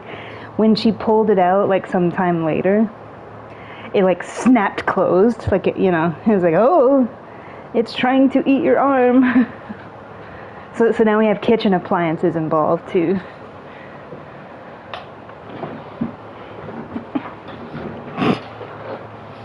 When furniture kills this summer. See, the summer movie would be like the bathroom, you know, with the tub and the shower, you know, because you gotta have like the summer water film, you know.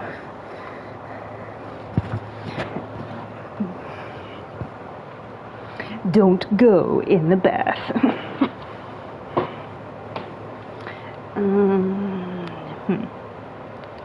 La, la, la, la, la, la. Don't drown.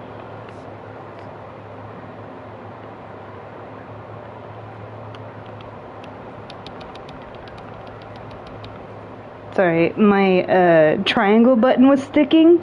I wasn't being a jerk. I was like making sure it's working. La la la. I'm so excited. La la la. I'm so excited. I can't hide it. Hey, we'll have none of that. Goodbye.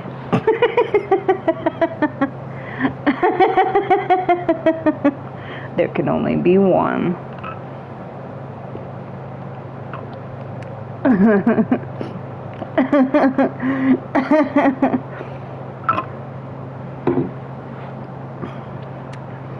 Remember that one that match that we did have where there was another Daryl?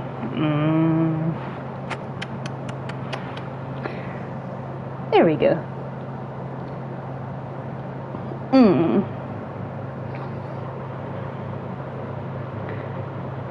Das ist gut, ja. Da. Yeah. Grab a brush and put a little makeup. What? Eh? Hey? Hey? Nah.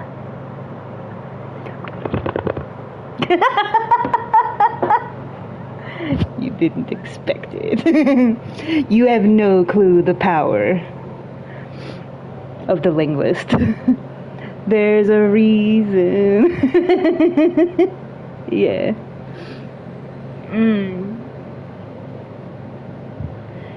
Something complete.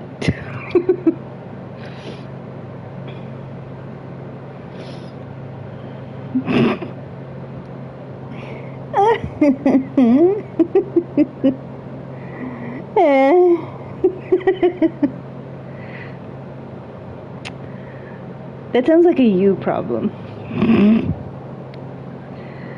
Yeah. User error 404. Sarcasm module not found.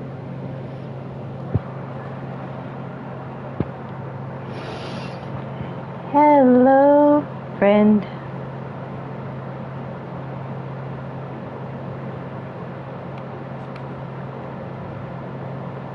Yeah, so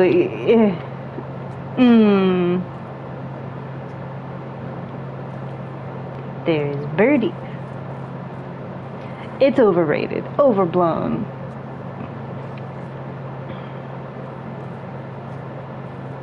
Leon's a little confuzzled.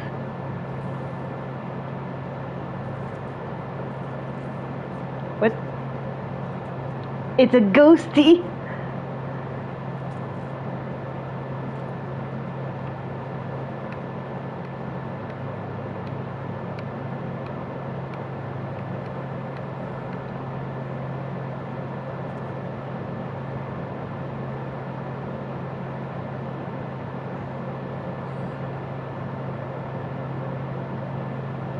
He's a serious ghosty, though.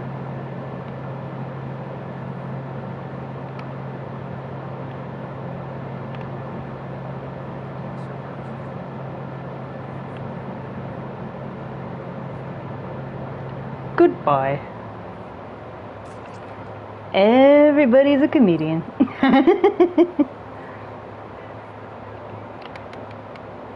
Oh no, that's a good thing. They have stuff, I have stuff, there's a lot of stuff, there's stuff and things and stuff and whatnot. Don't forget about the whatnot. You always gotta have the whatnot and the knots of what's and what? I don't know. What were we talking about? I think that was just me. I don't think that was a conversation. I think that was just me. Apologies. Well, it's not nothing. I mean, every nothing is something. You know. To truly be nothing, there would be nothing. So then there wouldn't be anything. You know? You see, you know, so there you go. But if it was truly nothing, there would be nothing to know. Yeah, think about that now. So there's something. There is something. It's called a hook. You're about to interface with one. There's something there. See? Yeah, hi. Something's happening.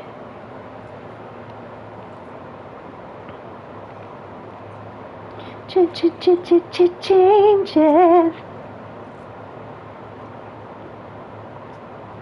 We're still at 5 gens. I did not know that.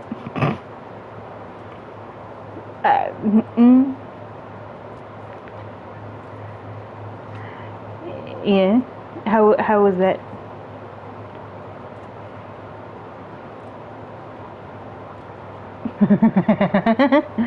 Does he have the goofy mask or just the regular?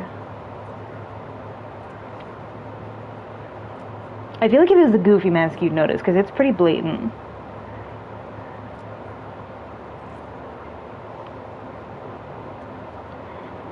La la la la la la la la la la la la. Oh. Hey! We'll have none of that. I'm gonna go over here and break this toe, and I'm gonna sit around and do nothing. I wasn't done with the gen yet, and I was over there doing gens and blocking my gen, and I wasn't ready yet and do stuff, and I'm just gonna break this totem, and I don't know where he is. What? Hey, do you mind? I got some stuff there. Hey, what in the flip? It let go of the gen and it grabbed it again. I made a rhyme. Excuse me, Sky Spoon. You're being greedy. Thank you. I'm somewhere. Everyone is somewhere. You can't be nowhere, because if you were nowhere, you'd be nothing, and we're not nothing. What the I cannot finish this gen because other people keep doing stuff and it keeps blocking my gen. That's the 3rd time, man. I just want to finish my gen. Stop doing things. Cut it out. As soon as I go to walk away. As soon as I go to walk away to unhook this person. See?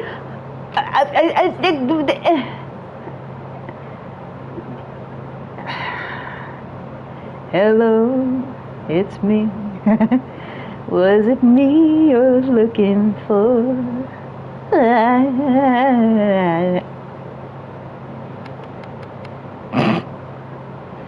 What are you doing over there, hanging around and stuff like that there?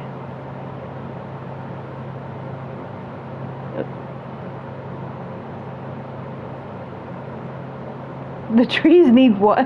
The trees need more than water. The trees need some more. They need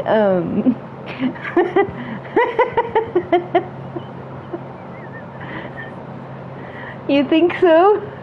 They could use, a little spritz. But what?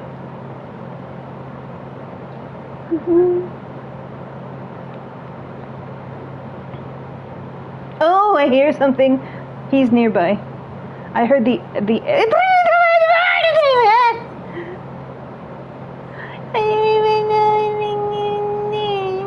I was gonna throw the pallet, but then I kind of panicked.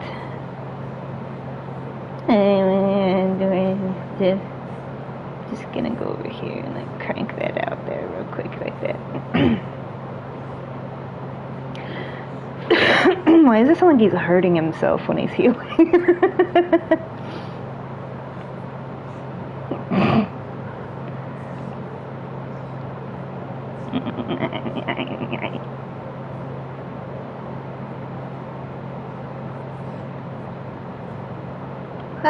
Okay. Je suis fatigué.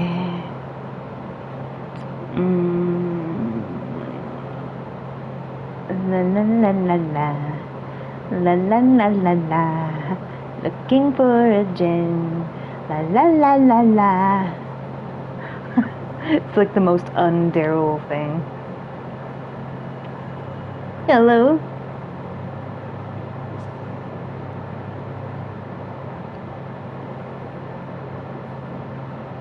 Yeah.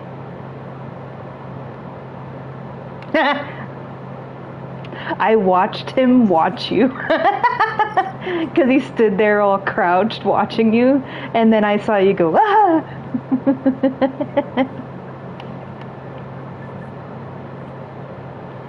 Oh, yeah.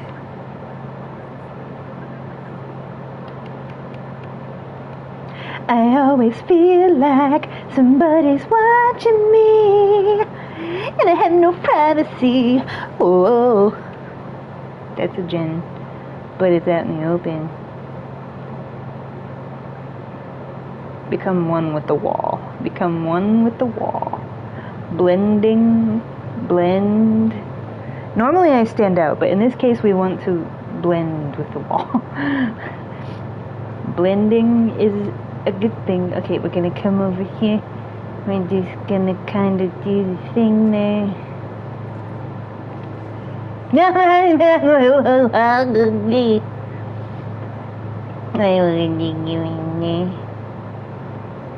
No, nothing to see here, nothing to do. La la la la la la la la la. I make Daryl look like such a dork. Because you know how he is in the show. And I have him doing this shit. It's so out of character for him. Making him look like a dork. There we go.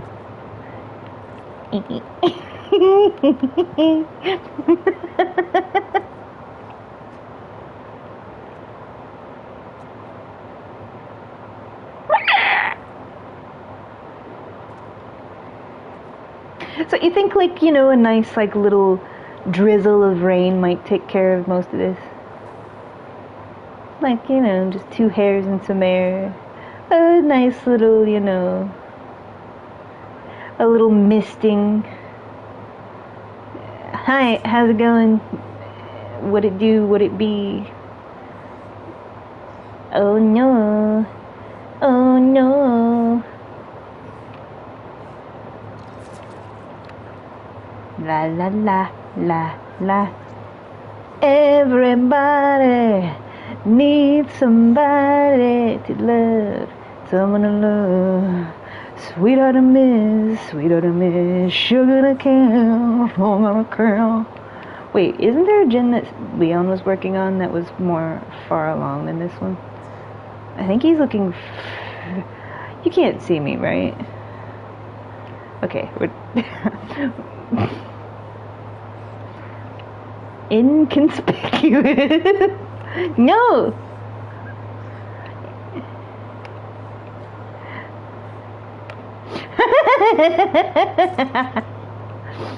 I just wanted to mess with him because he hasn't really, like.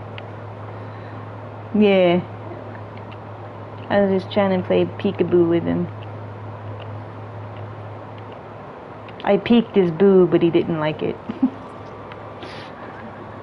He was like, no.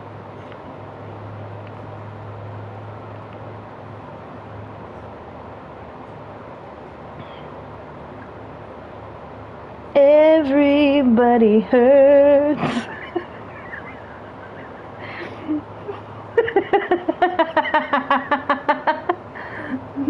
Yeah, well, in your case, it's a little bit more than that. I just died in your arms tonight.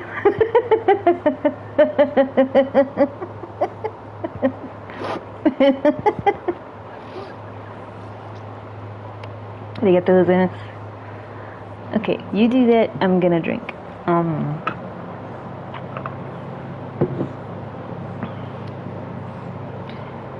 So, this gin over here, oh, it's only 2 people.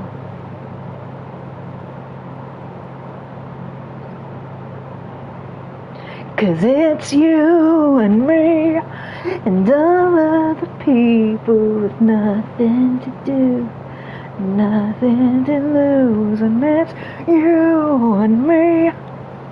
And there's a total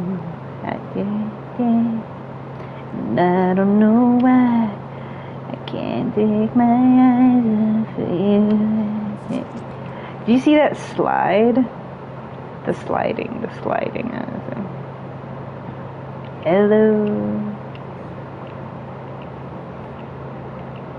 I'm just being goofy and kind of giving this to him, because then the Claudette can get Hatch, you know. Because she's been a good teammate. She deserves Hatch. No, don't risk it for a biscuit. Okay, she's doing the gen. He's gonna go to the gen though. Yeah, don't risk it for the gen. I'm just gonna die. That's what we're gonna do.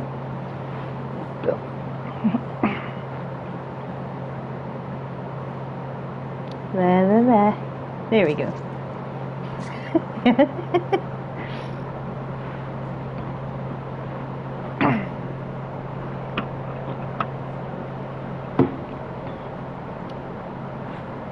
There's something in my throat. Yeah, it's like some stuff.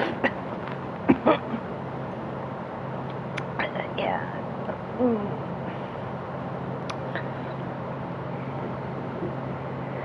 Don't stop breathing. Hold on to that feeling. The alternate version.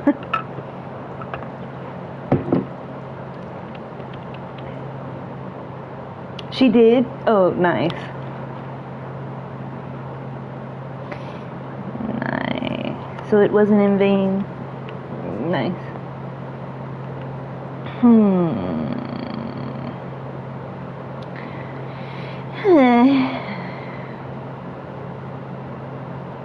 Yeah.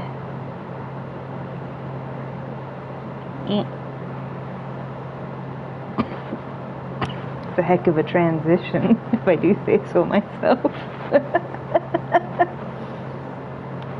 Wait, did I? This button is not working.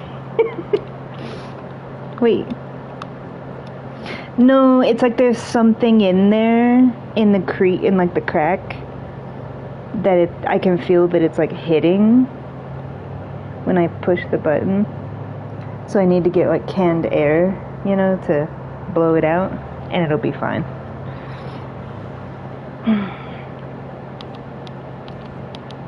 Yeah, it's there's something like a blockage basically, and I just need to like take it apart and clean it and blow all the stuff, and it should be good.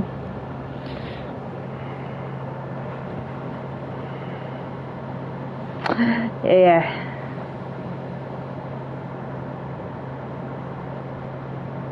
Here's a loop. And that's it. You're invited to nothing. Imagine like a really fancy, like, you know, invitation with like the gold and all the colors and everything. But there's nothing.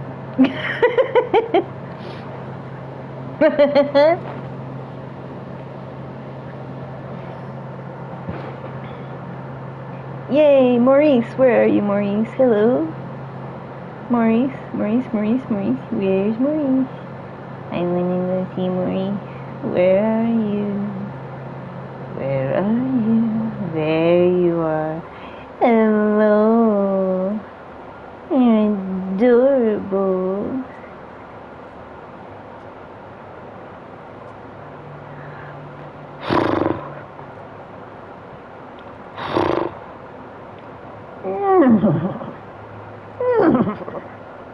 Okay. Don't go anywhere. Oh, there was a gym right next to it. I'm gonna do that. It's a bing bong. Bing bong. Is he binging his bong at you? Okay.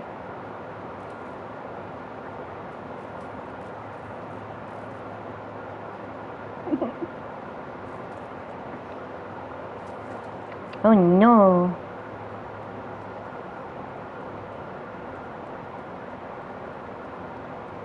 Most of the time they're not.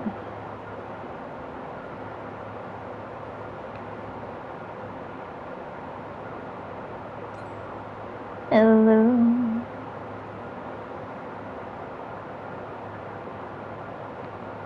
He walks funny.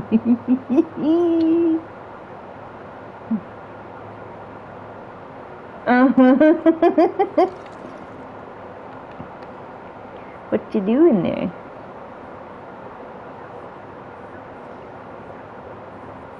Hi.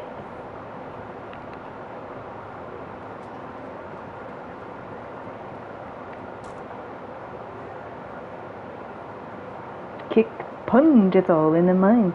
If you want to test me, I'm sure you'll find the things I'll teach you. Well, sure, I'll beat you. Nevertheless, you get a merciful teacher.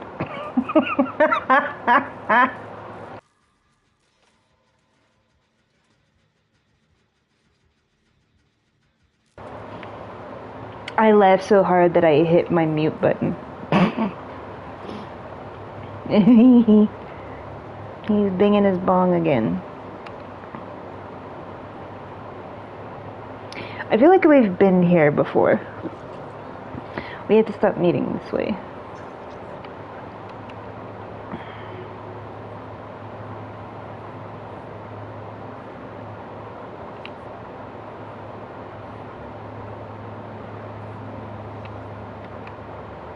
No!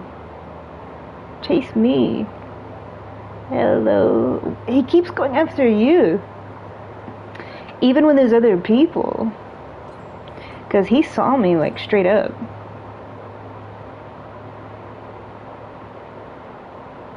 Where are you? Oh, there you are.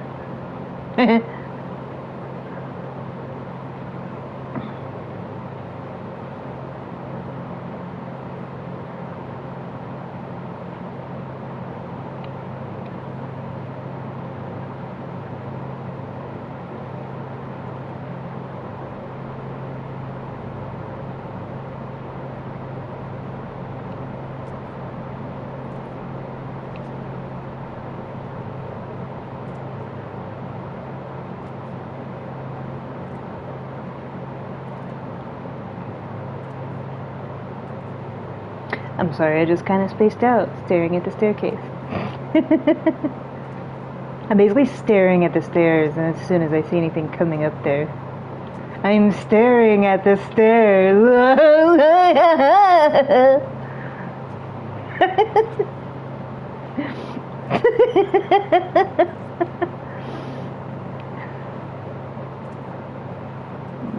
Silly. Silly, silly, silly, silly, silly, silly, silly, silly. This map, like, when anniversary happens, will be so beautiful. I can't wait for you to see it. It will be decked out with, like, all the old Victorian, like, party scene. With, like, the gold and the blue and the black, and there'll be, like, streamers and chandeliers and everything. June 14th when the anniversary drops.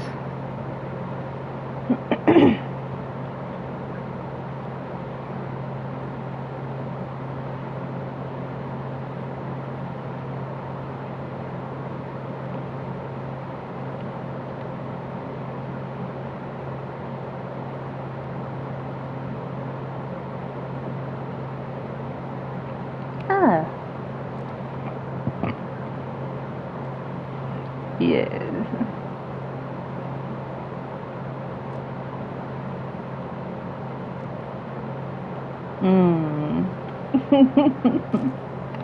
Ah, so gratifying.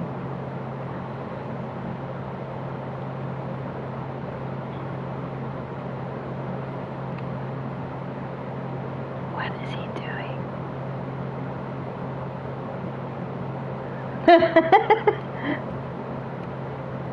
I was just gonna stand in front of the fire with him, but he walked away.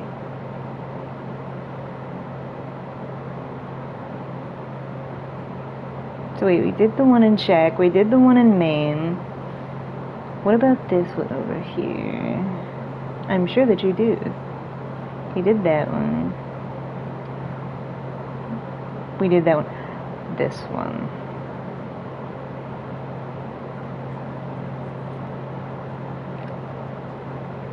They kind of put 3 gens all in the back line.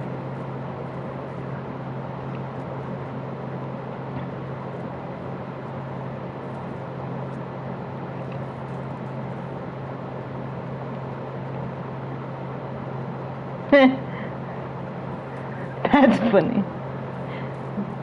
Did you see it earlier when like I went right in front of the killer? That was funny. You want to talk about awareness?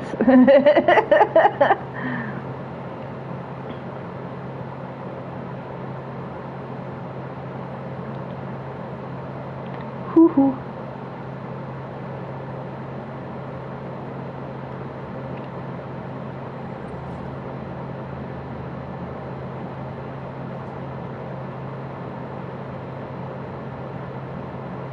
So he tunneled you out and then didn't even hook any of us.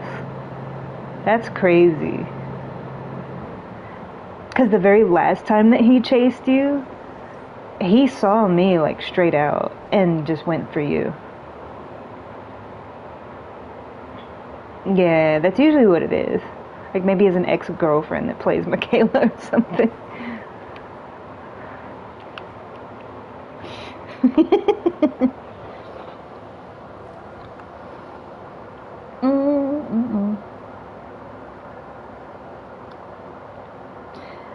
I don't want to go, but I'm gonna go just to be safe because I don't know if the next match would be too long.